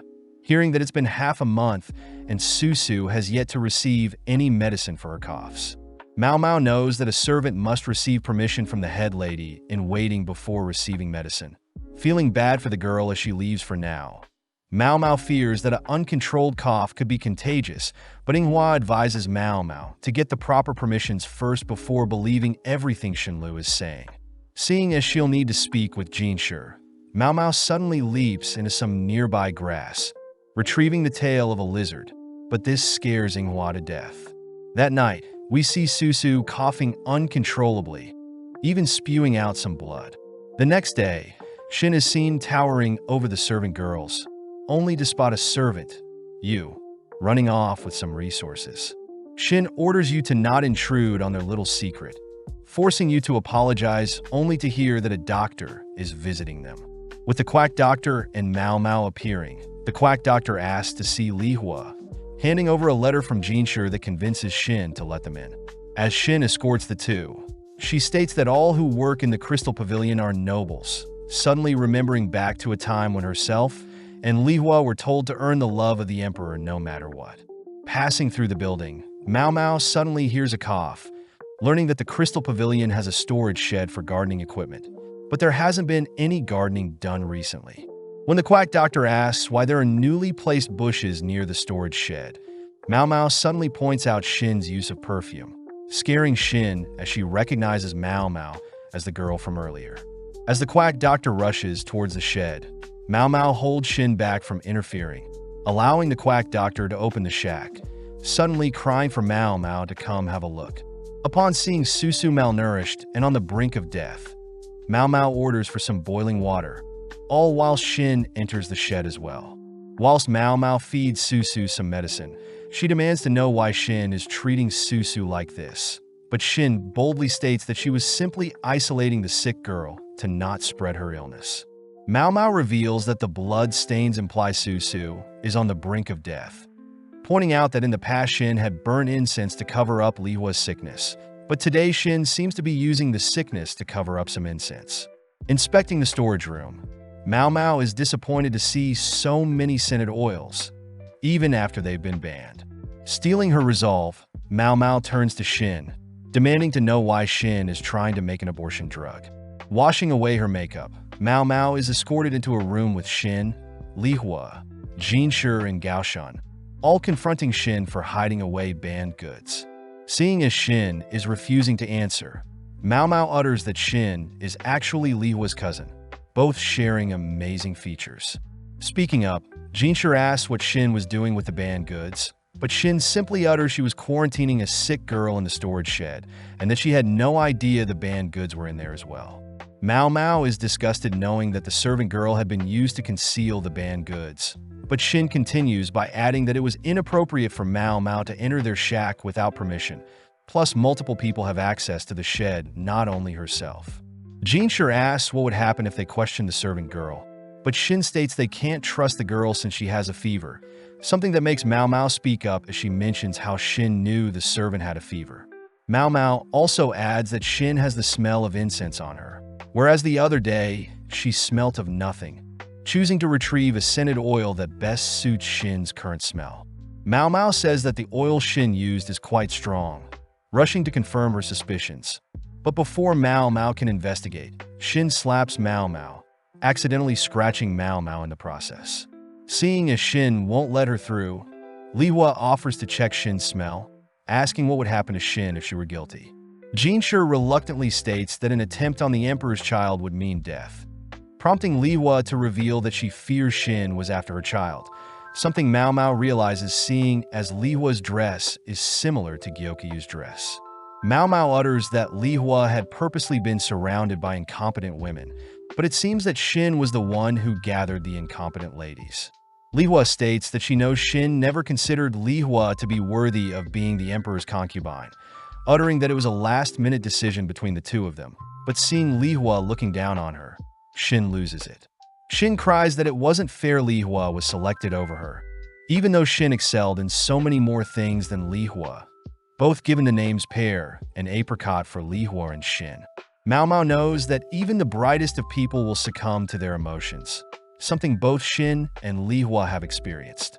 Shin yells that Li Hua was made the emperor's concubine simply because she was the daughter of the head family, whereas herself she worked her entire life to surpass Li Hua to no avail. With Jinshi hearing Shin's confession, Shin rushes over to the scented oils, preparing to douse Li Hua in the poison, all whilst cursing Li Hua's child. Luckily, Gaoshan intervenes, restraining Shin only for Mao Mao to lean in close, stating that she knows Shin values the title Empress, compared to Li Hua, who truly loves the Emperor.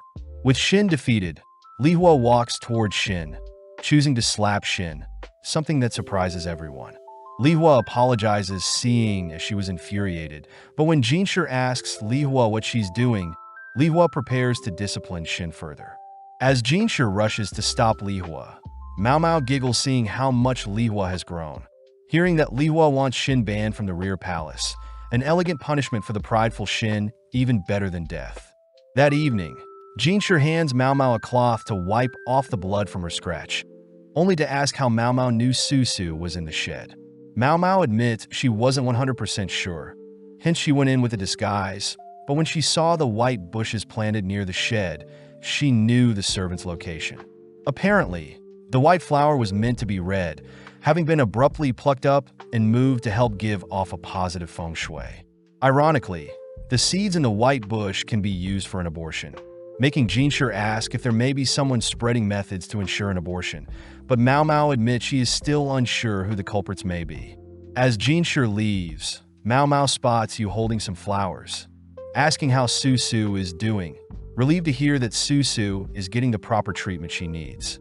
That night, the emperor is seen visiting Li Hua, having heard that Mao Mao once again saved Li Hua, staring off into his glass of wine as he thinks of something. Flashing back, we see a younger Jinshi playing with a ball, only to be greeted by an older man who reaches out to Jinshi, but Jinshi's mother appears, stopping the man from touching Jinshi. When an older lady appears, Jinshi and his mother immediately bow, but Jinshi wonders why his mother is glaring at the others, all watching as the older lady has several eunuchs drag the man away. But as the man leaves, he drops a strange object. Before Jinshi can remember what happened, he suddenly awakens, choosing to squeeze in some nightly training to relax his mind. Jinshi reveals that the older man in his dream was his father and the older lady was his grandmother, combined with the fact that the current emperor is his brother. Something Jinshi wonders if Mao Mao has figured out, but having trained all morning, Jinshi heads back to bed.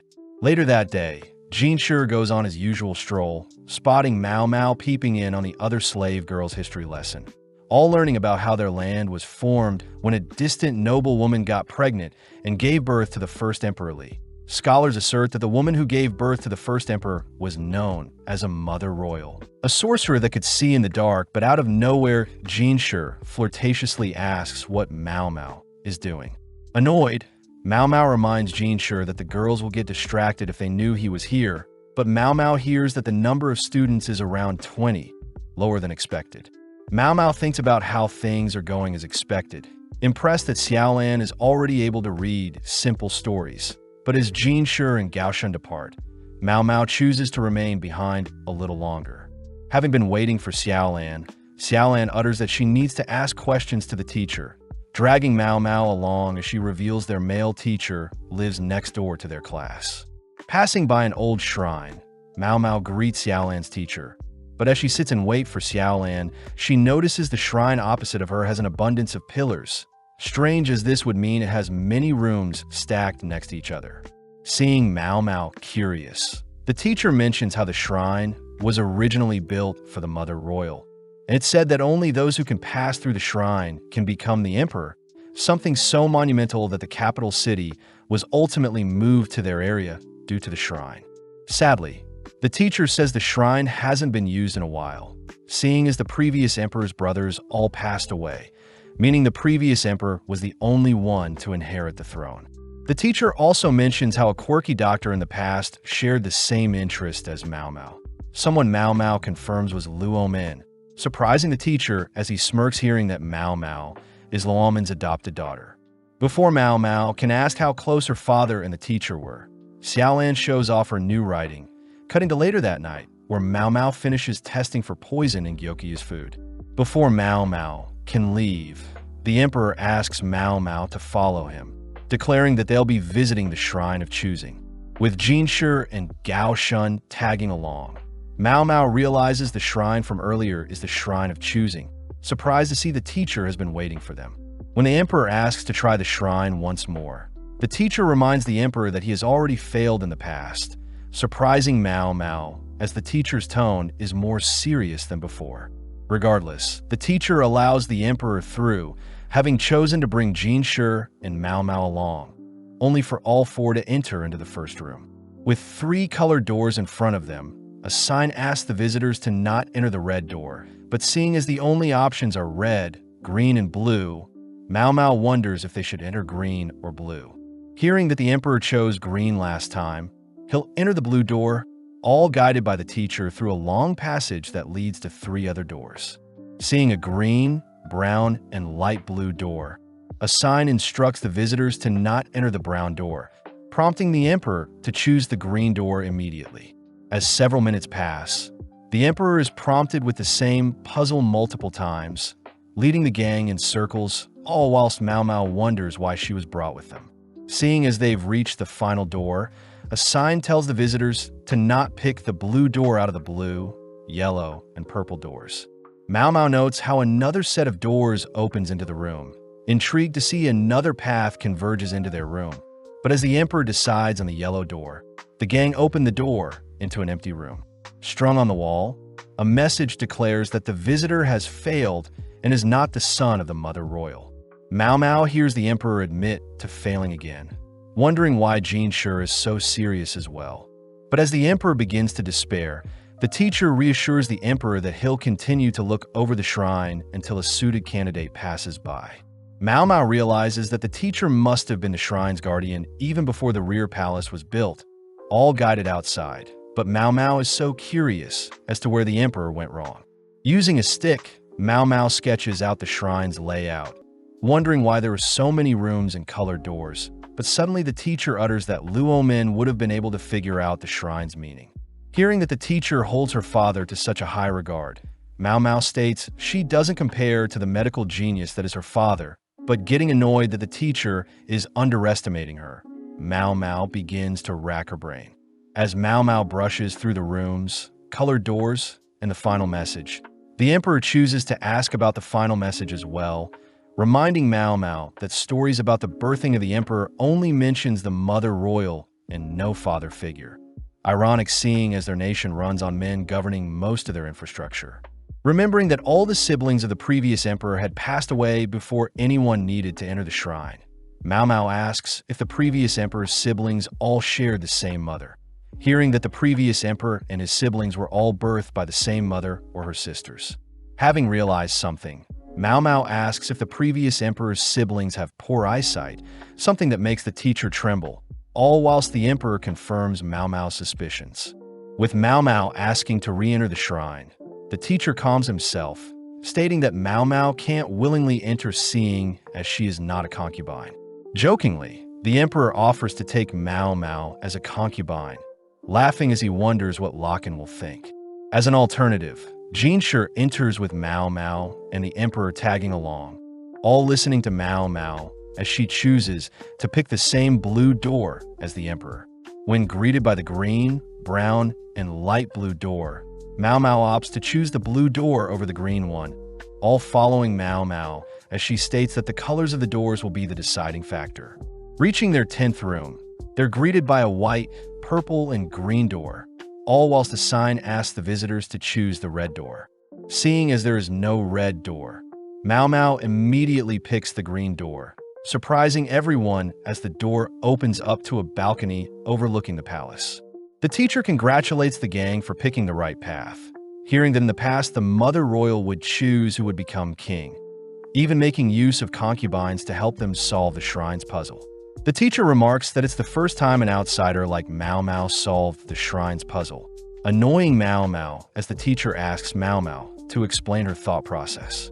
Mao Mao utters that the stories wrote that the royal mother could see in the darkest of nights, meaning that those who carried the mother royal's bloodline would share her genetic eyes and not be able to discern colors. Going through the first room, Mao Mao states that both green and blue doors are correct, but with the color genetic defect, true descendants would only be able to recognize the blue door as the correct option. Mao Mao says that the color genetic defect makes men unable to discern red and green colors, with only 1 in 10 Western men affected, something Mao Mao learned from her father. As for the next room, brown and green would have appeared the same, leaving the blue door. Finally, the 10th room reversed the trick, meaning purple and white were visible, but the green door would have been blank for those afflicted by the genetic defect, meaning the green door was the only option. The emperor wonders how such an illness was never noticed, but Mao Mao says those who grow up with it live normally with said illness, and in exchange those afflicted can see well in the dark, just like the tales of the mother royal's brilliant eyesight. Mao Mao adds that although people may have been chosen from lucky guesses, the abundance of runes and doors whittles down the chances of a non-descendant passing. Plus, the mother royal had supposedly arrived from the west with many servants. Jinshi points out how the mother royal apparently didn't have a husband to pass down the genetic trait, but Mao Mao says this was all part of the mother royal's plan. Seeing as the genetic trait is so rare, the mother royal needed to keep such a trait in the family, allowing concubines with such a Western trait to take the shrine test, ensuring that royals would marry someone with the genetic trait.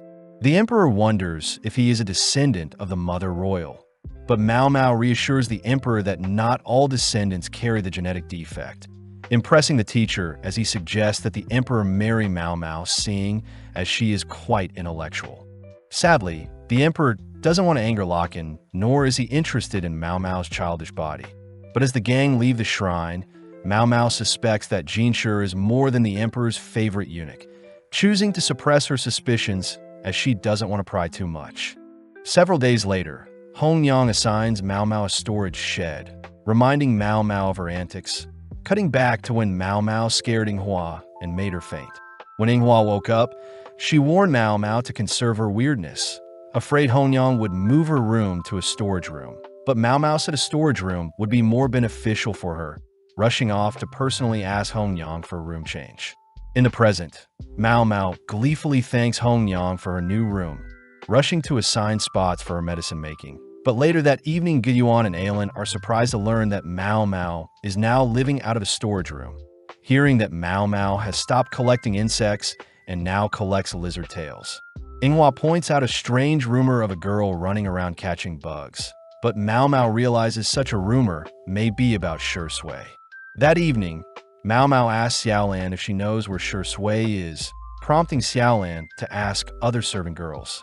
Seeing the girls hesitate around Mao Mao, someone who directly serves a concubine, Mao Mao eases the tension by offering up Jinshi's handkerchief. Having been pointed to the north side of the palace, Mao Mao gets bitten by a mosquito only to notice some white blossoms, having collected the plant's seeds with fellow courtesans when she was younger. Mao Mao reveals the seeds can be used to make an abortion drug, reminded of Shin, who was after Li Hua's concubine position. But Mao Mao points out how the lantern plant, peony, balsam, and mercury would also be needed to create the abortion drug. Although all the plants can be found in the rear palace, Mao Mao still wonders how Shin learned of the drug, believing Shin acquired the ingredients from the caravan. But the question is who and where is the person feeding Shin the information. At that moment, a bush rustling can be heard nearby, only for Shi Sui to leap out of said bush, having been hunting down bugs. When Shi Sui tries catching a bug that landed on Mao Mao's head, she accidentally smashes it, forcing Mao Mao to rinse off nearby. When Mao Mao asks about the bug Shi Sui caught, Shui gleefully drags Mao Mao elsewhere, crying that the bugs she's caught are unique in the East, but that moment loud noises can be heard in the distance. Rushing to check out the noise, Mao Mao spots the Empress Dowager passing by, amazed that such a youthful lady could be the current emperor's mother. Shui mentions that there is a clinic solely run by court ladies, and that it was the Empress herself who founded the clinic. Shui reveals that the Empress Dowager is very kind, being the one that banned slaves and eunuchs. Sadly, courtesans still offer up their bodies in exchange for money and goods, a loophole that bypasses the slave ban. Before the girls leave, Mao Mao wonders if the Empress Dowager visiting the clinic is connected to what happened with Shin, holding back from digging further, not wanting to be scolded by the other girls. That evening, Mao Mao notes how serious Hong Yang is, having ordered the girls to clean the pavilion until it's spotless. It's revealed that the Empress Dowager was personally visiting them, formerly known as Lady Ungshi, as Ungshi, someone who knows of Gyokyu's pregnancy. As Ungshi plays with Lingli, Mao Mao notes how close Ungshi and Gyokyu are, only for Ungshi to personally greet Mao Mao. Ungshi says she's heard of Mao Mao through Suiren, surprised that Suiren used to be Ungshi's lady-in-waiting, but as Ungshi gives Gyokyu a stare, Gyokyu requests to put Lingli in her bed.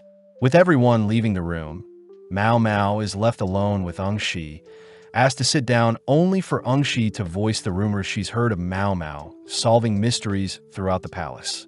Staying humble, Mao Mao says she simply advises people with her limited knowledge, intriguing Ungshi as she personally asks Mao Mao to look into something for her, asking Mao Mao to see if Ungshi herself had placed a curse on the late emperor. That night, Mao Mao gets to work, rehashing the horrible rumors she heard of the late emperor, hearing he was a fool and a puppet to the empress, but worst of all, he favored younger women. The late emperor had chosen to go after younger women, resulting in Ungshi giving birth to the current emperor at such a young age. But luckily, Luo Min had ensured a safe delivery. Not long after, the emperor's younger brother was born. Someone Mao Mao knows should be 1 year older than her, meaning the Empress Dowager should be reaching 30 years old by now. Mao Mao notes how strange the ages of the emperor's current brother and the late emperor's age is, stopping herself from speaking nonsense, only to cut to several days later, where Ungshi is holding a tea party with the 4 high-ranking concubines. Before the tea party starts, Hongyang escorts Gyokyu to a room where she can rest, a symptom of early pregnancy. As Mao Mao and the girls make preparations, they voice how scared they're seeing as the tea party is outside the rear palace and is in the inner court where the emperor lives. The girls fear that Gyokyu's pregnancy will be obvious when people see her, but Mao Mao notes how Li Hua probably won't probe too much, seeing as she is pregnant as well. As for Li Shu, Mao Mao doubts Li Shu or her head lady in waiting will step out of line, but gets worried seeing as Lulan may be unpredictable. Just then, Hongyang asks to speak with Myomoa privately, pulling her aside only to remind Mao Mao the significance of not having Mao Mao taste for poison. Mao Mao knows that they're showing their respect to Ungshi by not having poison tasters, but Hongyang asks what Ungshi had asked Mao Mao to solve. Seeing as Mao Mao can't divulge what she spoke about with Ungshi, Hongyang lunges forward only to warn Mao Mao to never betray Gyokyu, something that terrifies Mao Mao as she promises she would never do such a thing. With Hongyang reverting back to her calm demeanor, Mao Mao admits that Hongyang is well suited to be head lady in waiting, but as we cut to later that day, Mao Mao is seen being summoned by Ungshi. Believing that Ungshi wants an answer to the possible curse placed on the late emperor, Mao Mao is guided through the rear palace by Ungshi's lady-in-waiting, amazed that their current location is spotless. Seeing as the landscape has also been perfected, Mao Mao suddenly stops before some doors, learning that not even cleaners are permitted to enter the room before them. As the lady escorting Mao Mao opens the room's doors, Mao Mao is suddenly hit with a strange smell, hearing that the room belongs to a court lady turned low-ranking concubine that lived during the reign for the current emperor's grandfather. Mao Mao also learns that the room before them is where the empress lived with the late emperor and is also where the late emperor was raised and passed away. Taking Mao Mao elsewhere, The lady enters a different room where all the high-ranking concubines can be seen having their tea party with Ungshi, hearing that the late emperor and his mother, the empress, had spent the remainder of their years in the Forbidden Room, both passing away around the same time. Mao Mao asks if the emperor was young when he passed, but the lady utters the late emperor was old enough to pass away for natural causes. But Mao Mao is confused as to how Ungshi would think she cursed the late emperor. Although the lady agrees with Mao Mao, she states that Ungshi had confessed to cursing and wishing for the death of the late emperor. But Mao Mao says that's not enough to be the reason for the emperor's passing. Mao Mao hears that the late emperor's body was placed in a mausoleum for a year due to customs. But when the current emperor and Ungshi went to check on the late emperor's corpse, they were mortified to see the late emperor's corpse had yet to decay. Seeing as this is abnormal, Mao Mao utters that corpses are meant to rot and decay unless they've been preserved in ice. Hearing the lady requesting Mao Mao figure out what this curse is before the mausoleum is torn down, but Mao Mao replies that she has one request. That evening, Mao Mao passes through the palace, remembering that she must investigate this so-called curse on the late emperor who passed 6 years back, curious to inspect the preserved body for herself. Having returned to the outer palace, Swearin had gifted Mao Mao a nice room, seeing as it has been a while since Mao Mao lived there, but Mao Mao stresses about how Hong Yang is doing. Mao Mao knows that it's awkward for herself to be serving multiple concubines, wondering what her actual position in the palace is. But as Swearin dims the lights in the room, Mao Mao spots Swearin reading a book by candlelight. Swearin suggests Mao Mao pick out a book of her own to read, heading into the back room only to notice that Swearin has such young taste with the abundance of romance novels. Before Mao Mao can inspect other items, Swearin catches Mao Mao, but Mao Mao rushes to explain she was only looking around. Opening a basket, Swearin shows off some toys Jinshi used to play with, asking what Mao Mao thinks of Jinshi, but Mao Mao simply utters Jinshi is a great boss as long as he gives her rare materials. Swearin mentions how she always took away Jinshi's favorite toys, something that made Jinshi cry often even when Gaoshan would try and show off other toys Jinshi could play with. Mao Mao wonders why Swearin took away his favorite toys, hearing that Swearin was simply training Jinshi to not hone in on one thing at a time, something especially important for Jinshi's position. Mao Mao feels sorry for Jinshi, learning that Jinshi was forced to mature at such a young age. But Mao Mao is relieved to know Jinshi is okay with acting vulnerable around her. Seeing a piece of paper, Mao Mao picks it up and opens it, but Swearin quickly snatches it away from Mao Mao, uttering that she was supposed to throw the paper away, but forgot.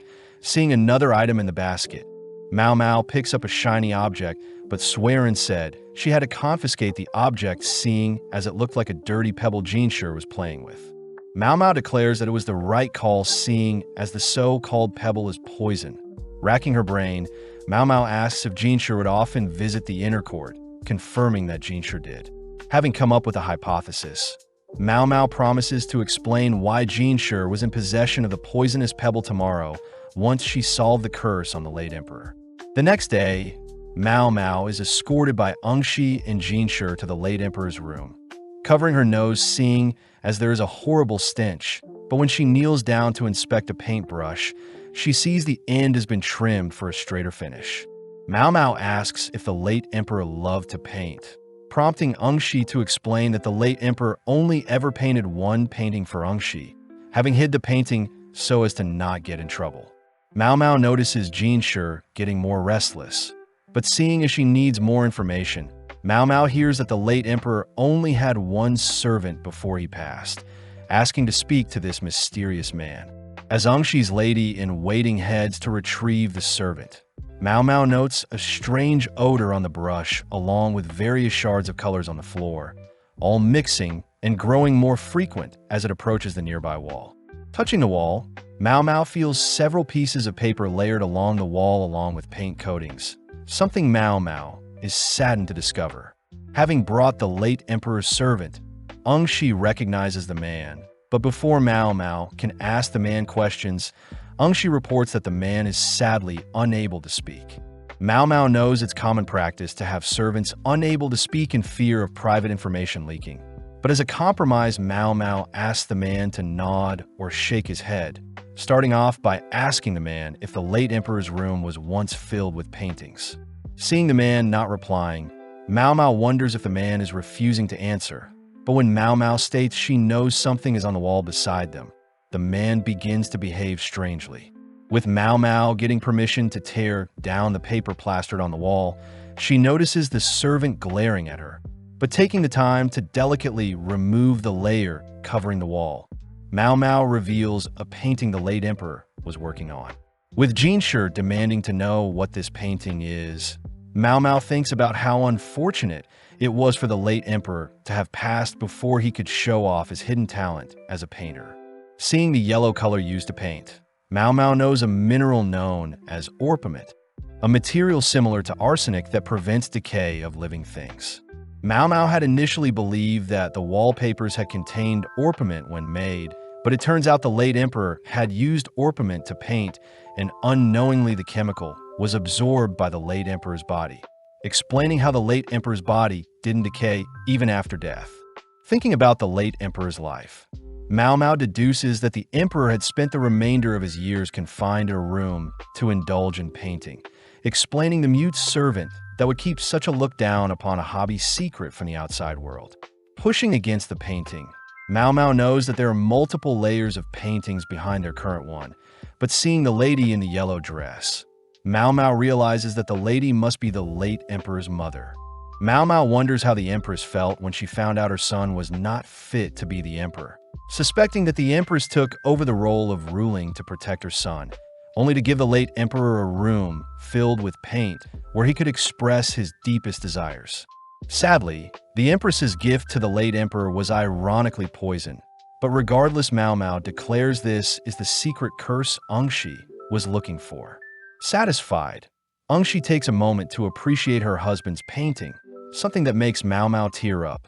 That evening, it's revealed that Ongshi actually despises the late emperor's painting, pissed to see the empress had been painted, but not herself.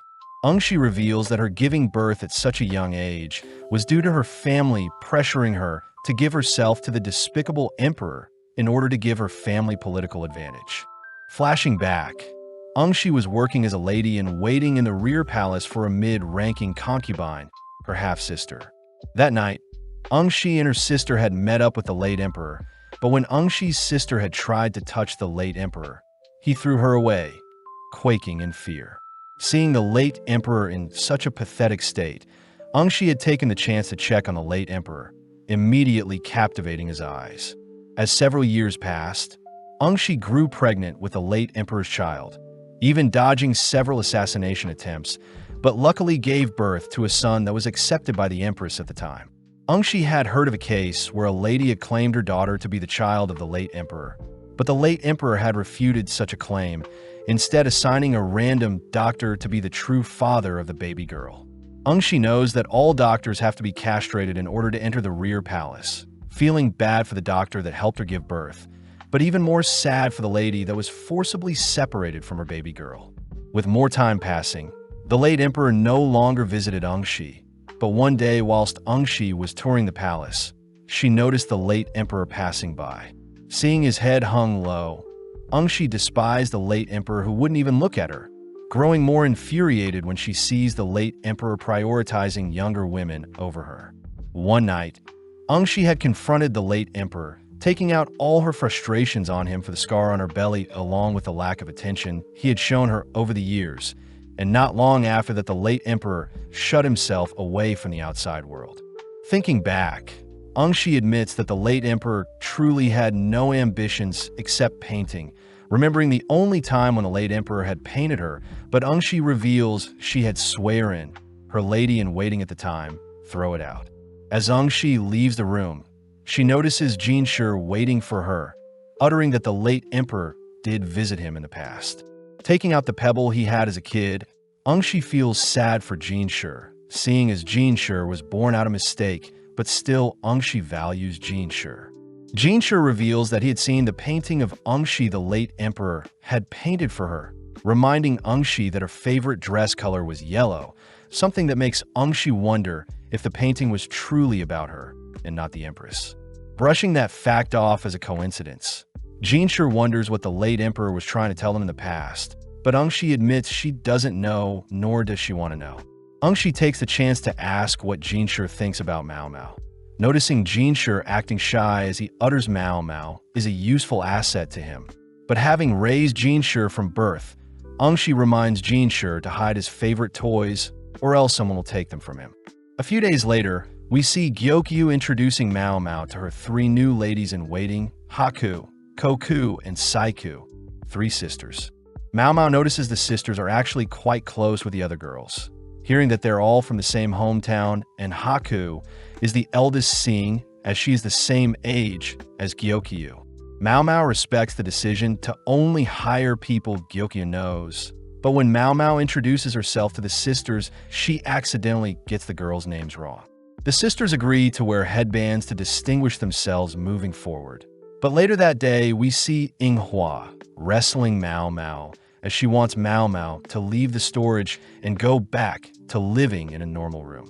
Mao Mao sadly refuses, holding strong against Inghua, all whilst the 3 sisters watch. But out of nowhere, Hongyang appears, dragging Mao Mao and Inghua back to work. That evening, Gyokyu agrees to give Mao Mao both the storage room and her original room, asking Mao Mao to rest up in her room when she sleeps, something that excites Mao Mao. As Mao Mao works on cleaning the pavilion as usual, she realizes that the amount of work has decreased since the sisters joined them. But the sisters ensure Gyokyu's pregnancy goes well along with evening out the head count due to Lolon's increase in servants. Wrapping up work, Mao Mao sprints off to her shed, worrying the sisters as they wonder if Mao Mao truly sleeps in a shed even though she is a lady-in-waiting. Working on some medicine, Mao Mao notices Inghua spying on her, but Mao Mao knows that Inghua is only looking out for her along with Gyokyu. Hence why Inghua doesn't want Mao Mao to spend too much time in a shed and instead get to know the sisters. Heading to apologize to Inghua for earlier, Inghua asks if Mao Mao is free tonight, declaring Mao Mao will accompany her tonight to make up for what happened earlier. Heading to the north side of the rear palace at night, Mao Mao wonders what could possibly be out there, but suddenly Inghua instructs Mao Mao to place a cloth over her head. Stopping in front of an old building, Inghua knocks on the door, only to be greeted by a mysterious lady. Mao Mao notes the beautiful old court lady, but as the trio head through the house, the lady utters that the number of court ladies have plummeted in the past years. Entering a room filled with other ladies, they all sit around a fireplace. But Mao Mao thinks about how strange it is for 12 people to gather in a closed room on such a hot day. Starting their gathering, the lady states that they'll begin telling 13 scary stories, starting off with a tale of a lady being pushed into a moat. As the story reaches its climax, Inghua is seen clinging onto Mao Mao, only for the one telling the story to blow out their candle. Seeing as the stories are basically scary rumors, Mao Mao gets bored as she wants something more scary. But suddenly Mao Mao notices Shui is amongst them, gifted a snack to munch on. Up next is a lady talking about a story from her hometown, uttering that her village was near a forest filled with demons that would curse whoever entered. But one day a child had wandered into the forest in search of food when their village was low on crops. When the boy had returned to his mother, they both tried keeping a secret, but when the town found out, the mother and boy were ostracized and cut off from the town. As the child and mother grew weak and pale from the lack of food, a villager one night saw a beam of light enter their home. But when the villagers checked on the pair the next day, they were horrified to see the boy had passed. Checking on the mother was barely alive, managing to let out some cryptic words only to pass soon after with a demented smile on her face. As the girl telling the tale blows out her candle, Mao Mao yawns, seeing as she has figured out something, promising to tell Shui about it later. But seeing as it's Shui's turn, she starts by telling a story from the Far East. The story follows a monk that performs funeral ceremonies frequently, but having finished late, the monk hurried home through some tall grass late at night. Hearing wild dogs in the distance, the monk hurried to a nearby home, greeted by a wife and husband only to ask them for a place to rest for the night. Luckily, the wife warmly welcomed the monk, feeding him and giving him a place to stay, and in exchange the monk prayed for the wife and husband's safety. As the monk prayed, he heard the husband and wife arguing about something, but before he could intervene, his senses told him to continue praying. Out of nowhere, a monster enters his room, searching for the monk, but the monk seemed to have been protected as long as he remained to pray.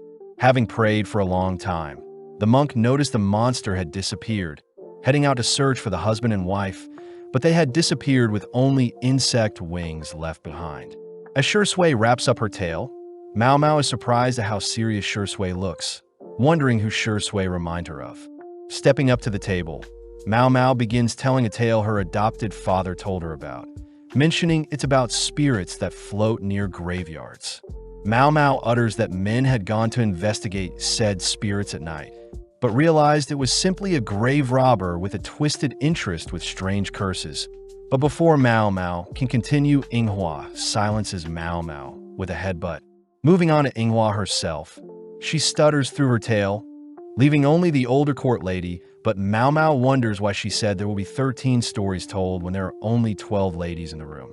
The lady tells a tale from the late emperor's reign, lamenting how the rear palace expanded rapidly, adding that the late emperor's mother had sought out young girls for the late emperor to indulge in. With Mao Mao realizing something, we hear the lady mention that the ladies impregnated by the late emperor was forced to remain in the rear palace while separated from their children, but suddenly Mao Mao begins to feel dizzy, slowly falling unconscious. As the lady wraps up her tale, Mao Mao suddenly forces herself awake, rushing towards a nearby window only to gasp for fresh air. Ordering Inghua and Shui to help the other unconscious ladies get some fresh air, Mao Mao checks on the girls. She suddenly hears the older court lady curse Mao Mao for ruining her plan. Heading back home, Inghua wonders where the older court lady went, but just then Shui calls out to Mao Mao, asking about what Mao Mao had figured out regarding the tale with the demons in the forest. Mao Mao reveals that forbidden tales normally have an explanation to them. As for the demonic forest tale, Mao Mao says that forests normally have an abundance of food, but most of them aren't edible. Mao Mao suspects that the mother and son were forced to enter the forest and search for food once they were cut off from the village and needed food. As for the light that entered the mother and son's home, Mao Mao believes it to be due to a glow in the dark mushrooms that are highly poisonous, resulting in the starving mother and son passing due to its poison. Finally, the last words the mother had uttered must have been her spite for the villages abandoning them, something that impresses Shui as she runs off, thanking Mao Mao for the explanation.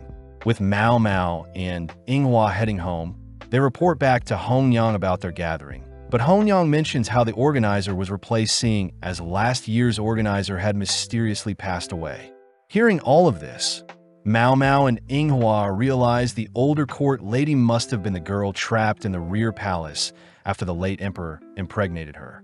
Calming herself, Mao Mao realizes that the 13th story must have been their deaths if the ghost of the older court lady succeeded with her plans, but Mao Mao also knows everything could also be a misunderstanding.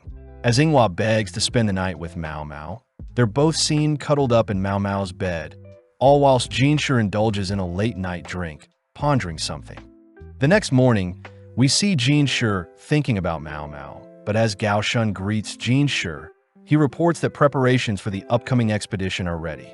Jinshi states he wants to take Mao Mao with them, but Gao Shun fears that Jinshi's true identity will be revealed, something Jinshi isn't too concerned about, seeing as he'll tell Mao Mao who he truly is on the expedition.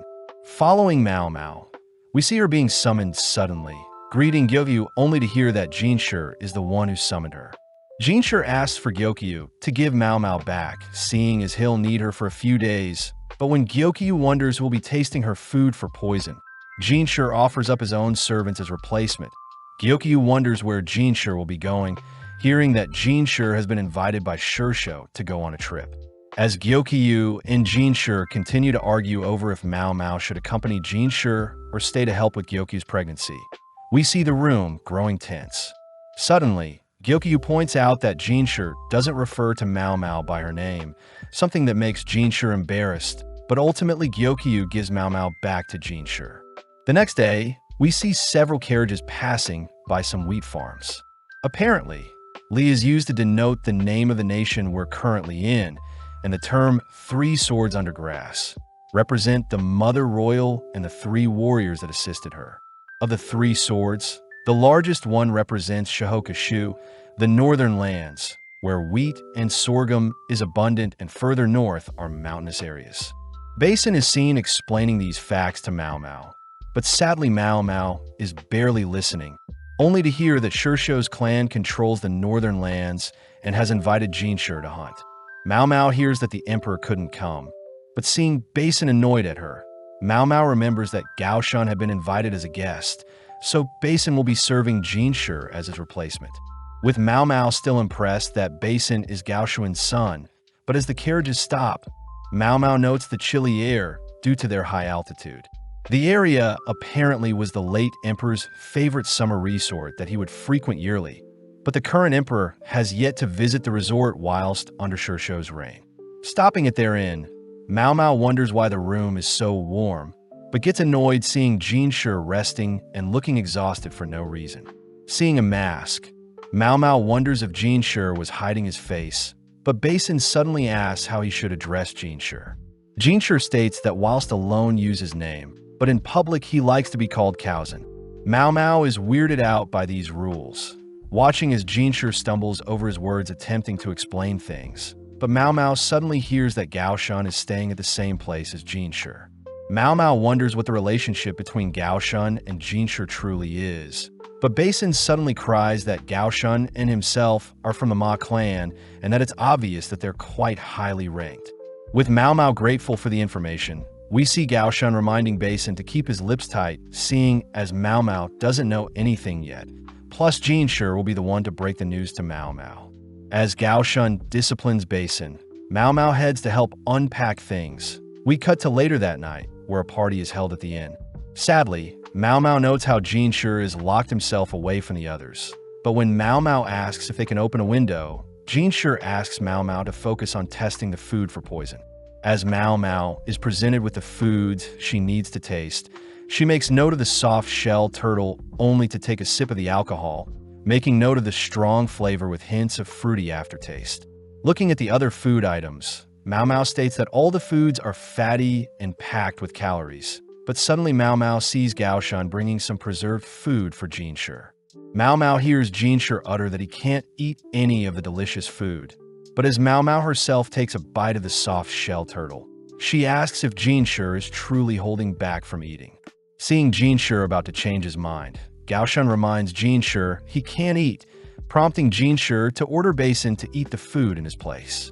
Sitting down, Basin downs the alcoholic beverage, but instantly Basin gets drunk, rushing off to his room, seeing as he has a nosebleed. With Basin collapsing, Gao Shun helps carry him away, cutting to later that night, where Gao Shun shows Mao Mao her room. Choosing to clean off for the night, Mao Mao is amazed at the luxurious room she's been given, wishing for a good hunt tomorrow. Cutting to some hooded figures in a forest, we see them unveiling a newly crafted pistol designed to be fired in a forest, something they plan to use tomorrow.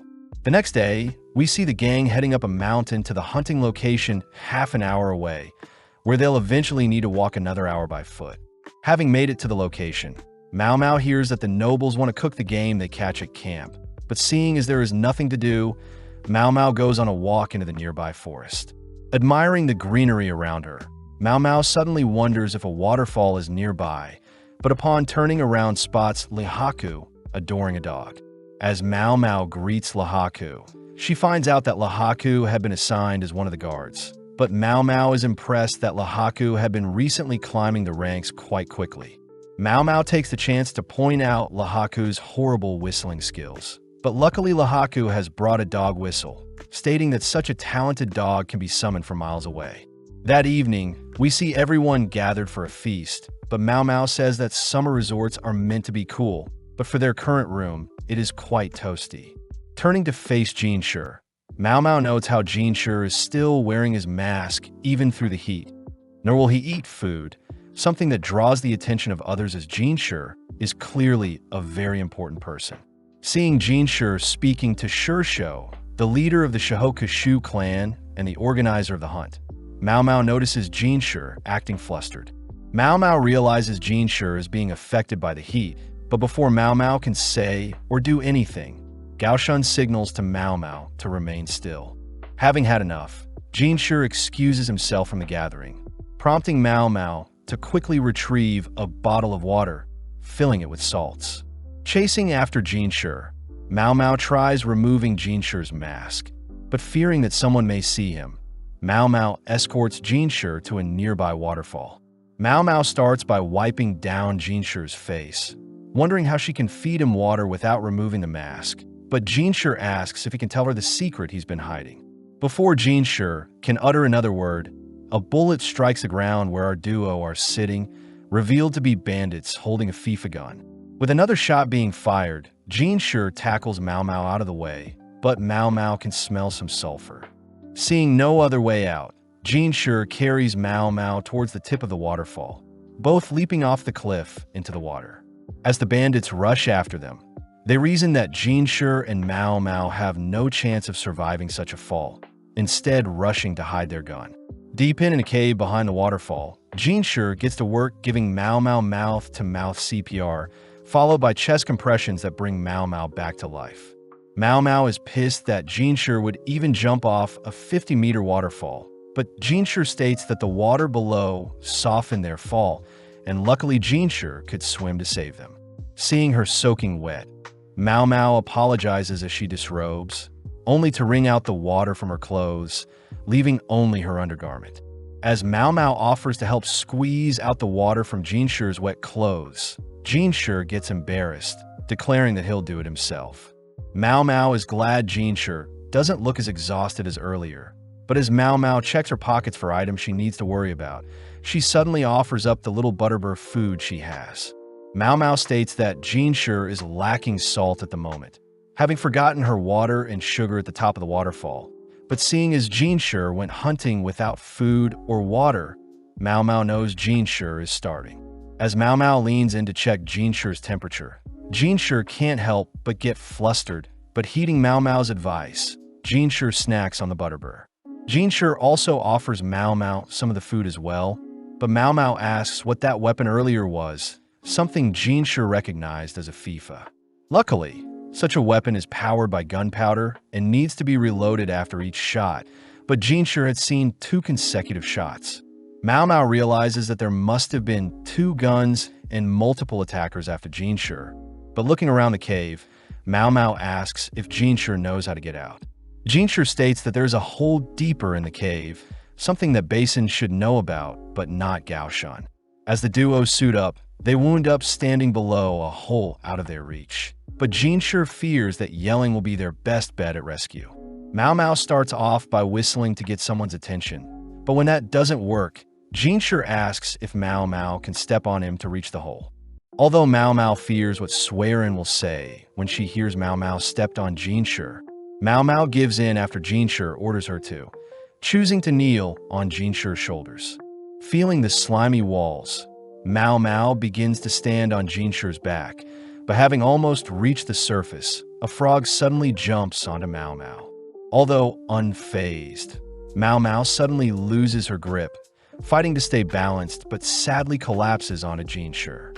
Luckily, Jinshi had softened Mao Mao's fall, but as Mao Mao tries getting up, Jinshi simply pulls Mao Mao close, holding on her tightly.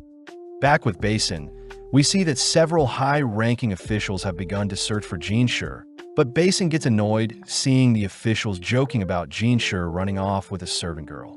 With 2 hours passing, Basin gets worried seeing as he's responsible for Jinshi, but Basin can't ask Gaoshun for help, instead wondering what Shirsho is thinking as he has yet to stop the gathering. As Mao Mao and Jinshi stare off into each other's eyes, Mao Mao is caught in a kinky situation, having landed directly on Jinshi's reproductive organ, something that makes Jinshi squirm. Jinshi politely asks Mao Mao to move off said organ, but Mao Mao wonders why a eunuch still has such a thing even after entering the rear palace. Mao Mao realizes that Jinshi's looks are above the normal eunuchs, but suddenly Jinshi states that at least he'll have a better time explaining who he is to Mao Mao. As they both sit up straight, Jinshi prepares his confession, but Mao Mao thinks about how she shouldn't hear such top-secret information as this may cause her issues down the line. Before Jinshi can say anything, Mao Mao cuts Jinshi off, stating that the thing she felt must have been a frog, something that annoys Jinshi. Jinshi refuses to call his private part a frog, but Mao Mao reassures Jinshi that the frog was a decent size, saving herself from having to take a dangerous secret to the grave. Mao Mao knows that a servant like herself shouldn't be privy to high-tier information, but Jinshi suddenly pins Mao Mao down, asking if Mao Mao is curious about who he is. Jinshi decides to raise one of Mao Mao's legs, stopping her from running away, only to begin creeping ever so close to her lips. Mao Mao quickly racks her brain for an escape, but having been charmed by Jinshi, Mao Mao can't help but let things transpire. Luckily, some barking can be heard nearby, prompting Mao Mao to begin whistling, signaling for the dog from earlier to leap onto Jinshi. Relieved to have been saved, Lahaku suddenly peeps into the hole, hearing that Mao Mao and Jinshi need to be rescued. Having dragged everyone out of the hole, Lahaku is caught up on the assassination attempt on Jinshi's life, but Jinshi asks if Lahaku is aware of anyone purchasing FIFAs for the hunt. Sadly, Lahaku says such a weapon would be useless for hunts, so they must have been smuggled, making Jinshi wonder if they should inspect everyone's luggage. Mao Mao reminds Jinshi that all the suspects are high-ranking officials, plus the attackers could have easily hid the weapons elsewhere, but Mao Mao gets an idea. Mao Mao asks if the dog can do any other tricks, hearing that it's capable of sniffing out rabbit burrows. But when Mao Mao turns to Jinshi, she notices Jinshi is angry at her. Although she feels bad for purposely ignoring him earlier, Mao Mao states she may have a way to figure out the assailants. But as we cut back to Basin, we see he's been presented with a bloodied cloth supposedly belonging to Jinshi. Basin hears that the cloth was found near the top of a waterfall, but as the gathered high-ranking generals order for their men to join the search party, it's revealed that Lahaku is the one who announced Jinshi's disappearance to everyone, signaling to Basin to play along. With Basin allowed to search as well, we see him suddenly notice Lahaku's dog barking at an official, something Lahaku had planned. Heading to the waterfall, Basin receives another bloodied cloth from Jinshi's clothing, but seeing no footprints nearby, Basin's men deduce that no one climbed out from the base of the waterfall. Next, Basin's men show off a broken arrow, most likely used for hunting, but seeing as they'll need more clues, they decide to search everyone's luggage. Stumbling onto the same arrows in Sir Lowen's belongings, Basin begins questioning Lowen, but Lowen states he's being framed. Basin doesn't see anything unusual from Lowen's reactions, nor his men, but Lahaku speaks up, hinting to Basin that they should have his men search the forest for more clues. Following Lahaku's advice, Basin sends his men off, but later that evening, we see the same man from earlier rushing to dig up a box in the forest. Suddenly speaking up, Mao Mao shows off the concealed weapon the man was trying to dig up, but as the man attempts to rush Mao Mao, Lahaku appears restraining the man. As Lahaku ties the man up, Mao Mao points out how the dog doesn't like the man, only for Jinshi to appear, glaring at the man. Mao Mao states that the dog has sharp senses, explaining why the dog was initially banned from joining the hunt. But as Mao Mao hands Jinshi the FIFA she's holding, she states that 3 FIFAs were found in total. Inspecting the FIFA, Jinshi wonders if it was imported from the West, having never seen such a build so small, but upon firing off a round, a massive smoke cloud appears. Mao Mao recognizes the gunpowder to be made of coal, saltpeter, and sulfur, and it was ultimately the strong smell from the sulfur that allowed the dog to hunt down the buried FIFAs along with the man himself. Mao Mao reveals that Sir Lowen was only used as bait, but out of nowhere Basin arrives, asking if Jinshi is hurt. Seeing as the man has various associates, Basin states that they're ready to apprehend them all, meaning Jinshi needs to ensure the men are brought to justice. As Jinshi returns to the gathering, it's revealed that the assassination attempt was covered up, with whispers of certain officials being dragged away for no reason. Gaoshun is relieved that Jinshi's attackers have been caught, but as for Basin, Gaoshun worries his son will need more experience. Suddenly, another official chats with Gaoshun, feeling bad for Gaoshun as he became a eunuch because he angered the empress. Gao Shun states that although he discarded the Ma name, he's still considered a Ma by others. But as Gao Shun and the official chat, the official wonders why Jinshi wasn't able to join them today. Gao Shun utters that the masked figure is taking Jinshi's place this time, but the official states that it would be an insult for someone as good-looking as Jinshi to be emperor one day. Annoyed by that comment, Gao Shun suppresses his thoughts, but hearing the official asking if any of the emperor's concubines have gotten pregnant, Gao Shun chooses to excuse himself. Stepping outside, Gao Shun hears that everyone is checking to see if the emperor's younger brother could ever succeed the throne. But Gao Shun is more intrigued to hear if Jinshi told Mao Mao the secret he'd been hiding. Gao Shun states that Mao Mao needs to know Jinshi's secrets in order to assist them in the future, something Gao Shun admits is quite cold, but it can't be helped. Cutting to Mao Mao, she's seen speculating on all the mysteries she's encountered, like where the FIFAs were imported from along with the attacker's motives. Mao Mao remembers Jinshi mentioning the FIFAs were a Western design, reminding Mao Mao of the Envoy sisters and them sneaking out, making Mao Mao wonder if the sisters are somehow linked to the attack today. Stopping herself from speculating further, Mao Mao suddenly hears Jinshi outside her door, heading to greet him, but is ordered to keep the door shut as they speak. Jinshi starts off by apologizing for his actions earlier, but Mao Mao says she should apologize as well, noting how Mao Mao herself is actually pretty slow when it comes to picking up other people's emotions. Apparently, when she was a baby, Mao Mao would cry for attention, but being around busy courtesans, Mao Mao soon learned to stop crying, seeing as no one would care if she cried or not. Feeling an awkward tension between them, Mao Mao states that she won't tell anyone what she experienced with Jinshi, reassuring Jinshi that his secrets are safe with her. Building up the courage to face Mao Mao, Jinshi opens the door only to hand Mao Mao a gift.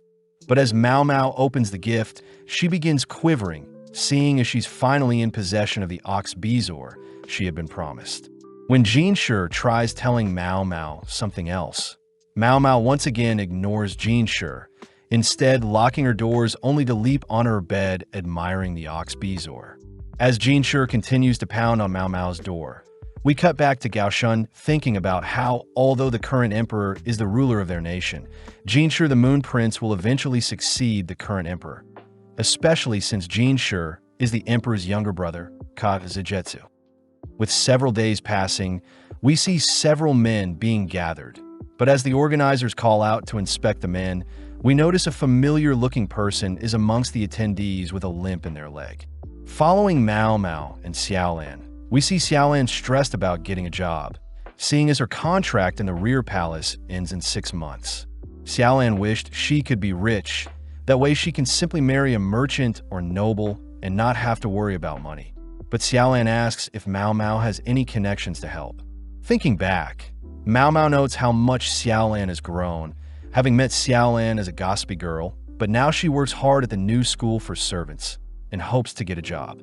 Mao Mao does wonder if Xiaolan would like to work at the VIDZ house, seeing as Xiaolan's cute face will surely draw in customers. But Mao Mao states she'll only resort to such things if Xiaolan is desperate. Seeing as she can't introduce Xiaolan to Jinshi in fear of Xiaolan being exposed to danger in the future, the girls suddenly spot Shui calling out to them, prompting Xiaolan to ask if Shui has any connections. Thinking for a bit, Shui says she can introduce Xiaolan to some people, cutting over to the baths in the rear palace. Mao Mao knows that the baths are massive pools of steamy water exclusive to the rear palace that can hold several hundred girls at once. But it's a known fact that high-ranking concubines have their own miniature bath in their pavilion. The current building they are in is sectioned off for mid-ranking concubines and servant girls. But out of nowhere, Shui gleefully leaps into the steaming bath, only to rush out seeing as it's quite hot. As Shui cools off, Xiaolan reminds Shui that the baths in the morning are quite hot and they cool down over time. But Mao Mao gets distracted seeing as Shui's outfit accentuates her assets. Xiaolan orders the girls to wash off first before they enter the bath, all heading over to a different section of the bath, only to begin rinsing themselves with water. Seeing Mao Mao apply some hair soap she got from the clinic, Shui copies Mao Mao and applies the soap, only for Mao Mao to help Xiaolan apply soap on her head. Seeing the soap stinging Xiaolan's eyes, Mao Mao quickly rinses off the soap, adoring Xiaolan only to be horrified of the soap monster Shui has become. As Mao Mao and Shui enter the warm bath, they hear that Xiaolan prefers to wipe herself down with water instead of bathing. Something Mao Mao learns is because Xiaolan is from the countryside and isn't used to indulging in hot baths. Mao Mao takes the chance to ask about the connection Shui was talking about, prompting Shui to guide the girls towards the concubine section of the bathhouse, scaring Xiaolan. Seeing Shui tie a towel around her head, the girls follow Shui into the open area of the bath, only to watch Shui get to work, applying some scented oil onto a mid-ranking concubine. Seeing the concubine's nonchalant nature, Mao Mao deduces that the emperor doesn't visit her often, but upon seeing the concubine's body, Mao Mao rushes off to retrieve a goodie bag. Returning, Mao Mao shows off some thread she can use to help pluck out hair instead of using a dull razor, demonstrating on another lady, first only to apply some scented oils to ease any pain. The concubine is intrigued by Mao Mao's method, asking when the girls can treat her next, only to hear from Shui that they can return in 2 days' time. Mao Mao is impressed at Shui for showing her a way to connect with concubines they would have never been able to talk to. Cutting to later that day, where the girls are exhausted, having massaged several concubines after drawing in too much attention. Shui points out that a previous court lady used to massage concubines, and in return the court lady gained favor from a concubine they served and ended up finding a job with the concubine's family, something that excites Xiaolan. Shui also reveals that concubines tend to hand out old tools like combs and necklaces that could sell for a good price, another feature of massaging concubines in the bathing area. But Mao Mao is impressed at Shui's thinking. Mao Mao knows that servants are allowed to use the bathhouse once every 2 days, and by staying behind and helping give out massages, any servant girl can gain favor from a mid-ranking concubine. That evening, Mao Mao reports her massaging job to Gyokyu, something Gyokyu finds fun, but Hongyang couldn't disagree more, reminding Gyokyu that the bath is where people let their guards down. Gyokyu asks Mao Mao to keep a lookout for any rumors flying around, something Mao Mao is impressed to hear Gyokyu even knew off. But as we cut to the following days, we see Mao Mao hard at work plucking out hairs for different concubines. Mao Mao makes note of rumors regarding Gyokyu's pregnancy, along with Li Hua's pregnancy as well. But most intriguing of all is the possibility that Lulan herself is pregnant, having not been seen outside, much plus she often wears loose clothing. Mao Mao knows that it's been 6 months since Lulan entered the rear palace, and it would make sense if Lulan is pregnant, seeing as the emperor visits her often. But focusing up, Mao Mao and the girls get to work massaging the concubines in the bath. That evening, the girls discuss the rumor of a new handsome eunuch amongst the 30 new eunuchs that have been hired.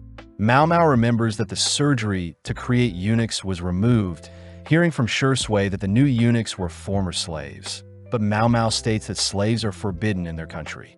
Shui utters that the hired eunuchs were once slaves from a foreign land that must have escaped into their country, and now is working in the rear palace, something Mao Mao finds strange, seeing as Shui is quite knowledgeable in a lot of things.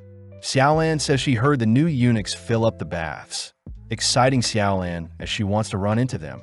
But Xiaolan states Jinshi is still the most handsome eunuch of them all. Shui teases Mao Mao for spending a lot of time with Jinshi often, reminding her of the frog incident. But Mao Mao suddenly spots Li Shu and her head lady in waiting, Canon, visiting the bath. The next day, Mao Mao sits before the 3 sisters, stiffened by the awkward tension. But suddenly Haku asks how Mao Mao started working in the Jade Pavilion. Mao Mao says it was because Gyokyu needed a poison taster, but Haku demands to know if Mao Mao has any ulterior motives. Seeing Haku refer to Gyokyu by her first name, Mao Mao knows that the sisters are quite close with Gyokyu, but Mao Mao reassures them that she is merely a food taster. Haku accepts Mao Mao's response for now, but she does point out how suspicious it is that Mao Mao isn't spending time with them, especially with Saika, the youngest of the sisters, and also the same age as Mao Mao. Getting an idea, Mao Mao invites Saika to visit the bath with her, something that makes Saika blush, but both Koku and Haku agree Saika should accompany Mao Mao. At the bath, Xiaolan and Shui are intrigued at Mao Mao's new friend, weirding Saiku out. But Mao Mao hears that they have competition, seeing as other girls have discovered the gifts they've been given and are now giving out massages. With Shui and Xiaolan helping the shy Saiku change, Shui asks why Saiku is so shy, hearing that Koku and Haku use the bath, but Saiku herself doesn't bathe in hot water, seeing as she originates from the hot western desert terrain. Outside, Mao Mao has Saiku help apply the scented oil, instructing Saiku to apply it nice and firmly to ease any pain from the hair plucking and massages. After a long day of massages and treatment, Mao Mao cools off, but once again notices Li Shu and Canon visit the baths, wondering why a high-ranking concubine is amongst them. Seeing the girls slip, Mao Mao finds it adorable that the 15-year-old girl is a high-ranking concubine. But as Mao Mao heads over to help the girls up, the girls get terrified seeing Mao Mao present. Noticing some razor marks on Li Shu's arm, Mao Mao offers up her own hair treatment, only to drag Li Shu towards her station. Seeing Li Shu, Xiaolan, and Saiku are shocked, but Mao Mao reassures everyone she has things under control. With Mao Mao taking the lead, Mao Mao, Saiku, and Xiaolan get to work beautifying Li Shu, finishing up only to ask if Li Shu is used to such massages and treatment. Sadly, Canon says at Li Shu's Diamond Pavilion, most people didn't care about Li Shu, and since Li Shu was originally the former emperor's concubine, she was placed in a monastery after the previous emperor had passed, ultimately locked away from the outside world. Most depressing of all, Li Shu was reinstated as a concubine once she grew up, explaining why Li Shu is not used to such privileges. With Canon refusing Mao Mao's treatment, Li Shu offers some juice to the girls, all watching as Canon fans down the exhausted Li Shu. Mao Mao takes the chance to ask why Li Shu isn't enjoying her own private bath in her pavilion. But Li Shu suddenly begins acting strange, only to quietly utter that her bath is haunted by a ghost. Back at the Jade Pavilion, Saiku and Mao Mao have returned to clean the pavilion, but Saiku voices how strange it is for Mao Mao to be helping another concubine when she already works for Gyoyu. Apparently, when Li Shu had told Mao Mao about the ghost in her bath, Mao Mao had suggested that Li Shu bring up the matter to Jinshi, something that Saiku found weird. As Mao Mao is summoned before Gyoyu, she gets annoyed seeing Jinshi with a smirk on his face, remembering that Jinshi is supposed to be a eunuch but still has his reproductive organ in place. Getting down to business, Gyoyu asks why they've gathered, but upon hearing Jinshi utter that another concubine wants him to investigate a ghost in their bath, Gyoyu gets excited, offering to visit them as well. Hongyang reminds Gyoyu that she can't go outside, seeing as her pregnancy will be made obvious, but as a compromise, Gyoyu asks if Hongyang could go in her place. But sadly, Jinshi states that it's a private investigation and only Mao Mao can come along. When Jinshi asks for Mao Mao to be returned to her, Gyoyu says she can lend Mao Mao, but before things can heat up, Jinshi addresses Mao Mao as his belonging. With everyone surprised, Jinshi states he'll ensure Mao Mao keeps their investigation a secret, immediately heading out, but Gyoyu asks what happened during the hunting trip that changed Jinshi so much. Mao Mao utters it was because she discovered a strange frog, cursing at the fact that she now needs to keep Jinshi's secret until she passes. But nonetheless, the gang head over to the Diamond Pavilion. Simply passing through the pavilion, Jinshi charms Li Shu's ladies-in-waiting, but Mao Mao wonders how much Gao Shun knows of Jinshi's secret, wondering if Gao Shun himself is even a eunuch at all. As Mao Mao suppresses her speculations, the gang all greet Li Shu, but as Jinshi asks to see the ghost-filled bath, Mao Mao takes note of Li Shu's ladies glaring at Li Shu. Canon first takes the gang to visit the changing room that'll lead into the bath, but Canon points out a window, in particular where Li Shu spotted the ghost. Jinshi asks Li Shu to elaborate on what she saw, but before Li Shu can muster up the courage to speak, we see the previous head lady in waiting scolding Li Shu for acting so childish. The lady begins pointing out that Canon is meant to be keeping Li Shu from spreading such childish tales of ghosts, prompting Canon to apologize. But Mao Mao can immediately tell the former head lady in waiting is still salty about Canon overtaking her role as head lady in waiting. seeing as Canon was previously Li Shu's poison taster. As Mao Mao spots a strange head pin on the previous head lady, Jin Shi begins to charm her, reminding the girls that he needs to do his job regardless if the rumors are true or not. Jin Shi suddenly mentions how his throat is quite dry, prompting the previous head lady along with her party to rush to make some tea, only for Jin Shi to ask Li Shu to continue with what she was saying earlier. Mao Mao commends Jin Shi for his honorable act, all listening in as Li Shu recounts the night of the incident when she had finished taking a bath. Li Shu points out that she prefers her bath to be cool, but her ladies intentionally go against her wishes and make the bath steaming hot, forcing Li Shu to wait longer than normal for the bath to cool to her liking. Li Shu utters that she knows her ladies don't think fondly of her, but luckily Canon does stay by her side, and on the night of the incident Li Shu had finished her bath only to head over to the window to get some fresh air. When Li Shu opened the window, she suddenly saw a white-faced figure laughing at her behind some fluttering curtains, something that freaked Li Shu out. When Mao Mao asks if it could have been a person, Li Shu states it had to have been a ghost, something Canon can confirm as she saw the figure and tried to confront it, but the figure disappeared and the curtains strangely stopped fluttering. Hearing that the windows of the room were all closed at the time, Mao Mao wonders how wind could have gotten in, choosing to open up the nearby window to inspect the room's layout. Mao Mao remarks how strange of a layout this is, seeing as the Crystal and Jade Pavilion both have separate buildings for their baths, but Li Shu's Diamond Pavilion has a warehouse room next to its bath. Mao Mao asks Canon why there is a warehouse room in the adjacent room, only to be escorted into the warehouse room, where Canon unearths some mold that makes the room uninhabitable. Mao Mao knows that any other pavilion could have prevented such mold from growing, but seeing as Li Shu's ladies aren't as attentive, they decided to conceal the mold by making the room a warehousing place instead.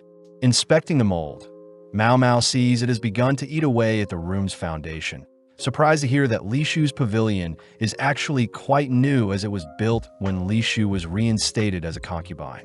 Disgusted by the damage done to the pavilion in only a few years, Mao Mao is shown the curtain that was fluttering in the wind when Li Shu first saw the ghost, but having realized something, Mao Mao rushes to inspect the bathhouse. Upon seeing the drain in the bathhouse, Mao Mao asks if Li Shu had unplugged the drain on the day she saw the ghost, something that shocks Li Shu as she confirms she did. With all the pieces now in place, the gang head back into the warehouse room, where Mao Mao asks for Gao Xuan's help with moving aside a cabinet to reveal even more mold eating away at the room. Seeing as the floor has been warped, Mao Mao asks Gao Xuan to check if the waterway passes under their current location, prompting Gao Xuan to retrieve the Diamond Pavilion's blueprint. Upon looking at the pavilion's blueprint, Mao Mao explains that the bat's water does pass through a pipe that runs under their room's floor, and it's the vapors from the hot water that made the curtain flutter even though all the windows were shut, having passed through the gaps in the rotted floor. Li Shu still wonders what the ghost figure was, but as Mao Mao scans the room, she heads over to unveil a small copper mirror Li Shu used before she received the bigger mirror gifted by the envoys. Mao Mao sees that the copper mirror has been nicely kept, a gift Li Shu had received from her late mother. But seeing as things are almost figured out, Mao Mao asks Li Shu to hold onto the copper mirror. Heading over to a nearby window, Mao Mao opens the curtains to allow light into the room, only to angle Li Shu and the copper mirror in a certain way to have it project a face onto the wall. Mao Mao states the copper mirror is a magic mirror, a special type of mirror that can absorb light and reflect a unique image, an item that requires immense talent to create. Mao Mao states that the ghost sighting was a sequence of coincidences that ended up causing the nearby blinds to flutter, only for the moonlight to light up the mirror and project a face above the curtains to create the ghost Li Shu saw. Li Shu states that the image created by the mirror resembles her late mother, wondering if her mother has returned to scold her for not using the copper mirror, revealing that her mother loved to dance. But after Li Shu was born, her late mother's health deteriorated and passed soon after. Li Shu suddenly begins to break down, clinging on tight to her mother's gift, something Mao Mao could never empathize with as her own mother never really cared for her. As Canon comforts Li Shu, the gang suddenly hear the previous head lady returning with some tea, But seeing Li Shu crying on the floor, the lady quickly orders Li Shu to not make a fool of herself. Mao Mao sees the previous head lady is as cold as ever, especially when the lady snatches the copper mirror from Li Shu's hands, reminding Li Shu that she has the bigger mirror gifted to her from the invoice. When the lady asks Li Shu to give the copper mirror to someone else, Li Shu cries for the lady to give it back, rushing towards her previous head lady only to retrieve and cling onto the copper mirror for dear life.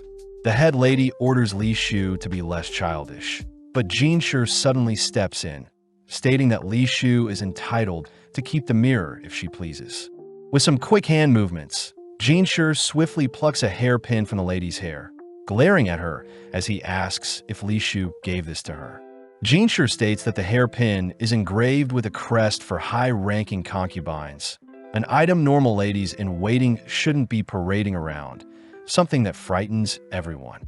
Mao Mao realizes that Jinshi was already aware of Li Shu's ladies taking advantage of Li Shu, but seeing as Jinshi didn't have concrete evidence of such a thing, Jinshi finally has a reason to remind the girls to not act out of place. That evening, we see the eunuchs hard at work, all while several servant girls admire the new handsome eunuch amongst them. The next day, the quack doctor is seen feeding their pet cat, reminding Mao Mao that the anesthesia she had asked for won't be needed, seeing as the palace no longer gives out surgeries to make eunuchs. Mao Mao does wonder how new eunuchs enter the palace, hearing that there used to be a document to authenticate new men as being eunuchs. But after these documents were forged, the palace now gives out physical exams to inspect the new eunuchs.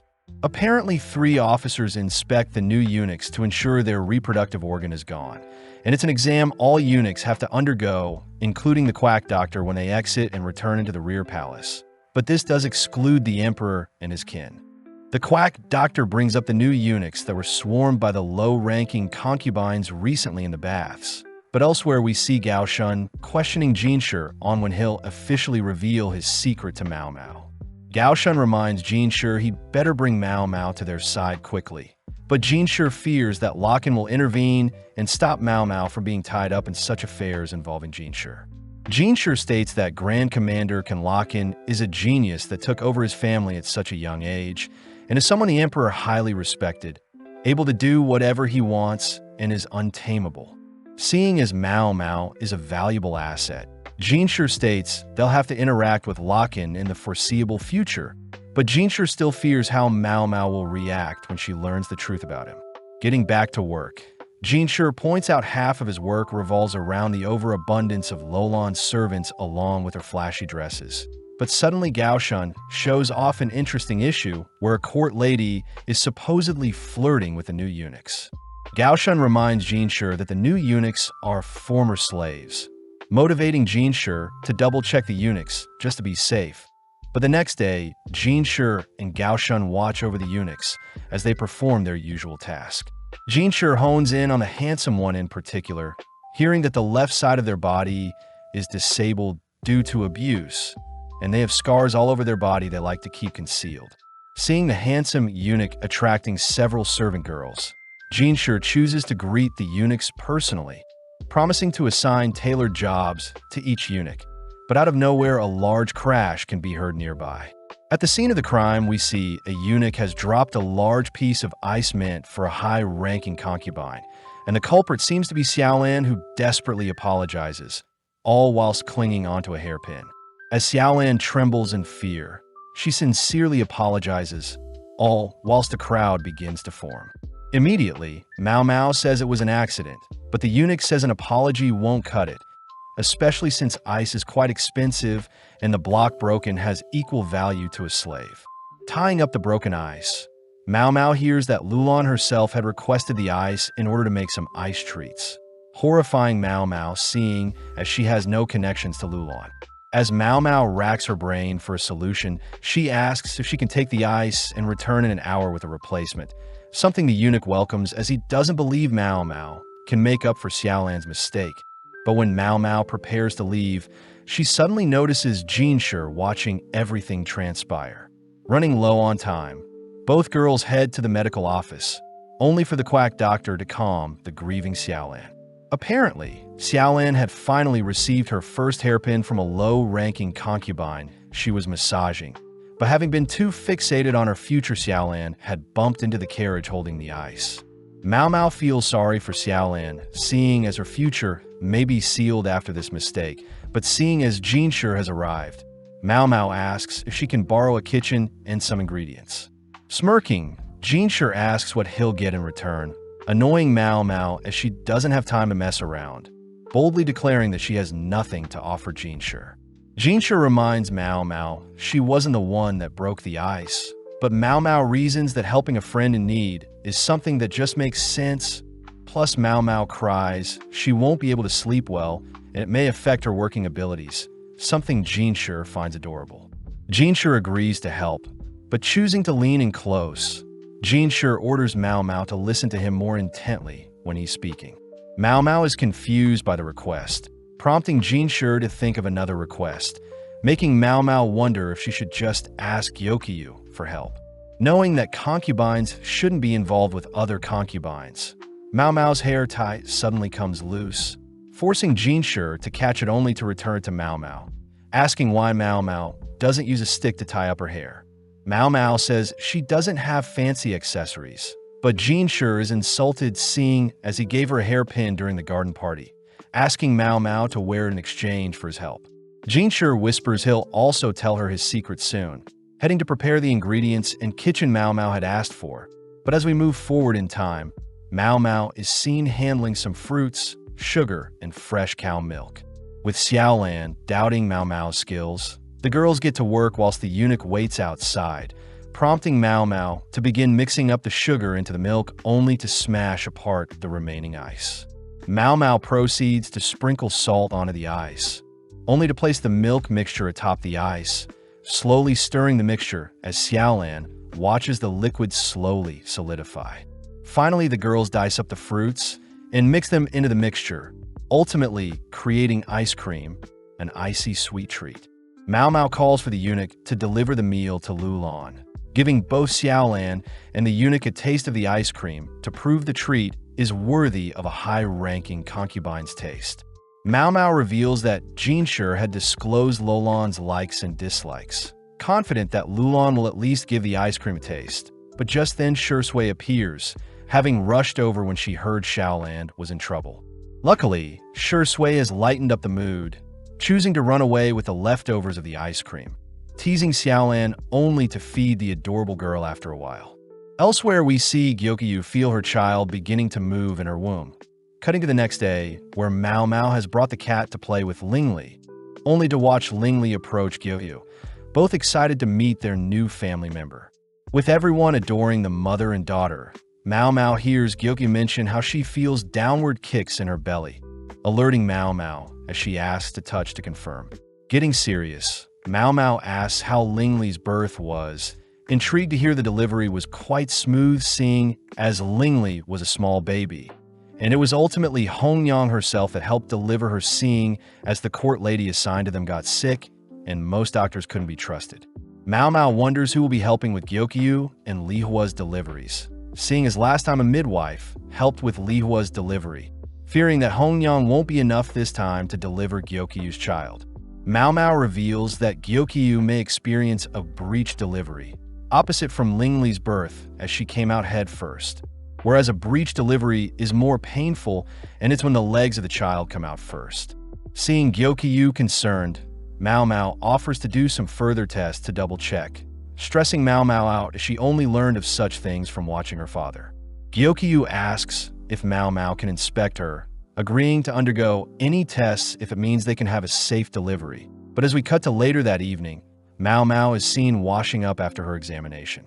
Mao Mao regretfully reports that a breech delivery is most likely going to happen, suggesting that Gyokyu undergo acupuncture and daily exercise to strengthen herself, especially since an incision may need to be made into her belly during the delivery.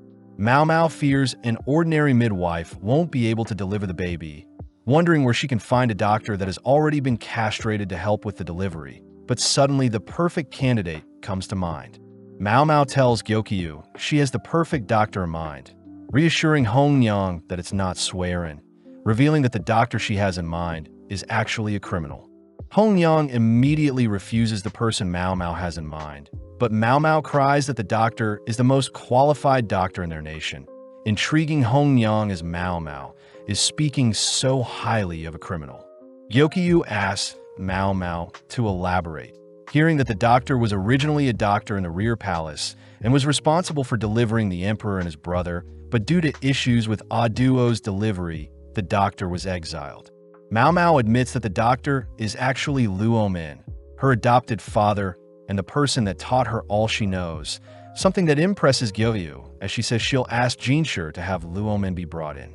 Hong Yang is completely against the idea, but Gyokyu says that Luo Min is clearly a reliable doctor, and Mao Mao herself can vouch for it. Plus, Luo Min's criminal status was given to him back when the previous empress was reigning, and things back then were sketchy. With Gyokyu agreeing to write a letter, we cut to 2 days later where Luo Min arrives by carriage at the rear palace, only to be greeted by Gao Shun. Seeing the palace gates open, Luo Min reminisces on his memories in the rear palace, finally revisiting his past.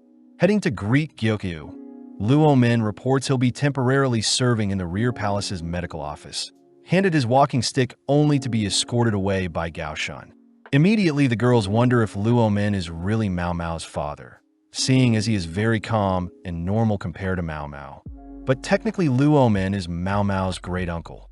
As the girls pester Mao Mao more, we cut to a graveyard where we see a familiar-looking face standing over the graves, seemingly lost in thought. Back in her shack, Mao Mao retrieves the hairpin Jinshi gave her, agreeing to tie her hair with it as promised. In the office, the quack doctor shows Luo Min their cat, but Mao Mao notices Luo Min eating the cat's leftovers. Even though Luo Min is very intellectual, he still chooses to live in poverty since he has no ego. Seeing Mao Mao creating mugworts for Gyokyu's acupuncture, Luo Min scolds Mao Mao for not asking for permission.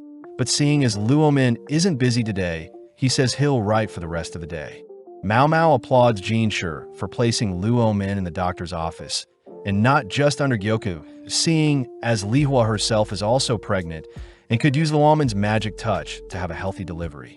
The quack doctor brings up the new ladies-in-waiting in the Crystal Pavilion, relieving Luo Min as there should be more older and experienced ladies-in-waiting in the rear palace.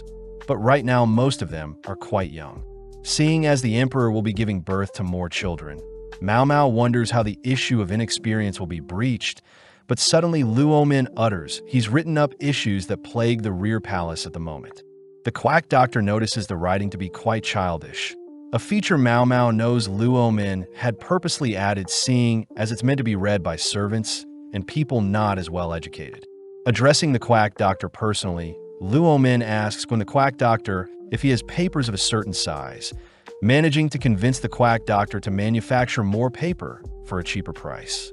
Next, Luo Min asks Mao Mao to have the school integrate what he's just written as a practice writing sheet, a genius plan as the students will be indirectly mass-producing and ingraining the issues of the rear palace into their brains.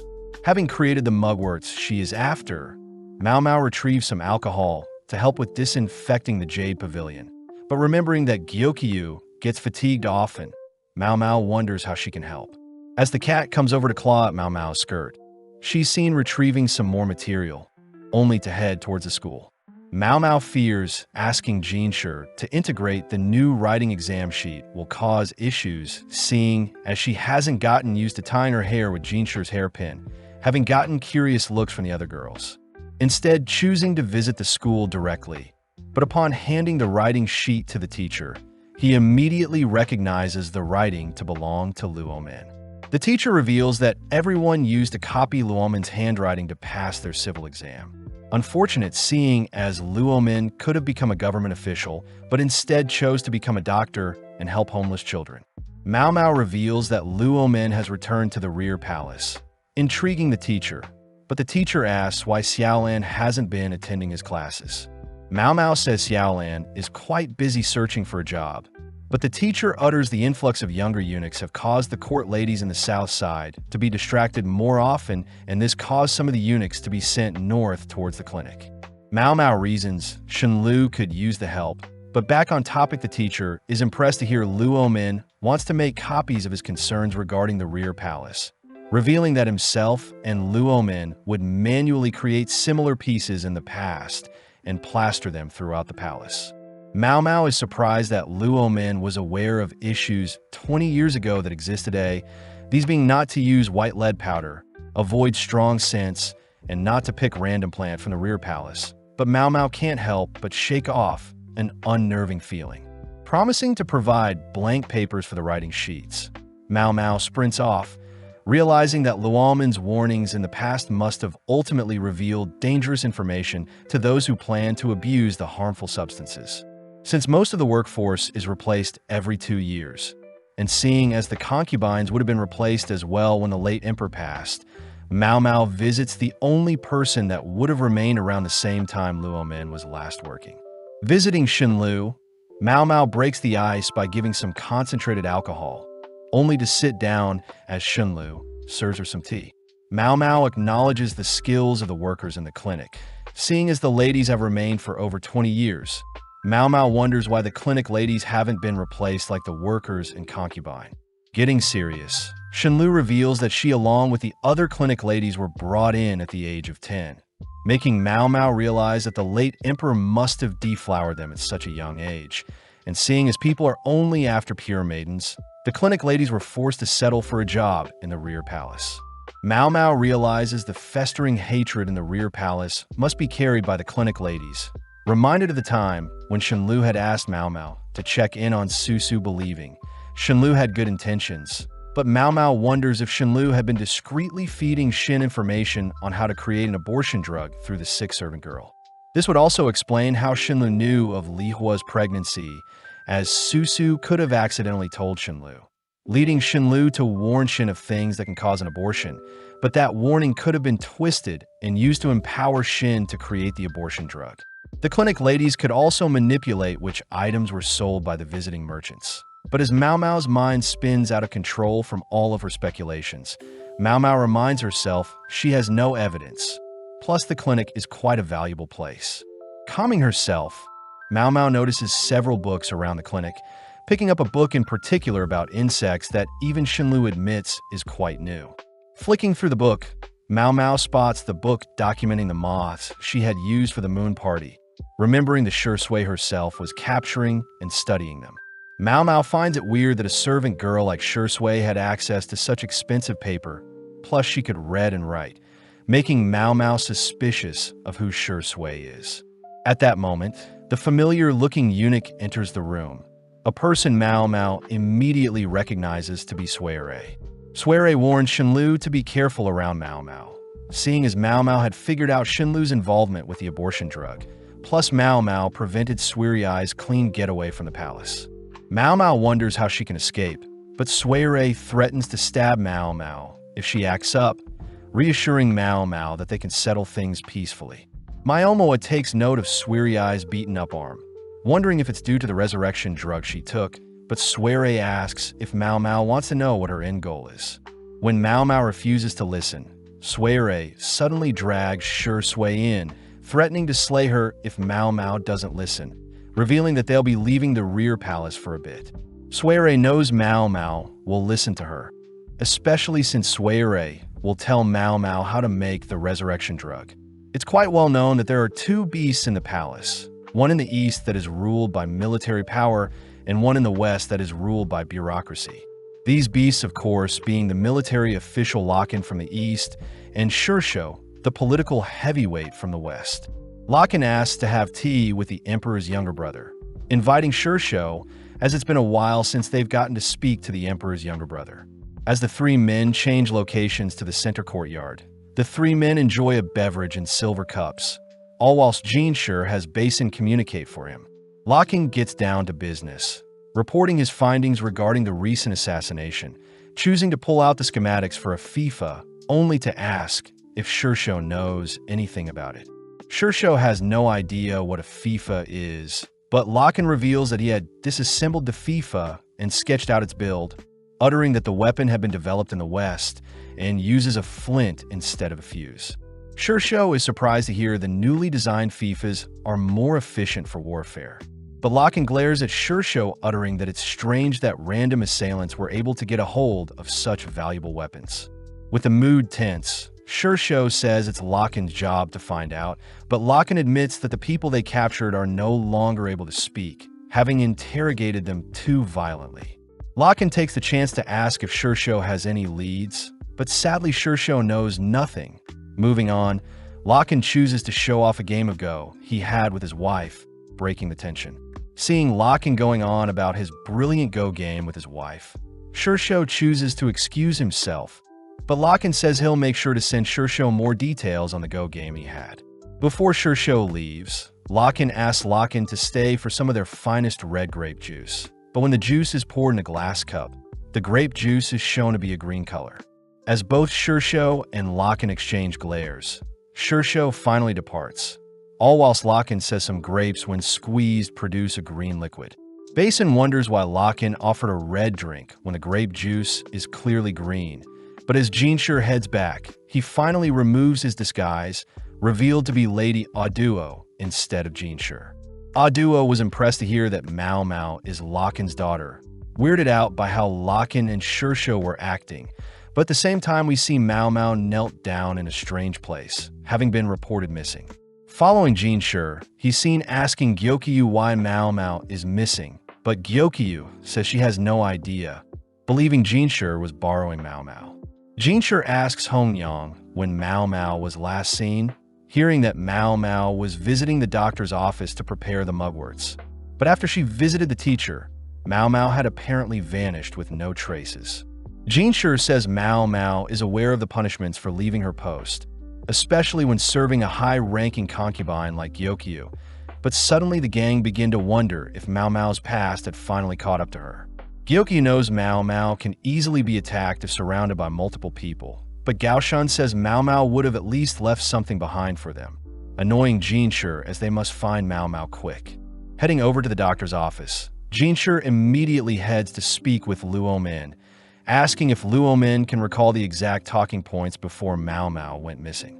Complying, Luo Min tells Jinshur about Mao Mao crafting the mugworts and leaving without saying anything else, but Jinshur fears that the information is nothing groundbreaking.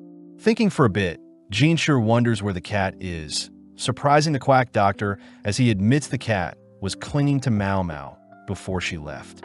The quack doctor says whilst Luo Min was in the bathroom, Mao Mao had picked up an item to help with Gyokyu's fatigue, but this drew the attention of the cat. Intrigued, Luo Min gets up, immediately pulling out the medicine Mao Mao was looking at, only for the quack doctor to confirm that Mao Mao definitely took some of the medicine with her. Luo Min asks for permission to search for Mao Mao, declaring that he'll be looking for the cat, but suspects that they may get clues on Mao Mao's whereabouts. As Jinshur follows after Luo Min, Gaoshan wonders why they're looking for the cat and not Mao Mao. They stop before a forest, as Luo Min has found some medicine Mao Mao took. As Gaoshan calls for the cat, Luo Min declares that cats don't normally stray far from their home, leading Gaoshan to announce that they've found the cat. Heading north, the gang notices the cat rolling around, prompting Luo Min to point out a particular looking hole in the tree, where scrunched up paper can be found. Luo Min suspects that it must have been a clue left behind by Mao Mao, but Jinshur cries that it's blank. Luckily, Luo Min suspects there's more to the paper than it seems, piquing Jinshur's interest as Luo Min is clearly holding back from something. Back at the doctor's office, Luo Min places the paper over some fire to reveal some text, a trick Mao Mao played around with as a kid, where juices or fluids would reveal themselves when burned on paper. The quack doctor suddenly remembers Mao Mao carrying a bottle of alcohol with her before leaving. As for the reason the cat was sleeping near the tree, Luo Min says it's due to the silver vine medicine, a substance that helps with fatigue when made into tea and coincidentally something that cats love. Jinshur is amazed at Luo Min for reading Mao Mao's intentions, but upon reading the shrine character on the paper, Luo Min asks if there are any shrines nearby. Jinshur utters that in the north there are only old buildings, but he'll order for a search. As for the second character, neither Jinshur nor Gaoshan can decipher. Seeing Luo Min so relaxed, Jinshur wonders why Luo Min isn't stressed, but Luo Min reveals he is stressed, but but he can only do so much, so he chooses to conserve his energy. Plus, Mao Mao had already disappeared once in the past when she was kidnapped, but she still worked every day until she could reunite with Luo Min, something that inspires Jinshi to get to work and ensure Mao Mao is safe. As Jinshi storms through the palace, he remembers to keep up his act as the handsome eunuch, choosing to report his findings to Gyokyu in hopes she can help with deciphering the second mysterious character. With even Gyokyu unsure, the other girls are tasked with racking their brains as well. But when Seikyu looks at the character, she recognizes the character to be the word Sui. The girls know Sui stands for Jade, but Seikyu wonders if it stands for Sure Sui, immediately catching Jinshi's attention as he hears Mao Mao had befriended Sure Sui, the second person to have Sui in their name. Jinshi learns about Xiaolan as well, but suddenly Jinshi realizes something, immediately calling for a search on Sure Sui, the servant girl, as Jinshi is clearly infuriated at his realization. At night, we see several ships traveling through water, revealed to be housing both Mao Mao and Sure Sui, who both wonder where they're going.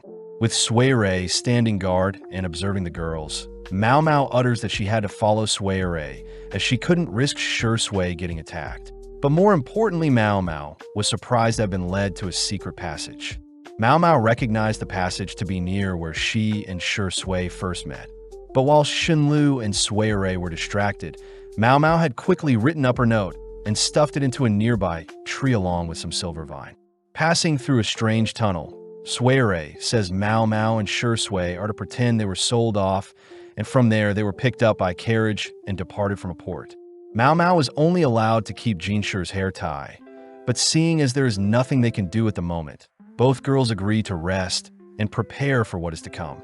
Arriving on land, the girls are tied up, but Mao Mao realizes they had swapped ships twice, meaning they were just on a river.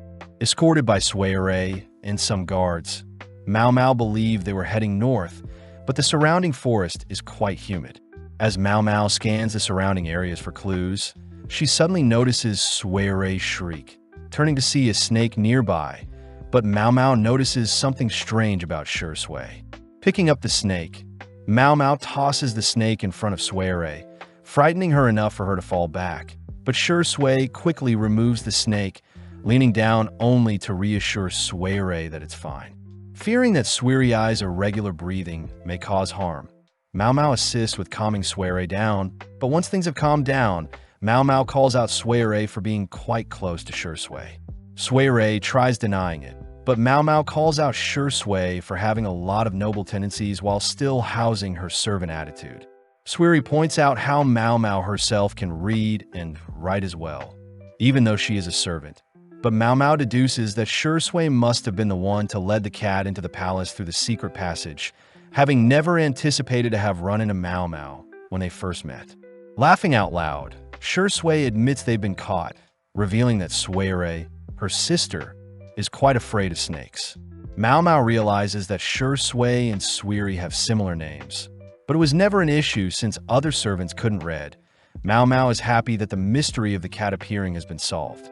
Plus, Mao Mao suspects that Sure Sui spent more time around the bath to get into contact with Sui, watching as the sisters interact, but Mao Mao wonders why she's been taken away from the rear palace. Mao Mao fears that Lakan may get involved, but out of nowhere Sui chooses to remove Mao Mao's bind, all continuing onwards, but Mao Mao still has one suspicion she needs to check. Having traveled for a whole day, the gang finally arrive at a fortress, only for Sui to signal to the watchtower to let them in. As a massive drawbridge lowers over the moat, the gang head into town, surprising Mao Mao as there seems to be a hot spring resort in town, explaining the humid area.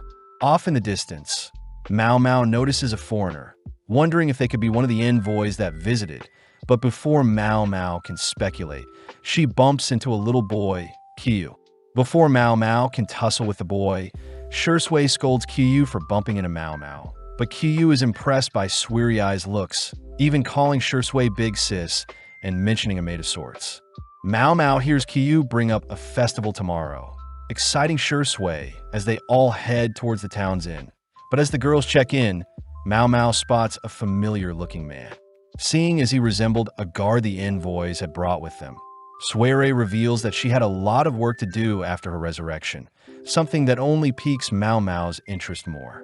As they all head inside, they're greeted by a maid, who shows Qiyu the items she's gathered, something Shui is grateful for as she loves the lantern plants that have been gathered. Before Qiyu can take credit for gathering the items, Shui forces Qiyu to thank their maid, ultimately giving Qiyu a hug as he's learning. As Mao Mao inspects the items for the upcoming festival, we cut back to Gaoshan, who makes a report on an unused shrine near where Mao Mao's note was found, revealing that it is an unused passage that led outside the palace. Next, Gaoshan says one of the eunuchs went missing around the same time Mao Mao did. Finally, there seems to be no servant by the name Shui registered. Before Jinshi can figure out what is happening, a eunuch rushes into his office, crying out that something is happening to Qiyu. The next day, Jinshi visits the Jade Pavilion, greeting Hongyang, who reports Qiyu is going into labor and the birth preparations have begun. Escorted upstairs, Jinshi bumps into Luomin, who reports Qiyu has been stabilized with little fatigue, but it's still unknown when the actual birth will happen. As for the breech birth, Luomin says Mao Mao's remedies have worked, but hearing the name, Jinshi stresses seeing as it's been 10 days since she went missing. The quack doctor seems to be quite useless, so Luomin asks him to take care of the cat, but as Jinshi leaves for now, Gaoshan rushes to report their findings on the missing eunuch. Having the name of Tian, the eunuch was apparently not associated with anyone, meaning it's hard to find any leads. Apparently, Tian was seen praying around a shrine, but Gaoshan takes out a map, showing that Tian was seen around the graves on the north side, belonging to the souls that were deflowered by the late emperor. With sightings of Tian praying at a grave in particular, Jinshi immediately heads out, but upon entering the vicinity of the graves, Jinshi spots Shenlu praying there. Caught off guard, Shenlu swiftly excuses herself, but upon brushing by Jinshi picks up a familiar scent. Remembering it to be the distilled alcohol Mao Mao made, Jinshi grabs hold of Shenlu, demanding to know where Mao Mao is.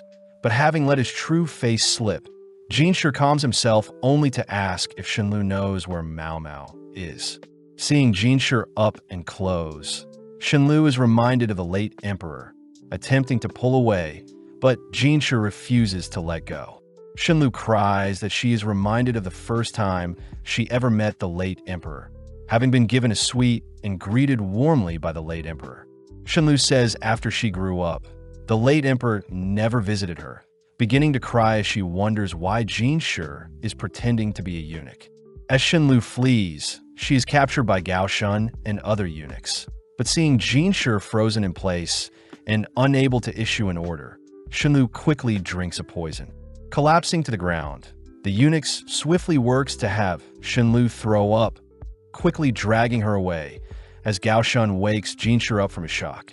Jinshi asks if he really looks like the late emperor, declaring that he never saw what the late emperor looked like when young. Plus, Jinshi didn't look like his brothers or mother. In the past, Jinshi had heard rumors of himself being an illegitimate child, and it was his own decision to take on the role of the eunuch in the rear palace. But before Jinshi gets distracted, he reminds himself he needs to find Mao Mao. Standing before the graves, Jinshi notices some fresh lantern plants before a grave in particular, noting how the lantern plants aren't supposed to be in season. Reading the name Tai Ho, Gaoshan states that it's the name of the court lady that passed away last year and was well known for holding ghost story gatherings. Jinshi knows that only one person is related to the Tai Ho blood, and apparently they were the one that gave birth to a daughter after an affair with a doctor. Seeing as the pieces are falling into place, Jinshi has figured out something, calmly walking off as he says he'll be visiting the Garnet Pavilion. With a razor-focused glare, Jinshi states that the concubine Tai Ho served was ultimately married by Shursho and gave birth to Lulan.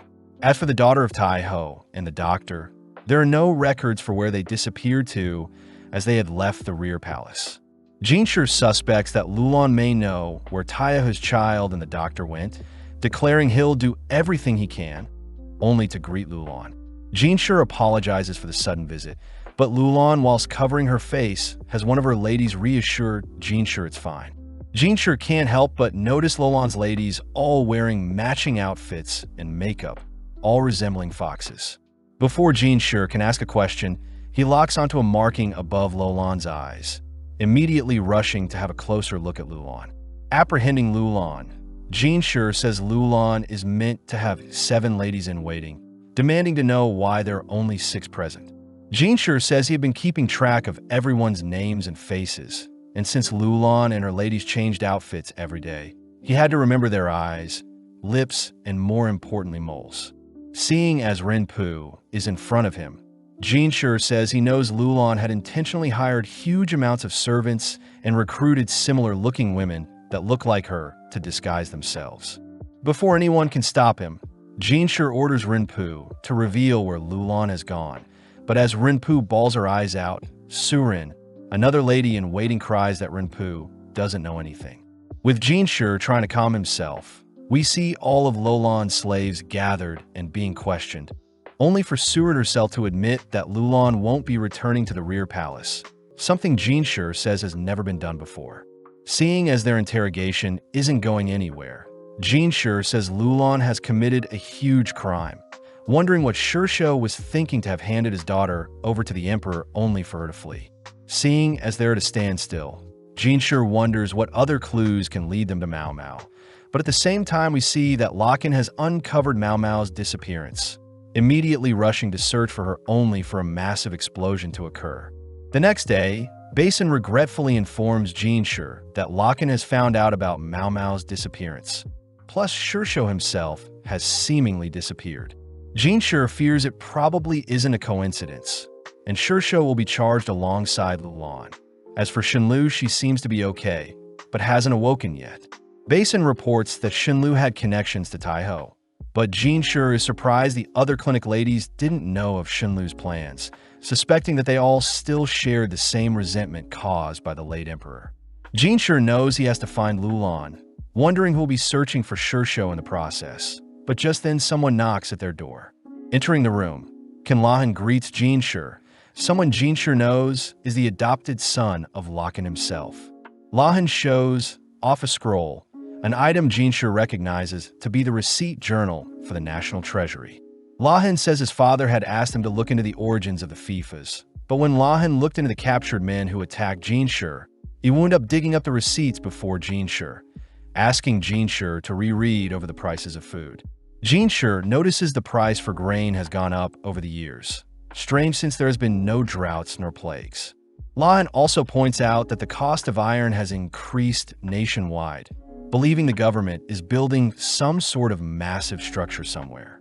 Jinshi is impressed Lahan is exhibiting signs that resemble Lakan, stopping Lahan as Jinshi says it's clear someone is profiting from the increased pricing. Jinshi asks what the abundance of iron purchases has to do with the price increase for grains, leading Lahan to suspect they're related, but Lahan first asks if Jinshi would like him to investigate further to see where everything is coming from. Seeing as everyone has a price, Jinshi asks what Lahan is after, hearing that Lahan wants Jinshi to help pay off damages to the rear palace gate that Lakan had made. Jinshi immediately accepts, but in exchange orders Lahan to be thorough with his investigations. But elsewhere we see Mao Mao staring off into the night sky, glazing occasionally at the mask she had been given. A few moments later, we see Shursui asking Mao Mao to put on her fox mask she painted, but Mao Mao notes the green on Shursui's mask makes her look like a raccoon, whereas Mao Mao's mask makes her look like a cat. Seeing as Mao Mao's long hair is getting in the way, Shursui helps comb Mao Mao's hair, offering up one of her spiderweb hair sticks to tie up Mao Mao's hair. But Mao Mao says she won't need it seeing as she has Jinshi's hairpin. Shursui is impressed by such a hair stick, asking if she can have it. But Mao Mao knows Jinshi will get mad at her, immediately refusing. Getting to work, Shursui ties up Mao Mao's hair with Jinshi's hairpin and some ribbon, revealing that the festival is held in a shrine outside the village. In the dead of night, multiple villagers all don their fox masks, only to make their way through a forest, creating an eerie vibe, especially since lanterns and fires are their only source of light. Mao Mao notices others have green paint around their mask as well. Wondering why mostly men and Shui choose green, but Mao Mao suddenly spots a grasshopper fly on her lantern. Shui says the abundance of grasshoppers requires them to hold a bigger festival in hopes of warding off evil spirits. Strangely watching as Shui crushes a lantern plant for its seed. Seeing Shui pop it in her mouth, Mao Mao warns her that the lantern plant seeds are poisonous, but Shui already knew that, spitting it out not too long after. Heading up some stairs, Shui recounts that the god they worship is a fox spirit, and the area they stand on used to be inhabited by different villagers. But eventually Westerners overtook the original owners of the land. The Westerners had promised to villagers all sorts of intel on enriching the land and removing pests. But as more invaders sought the land the villagers had owned, the villagers were ultimately forced to relocate deeper into the forest. Seeing everyone praying to the fox spirit, Mao Mao learns that fox represents the Westerners who brought knowledge, hence the white mask. But painting over the white mask represents the effects of the newcomers invading and overriding the original land. Mao Mao recognizes the fox mask to resemble the concept of intermarriages, similar to when the teacher explained the concept of selective breeding. Plus, Shui reveals that the men use green paint since they're colorblind as well, and they can't see red, so they paint using green. Mao Mao deduces that the Mother Royal, along with the people that built the hidden fox village, must have been the same group of people that came from the West. But as the ceremony draws on, Mao Mao is asked to place her mask in a basket where they're stored and set to burn in a year. Shui chooses to drag Mao Mao around with her, impressing Mao Mao at the food varieties, but both girls can't help but be drawn to a meat store selling frogs and locust skewers. Remembering her past with frogs, Mao Mao asks for a chicken skewer, only to watch Shui dine on a locust skewer, revealing that she has never actually eaten bugs before. As Shui eats her bugs, she spits out a grasshopper that was mixed in with the locusts, but Mao Mao is more intrigued by the child sitting at the center of the shrine. Shui says the child is actually Kyu, and every year a child is elected to play the role of God. Luckily, different children swap out seeing, as they do get antsy after sitting still for too long.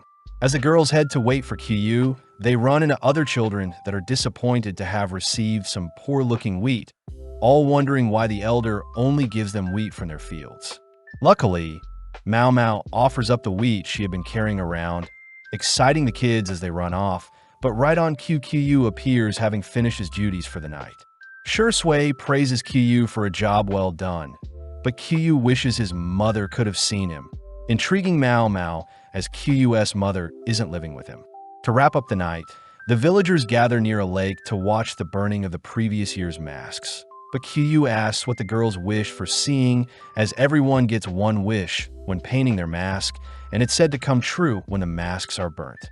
Kyu himself refuses to reveal what he wished for.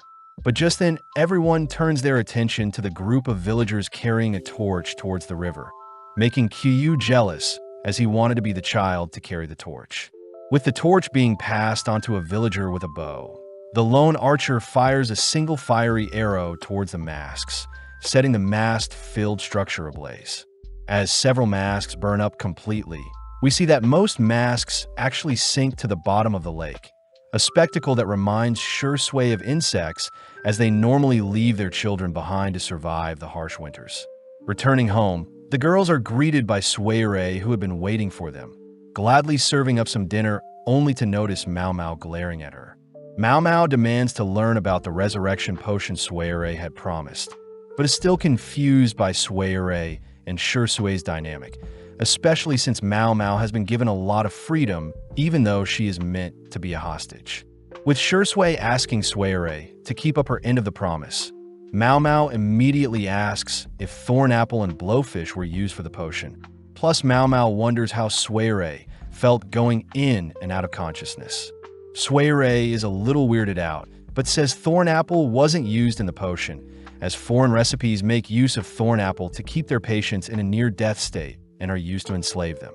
Sui was lucky to have survived with only some scars, plus she didn't lose any of her memories. But hearing that Sui needs to run more experiments with the potion, Mao Mao offers up her own body to test the potion. Shui is glad that they're getting along, cutting to later that night where Mao Mao and Sui sit together, stressing Mao Mao out as she has so many questions that she wants to ask, choosing to hold herself back for now. The next evening, Mao Mao is handed some books, only to be warned by Suere to not try and escape, especially since she'll be away and guard her station outside their home. Immediately, Mao Mao gets tucked into reading, forcing Shui to feed and dress Mao Mao. But seeing Mao Mao's fixation on reading, Qiyu is reminded of Lady Shinmei.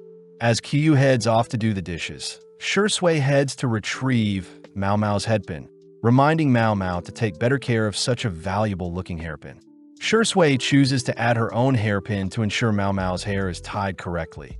But Mao Mao asks where Shui learned such a technique, hearing that Shui was beaten and had hot water thrown on her if she wasn't fast enough or didn't give out good massages.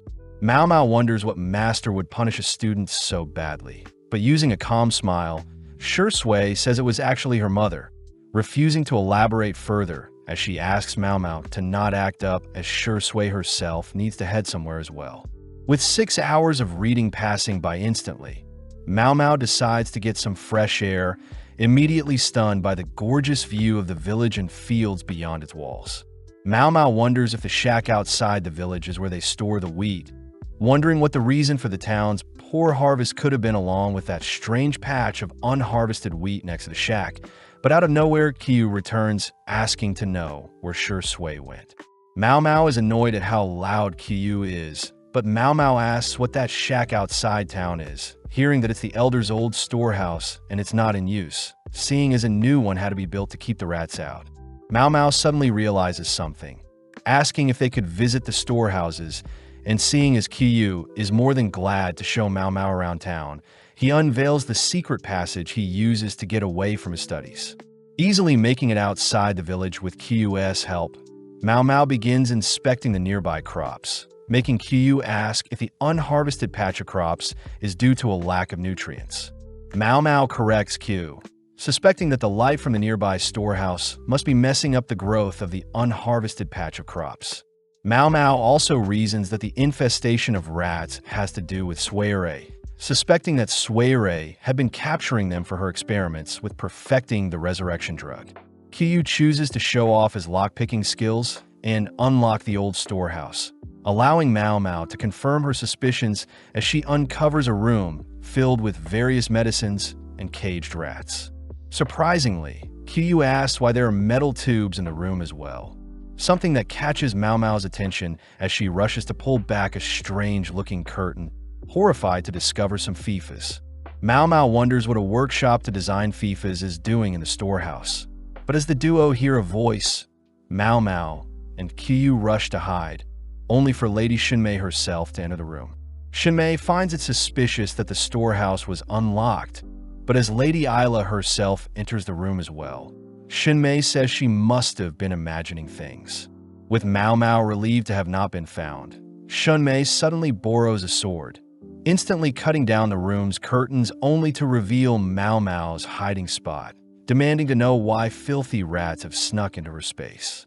As Mao Mao stares off into Shinmei's maniacal grin, a second passes by only for Shinmei to turn to Suere beside her, slapping her as she reminds Suere to keep her rats in line. Suere immediately apologizes, but Shinmei suddenly notices Qiyu, asking where she has seen him before. Before Qiyu can speak, Suere says Qiyu is Shiro's son, but out of nowhere a familiar voice speaks up asking that Shinmei excuse the kids as they must have been playing around.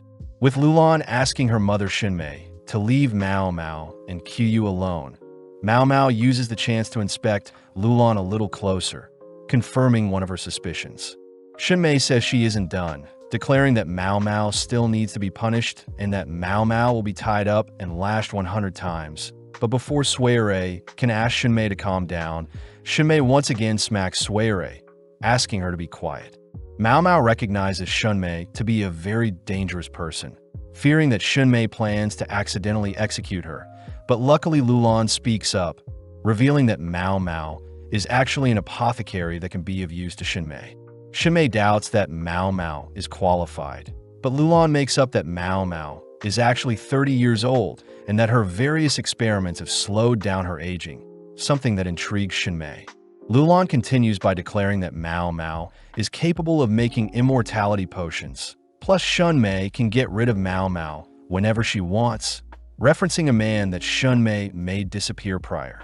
With Shunmei now having a change of plans, she tells Lady Isla that they'll chat later, preparing to leave, but Shunmei suggests that they bring Mao Mao with them all to a different stronghold. Cutting to a snowy terrain, we hear Mao Mao reveal that Lulan is in fact Shui in disguise. Impressed that Lulan was able to keep up her high-ranking concubine status by intentionally avoiding any contact with the Empress Dowager along with Li Shu when they were in the bathing area. Mao Mao knows that Shui was okay with hanging out with Mao Mao, since Mao Mao wasn't too familiar with what Lulan looked like. But as we enter a stronghold in a snowy terrain, we see Suere showing Mao Mao the room of the previous apothecary. Suere says she didn't want Mao Mao to get involved with everything, but Mao Mao takes the chance to ask if Shui is really Suerai's half-sister, something that Suere doesn't answer, as she says only Shui treated her like a sister. Mao Mao had heard rumors of Shui marrying another woman and having a second daughter, explaining why Shinmei, Shui's first wife, despises Suere so much. Suere utters that Shui was originally from the Shui clan, and it was Lady Shunmei that picked out and married Shui. A little afterwards, Shinmei was sent to the rear palace only for Shui to purchase her back, but by then Shui had fallen for Suerai's mother and gave birth to Suere, someone Shunmei refused to accept. Shunmei had ordered for Suere and her mother to be banished and used as servants. Plus, till this day, Shunmei refused to allow Suere to have Shui in her name, making Mao Mao realize that Suerai's original name was actually Shui. Suere admits that Lulan was very kind to have used Shui as her servant name, but Mao Mao can't help but see how night and day Lulan and Suerai's lives are, as it was ultimately Shinmei's doing that forced one daughter to become a high-ranking concubine with the highest prestige, whilst the other daughter became a court lady forced to do the dirty work from the shadows. Mao Mao is now able to confirm that Suere was involved with Jin Shi's assassination attempt during a ceremony, having used an explosion to steal and tamper with the ceremonial tools, only to escape by faking her death. As for the attack on Jin Shi with the FIFAs, Mao Mao suspects that it was Shui himself who set that up, but Mao Mao wonders if the reason was because Jin Shi was trying to make changes to the rear palace, and that in turn conflicted with Shui's beliefs. Unable to pin down the actual reason why Shui is after Jin Shi, Mao Mao questions if Shui knew about Jin Shi's true identity, asking Suere how she entered the rear palace the second time as a eunuch. Suere embarrassingly admits that 3 officials had to inspect her and confirm that she had no reproductive organs. But this only makes Mao Mao question how Jin Shi became a eunuch in the rear palace without being caught. Mao Mao knows that only close relatives of the emperor can enter and leave the rear palace, refusing to accept Jin Shi as the emperor's younger brother since their ages don't match. But Mao Mao does remember Jin Shi trying to tell her something in the past. Suppressing her suspicions for now, Mao Mao heads over to a window, suddenly realizing that it has been barred off, plus Suere says it'll snow harder soon, making Mao Mao wonder if they're in the Northern Highlands. With the stronghold so fortified, Mao Mao begins to put the pieces together, remembering how the envoys used a mirror to sneak out and how the FIFAs seem to be in production back in the storage room. Suddenly turning to Suere as Mao Mao asks if they plan to start a war. Suere simply utters that it's not her decision to make, asking Mao Mao to stay put and pretend to make medicine as Lulan was able to save Mao Mao. Plus Mao Mao will be given food every day, so Mao Mao should try her best not to anger Shimei. As Suere leaves, Mao Mao says she can't escape since she is on the 3rd floor and the snow will take her out before she returns to the village. But seeing as the previous male apothecary owned the room before her, Mao Mao manages to uncover a mountain of books left behind by the man. With some time passing by, Mao Mao is given a meal, recounting that since farming season is almost over, is the perfect time to start a war. Mao Mao deduces that she is being held in Shihokashu in the northern region, plotting in her head that it takes 10 days by boat from the rear palace, and that the hot spring village should be nearby, but Mao Mao is unable to figure out the name of the mountain ranges on her mind map. instead choosing to lay down and rest for a bit. Strangely, a kid's voice that isn't Kyu's can be heard outside, reminding Mao Mao that Kyu had asked to come to the stronghold as well, but Mao Mao fears that the entire village will be punished if Shunmei gets her way. Outside in a watchtower, Lulan is seen lost in thought, only to suddenly hear Shunmei laughing. In the past, Lulan would mimic her mother's behavior, laughing when Shunmei does and getting angry when Shunmei is angry. Lulan had adopted such a personality to ensure Shunmei wouldn't get angry at her, but even Lulan's lifeless personality couldn't help but despise her mother as she would take out her anger on Suere. Lulan admits that she was far too late to have realized how cruel her mother is, but as we cut back to Mao Mao, she is seen being summoned by Shunmei, only to be brought to a room filled with musk. In the room, Mao Mao spots several people in a bed acting strangely, suspecting that they've been laced by something. Shunmei suddenly calls out to Mao Mao whilst getting a manicure and massage, demanding Mao Mao create her an immortality potion, but Mao Mao asks for some time. Off to the side, Mao Mao sees Suere taking care of Lulan, saddened to see the sisters acting like master and servant. Mao Mao promises she'll return tomorrow with something interesting, only to be guided back to her room as she hears she can only leave her room once a day to make her report. Mao Mao says she doesn't mind spending her days in her room, seeing as it was well kept and has all the resources she needs to sustain herself. But before Mao Mao can wonder who the previous male apothecary before her was, Kyu and other children call out to her.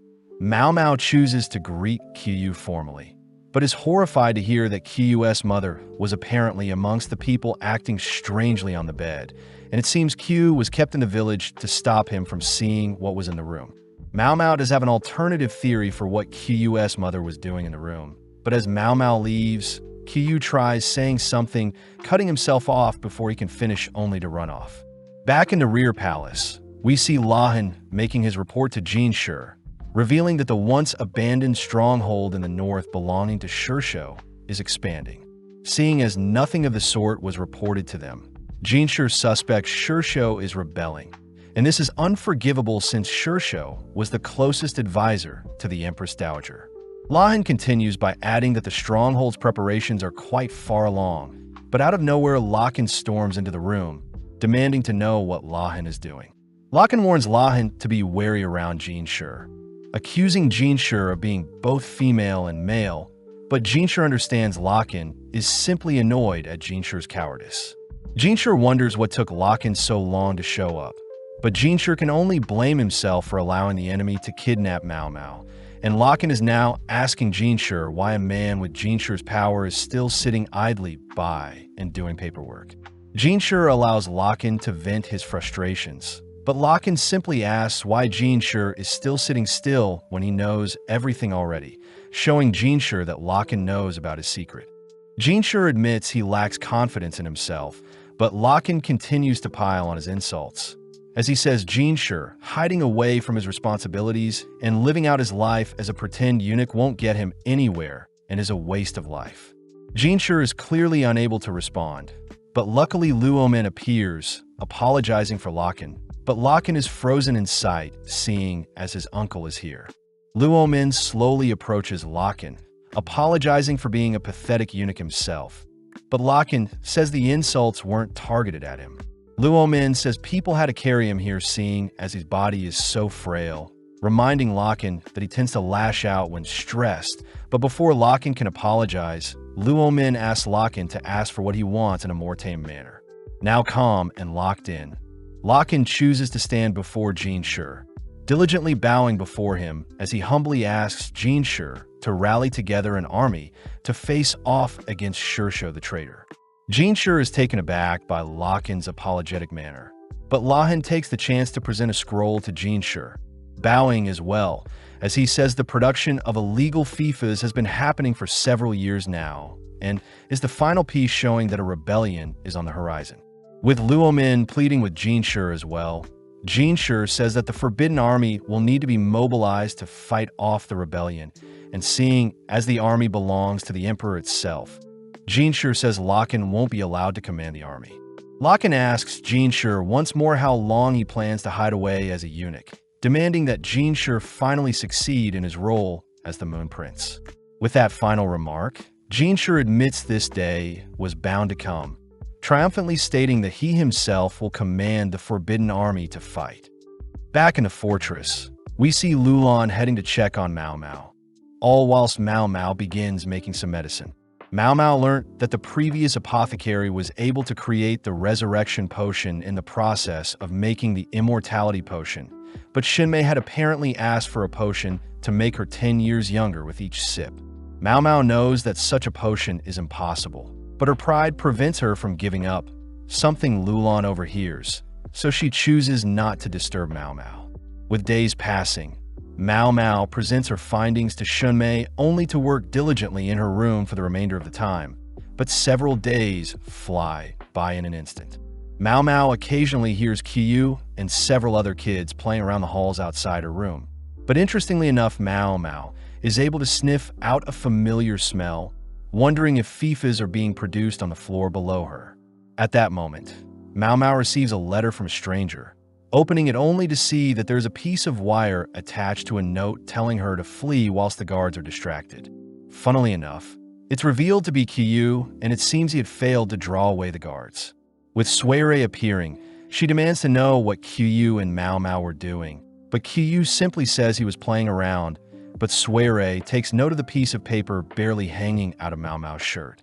Suirei and the guard both agree to not make a scene out of this incident, but unfortunately, Shinmei appears, asking to know more. Kyu spots his mother, but gets mortified seeing her lifelessly stand behind Shinmei. But when Suirei tries to explain the incident as Kyu playing around, Shinmei raises her claws towards Kyu, uttering that Kyu will need to be punished for messing around.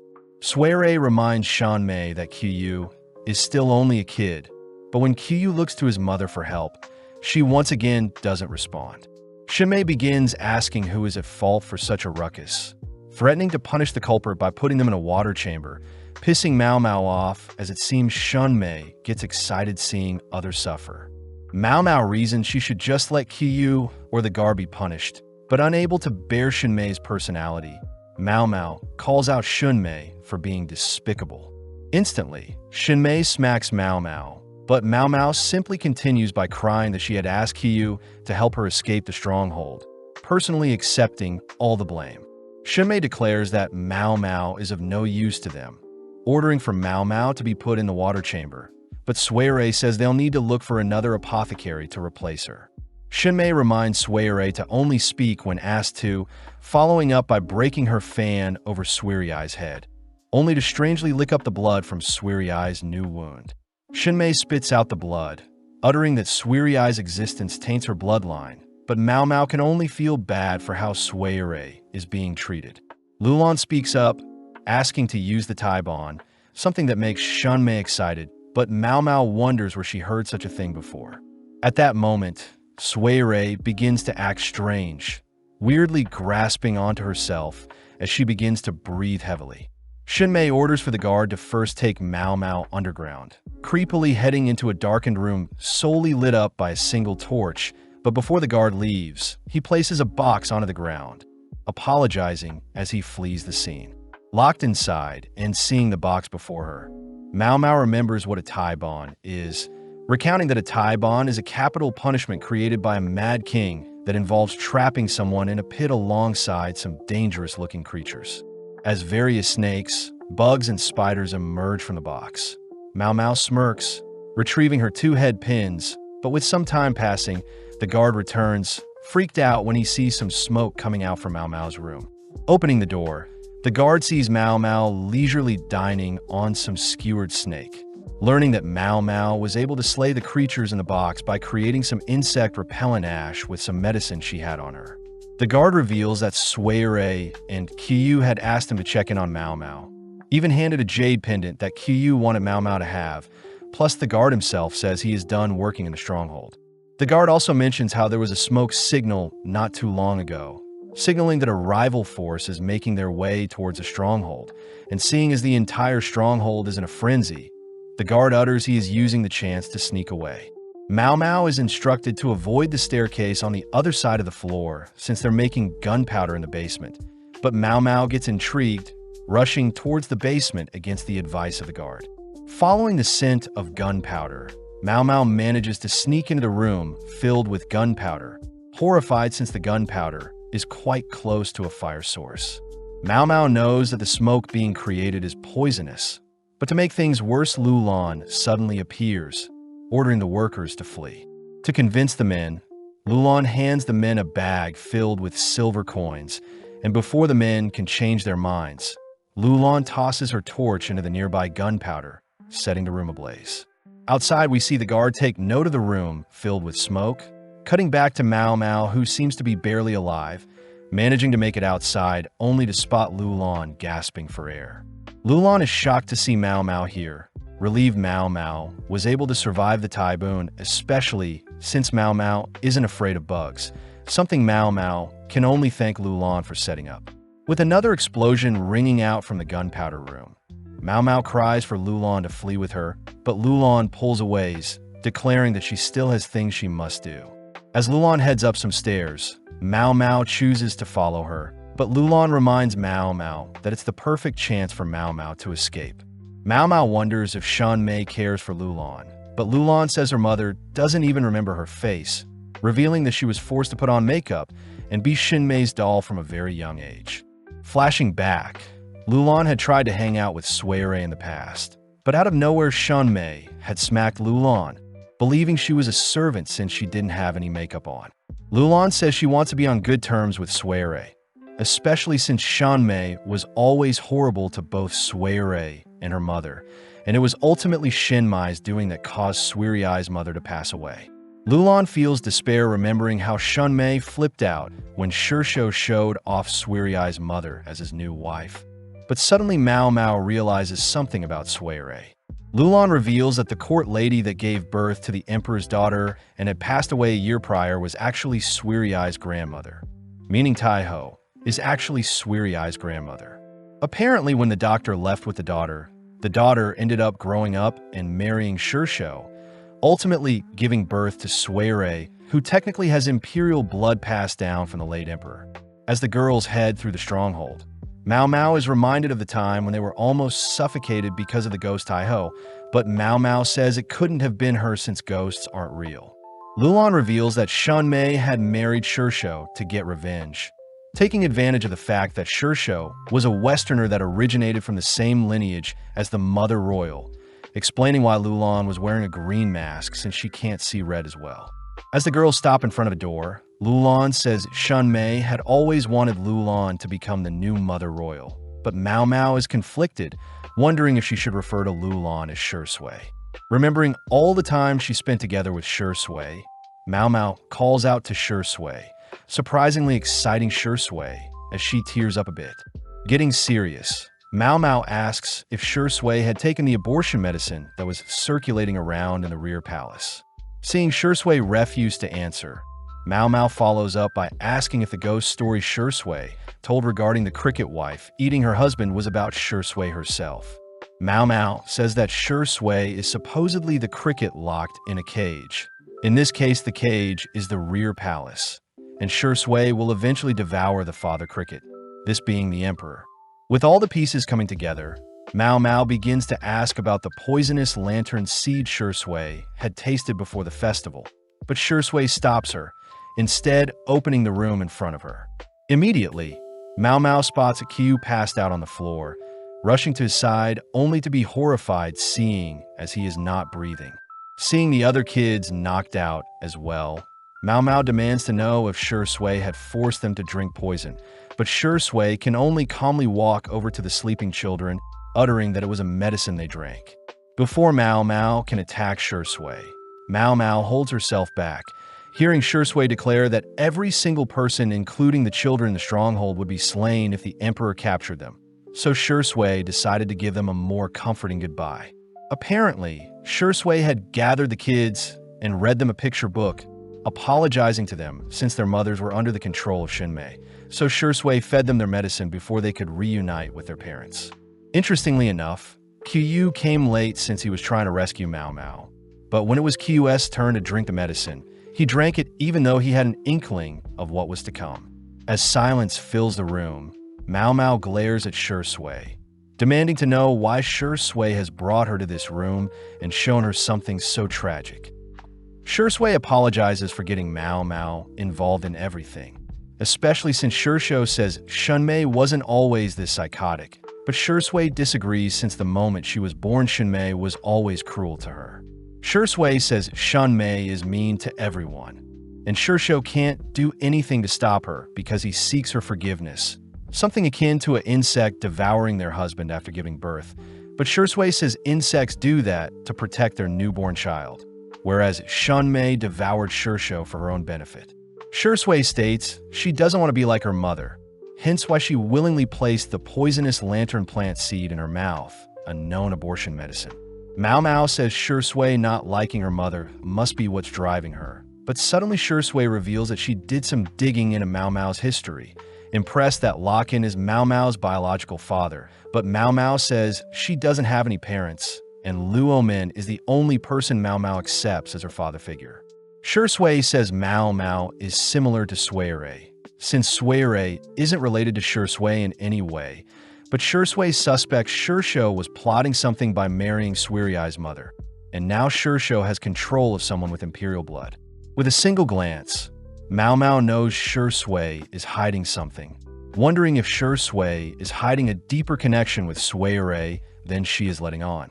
Mao Mao questions why Shui is so insistent that Suirei has no connections with her, especially since Suirei will be punished alongside Shui. As Shui lifts Qiyu onto the bed with the other sleeping kids, Shui asks Mao Mao if the kids would have survived the winter if they were insects, something that reminds Mao Mao of when Shui uttered that insects never survive winter since they leave behind their children. Realizing something, Mao Mao begins to understand why she was brought here, attempting to reach out to Shui, but Shui pulls away. Mao Mao begs in her mind for Shui to flee with Suirei while she can, screaming in her head for Shui to leave her lineage and family behind so she can live a happy life. Before Shui can leave, Mao Mao's body moves on its own, quickly grasping onto Shui's arms, but Shui pulls away once again, reminding Mao Mao she has her duty to fulfill. Mao Mao orders for Shui to remove her pride and come with her, but Shui asks if there was poison Mao Mao had to take, what would Mao Mao do? Without hesitating, Mao Mao says she would drink it in one go, exactly what Shui was expecting, but this reaffirms Shui's stance as she turns to leave. Refusing to give in, Mao Mao calls out to Shui once more, rushing to come up with an excuse to sway Shui. Mao Mao says she wants to wish Shui good luck, only to take out the hairpin Jinshi gave her, handing it to Shui only to ask that Shui return it and pay her back in the future. Shui is giddy, seeing Mao Mao so goofy, laughing seeing as the soot on her face reminds her of a tanuki, but just like that Shui takes her leave. Flashing back briefly, we see the royal army set up in the snowy biome, but as we cut inside, we see Lachen scolding Jinshi for taking so long to prepare. Lachen reminds his father that Jinshi is considered a royal, making Jinshi realize that Lachen also knew he was the emperor's younger brother all along. Getting down to business, Lachen recounts that the base they'll attack is controlled by the Shur clan and has been funneling massive amounts of metal for a while. Plus, Shui's hot springs have been supplying the sulfur needed to produce gunpowder when combined with saltpeter, meaning Jinshi must be careful of fifas and cannons when attacking. Seeing Jinshi stressed, Lachen proposes a way to neutralize the cannons, declaring that if they remove the enemy's gunpowder reserves, they'll be more safe to attack. Gaoshun does bring up the sanctity of such a scummy tactic as the royal guards normally attack with honor. But Jinshi says they'll throw away their pride if casualties can be prevented, with Gaoshun reminding Jinshi that Mao Mao will see him differently moving forward.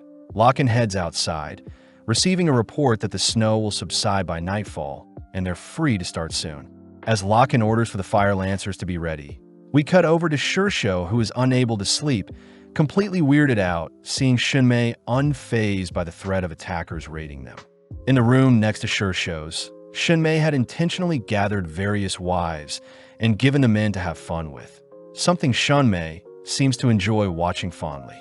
Out of nowhere, a loud explosion can be heard, something that comes from the basement and was caused by Shui lighting up the gunpowder reserves. But before Shui can rush to check it out, his body refuses to allow him to leave his confinement. Shui said it all started 20 years ago, when the late emperor had begged Shui to marry his daughter. Strange, since the late emperor actually felt guilty exiling his daughter from the palace. Shui couldn't refuse an order from the late emperor. Plus, Shui was granted a wish he used to buy back Shinmei, who was in the rear palace at the time. Now in the present, Shui steals his resolve, finally leaving his room only to tell Shinmei he plans on checking out the cause of the explosion, but suddenly Shui appears. Shinmei demands to know why Shui is so dirty, but fighting back for once, Shui says she is disgusted by not only her mother, but the other women gathered here. Before Q's mother can flee the scene, Shui slaps her aside, only to rush towards a nearby cupboard, opening it to see Suire locked inside. Shui is horrified to see what Shinmei was doing whilst he had been gone, blaming himself for being a horrible father. But out of nowhere, Shui faces her father asking him to take responsibility for once. With Shui reminding Shui that he is the head of the village of foxes, we cut outside where several soldiers are seen firing and igniting several explosions up in the mountains behind the fortress, and the resulting quakes give rise to an avalanche. As Shinmei rushes outside to inspect the damage, she is speechless seeing her entire fortress buried in snow. Plus, Shui says she burned up their gunpowder, suspecting that Shinmei never planned to win in the first place. Seeing Shui so brave, Shui says he'll take responsibility, all whilst the royal guards begin their march. Before Shinmei's men can bolster their defenses, Jinshi and his army are instantly striking, and with Jinshi as the vanguard, Basin, Lahaku, and hundreds of other skilled knights rush the stronghold.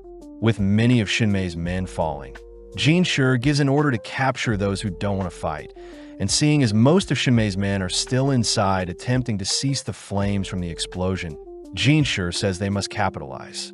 Lahaku wonders why a cunning man like Shui would let his stronghold be attacked so easily.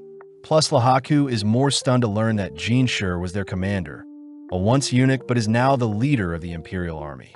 Having made it to the entrance of a stronghold, Basin captures a guard demanding to know what is happening inside, but the guard says he must put out the fire to save the people trapped inside.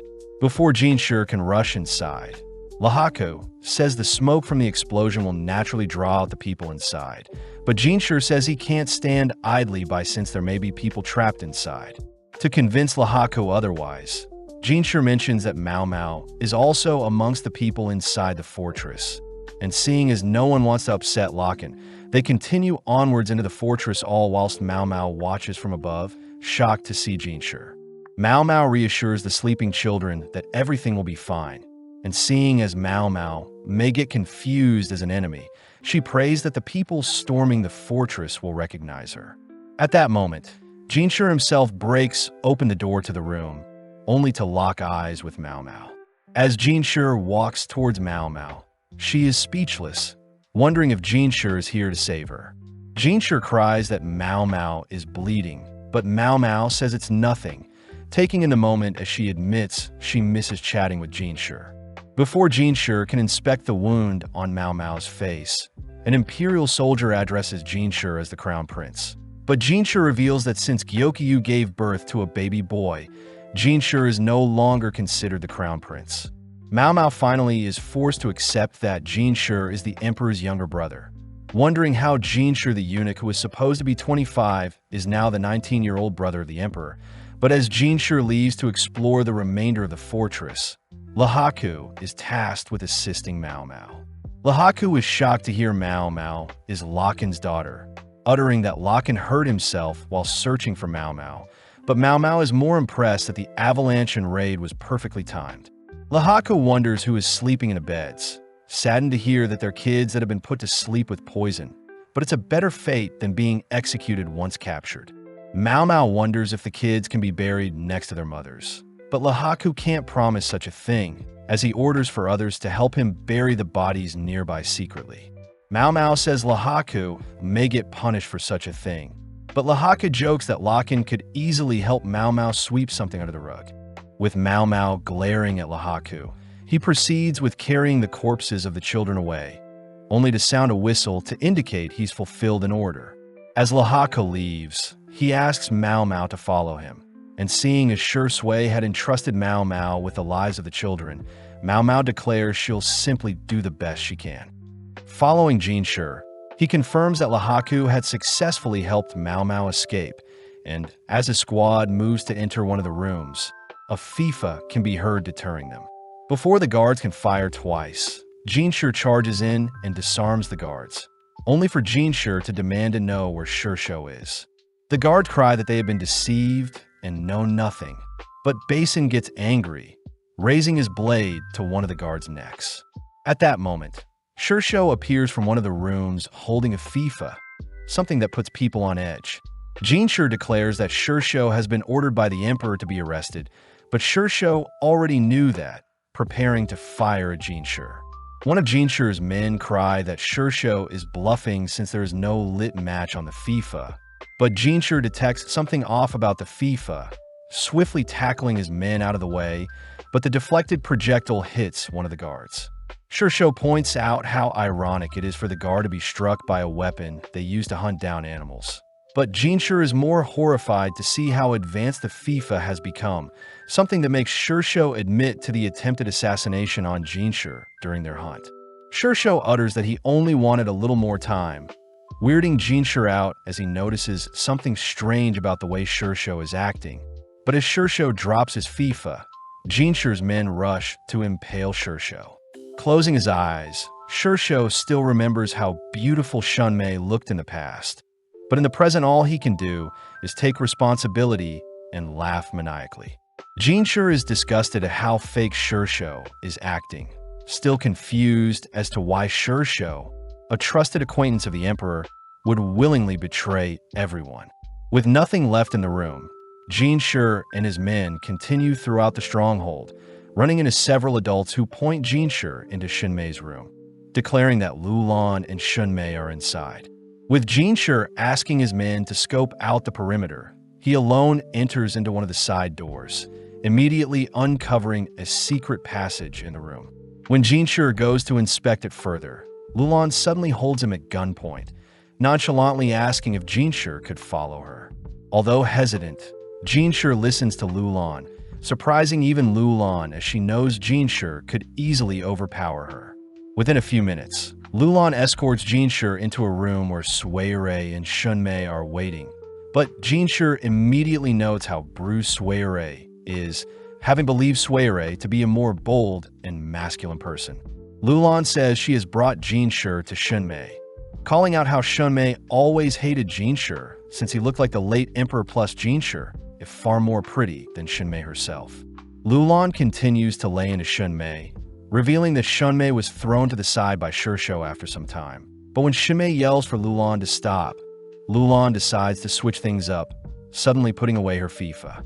Lulan starts by giving a history lesson about the pathetic late emperor 30 years ago, having always been too weak to speak up against his mother. So the late emperor's mother ruled from the shadows. When the empress saw that her son had no interest in women, she gathered all the finest and most gorgeous women there was to entice the late emperor, and this ultimately included a young Shunmei. When Shursho had heard of this, he had asked about his and Shunmei's relationship, but Shunmei had prioritized the chance of being married into royalty and possibly becoming the Empress Dowager. Lulan reveals to Shunmei that her becoming the late emperor's high-ranking concubine was only an excuse, something that infuriates Shunmei as she demands to know what Lulan is talking about. But Lulan says when her grandfather passed, he had mentioned how sad it was for his daughter to have become a hostage. With it being Shunmei's first time hearing such a thing, Lulan asks Jinshi if he knows why the rear palace grew so large, something Jinshi believes is thanks to Shursho. Lulan confirms this as Shursho wanted to replace the idea of slave trades, especially since slavery was legal in the past, and not all slaves were treated like courtesans, as most were actually worked to the bone. Luckily for Shunmei, who was a slave at the time, had unknowingly been freed by Shursho, who had intentionally suggested making the rear palace a location where male slaves would become eunuchs and females could serve as servants and court ladies. This idea benefited the emperor, who could be in control of more slaves, whilst also saving the lives of men and women from having to work until they die in a foreign land.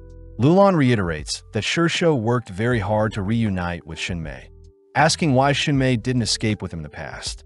Flashing back, we see Shursho sneaking into the rear palace via a secret passage he built, only to ask Shinmei to run away with him.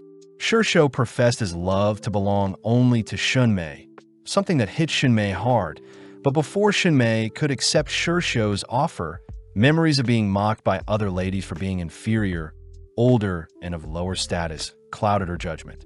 In a fit of rage, Shinmei had accused Shursho of looking down on her, ultimately shooing him away. Lulan says it was Shinmei's ego that forbade her from living a peaceful life, but Shinmei accuses Shursho of seeking her family's power and even marrying Suirai's mother to hurt her. Heading over to Suirei, Lulan unveils a phoenix hair stick, an item Shinmei knows only those with imperial lineage can carry. Shinmei refuses to believe a servant like Suirei could house imperial blood, but Lulan corrects Shinmei, revealing that the late emperor would actually visit Suirei quite often with the help of Shursho.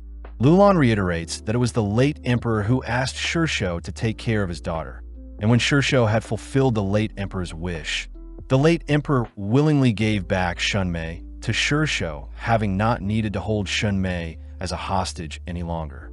Hearing all of this, Jinshi curses the late emperor for putting Suirei and Shursho through such torment. But Shinmei is still in denial that Shursho would do so much for her. Lulan takes the chance to ask Jinshi what Shursho's final moments were, relieved to hear Shursho had laughed maniacally, as ultimately Shinmei will re-inherit control of the clan. Lulan reminds Shinmei that her horrible acts in the past have created nothing but corruption, but thanks to Shursho's scheming, he took all the blame, and in turn was able to revert all the corruption Shinmei had created. Jinshi is saddened to hear Shursho did everything for the nation, furiously gripping his fist as he asks Lulan if he can trust her words. But Lulan simply says the nation would have fallen if it weren't thanks to Shursho's master plan. When Shinmei accuses Lulan of deceiving her as well, Lulan snaps back by pointing out how pathetic Shinmei seems. But this causes Shinmei to punch Lulan. Following up, Shinmei reaches for the FIFA Lulan had sheathed, but when Lulan asks her mother to not embarrass herself further, a sudden gunshot can be heard. It's revealed that Shinmei herself was ultimately wounded as the FIFA had backfired in Shinmei's arm when it was triggered, something caused by Lulan jamming it prior. Jinshi realizes this would have been him if he wrestled Lulan for the FIFA, but Lulan is relieved to see Jinshi isn't just a pretty face. As Lulan lies Shinmei down to rest, she asks if her mother could show some empathy for all Shursho has done for her, a depressing end to Shursho and Shinmei's lives, as there really wasn't anything else that could be done, seeing as Shinmei would stop at nothing to overthrow the nation, while Shursho loved both Shinmei and the nation he served. Seeing as this may be her final moment, Lulan requests two things from Jinshi. First, handing him a note with things that could happen to the nation moving forward. Lulan asks that Shur clan members that have been tormented by Shinmei be freed. This, of course, includes Suirei. The next request is for Lulan to leave a scratch on Jinshi, and seeing as it's her time to shine, Lulan heads onto the balcony only to begin dancing. As the remaining soldiers reach Jinshi's location, Basin takes note of the scratch mark on Jinshi's face, infuriated as it could only be Lulan who attacked him, prompting Basin to fire at Lulan. With Lulan receiving a fatal wound, Suirei breaks down, seeing as she knows what will come next, all whilst Jinshi watches on to pay homage to Lulan's bravery as she dances through the pain. With Basin loading up a second shot, the second projectile lands perfectly in the center of Lulan's chest, something that ceases Lulan's dancing. When Suirei tries to stop Lulan from falling off the balcony, she barely misses, all watching as Lulan helplessly descends to the ground below.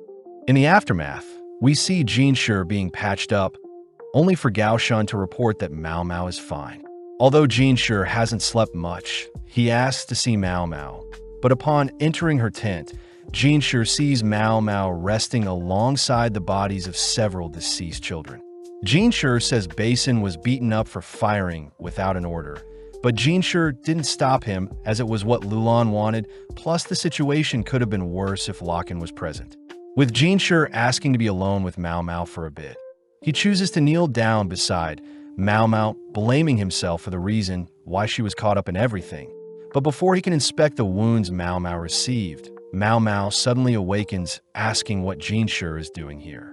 Elsewhere, we see the guard who escaped during the chaos passing through a forest, only to run into something glistening from beneath some snow.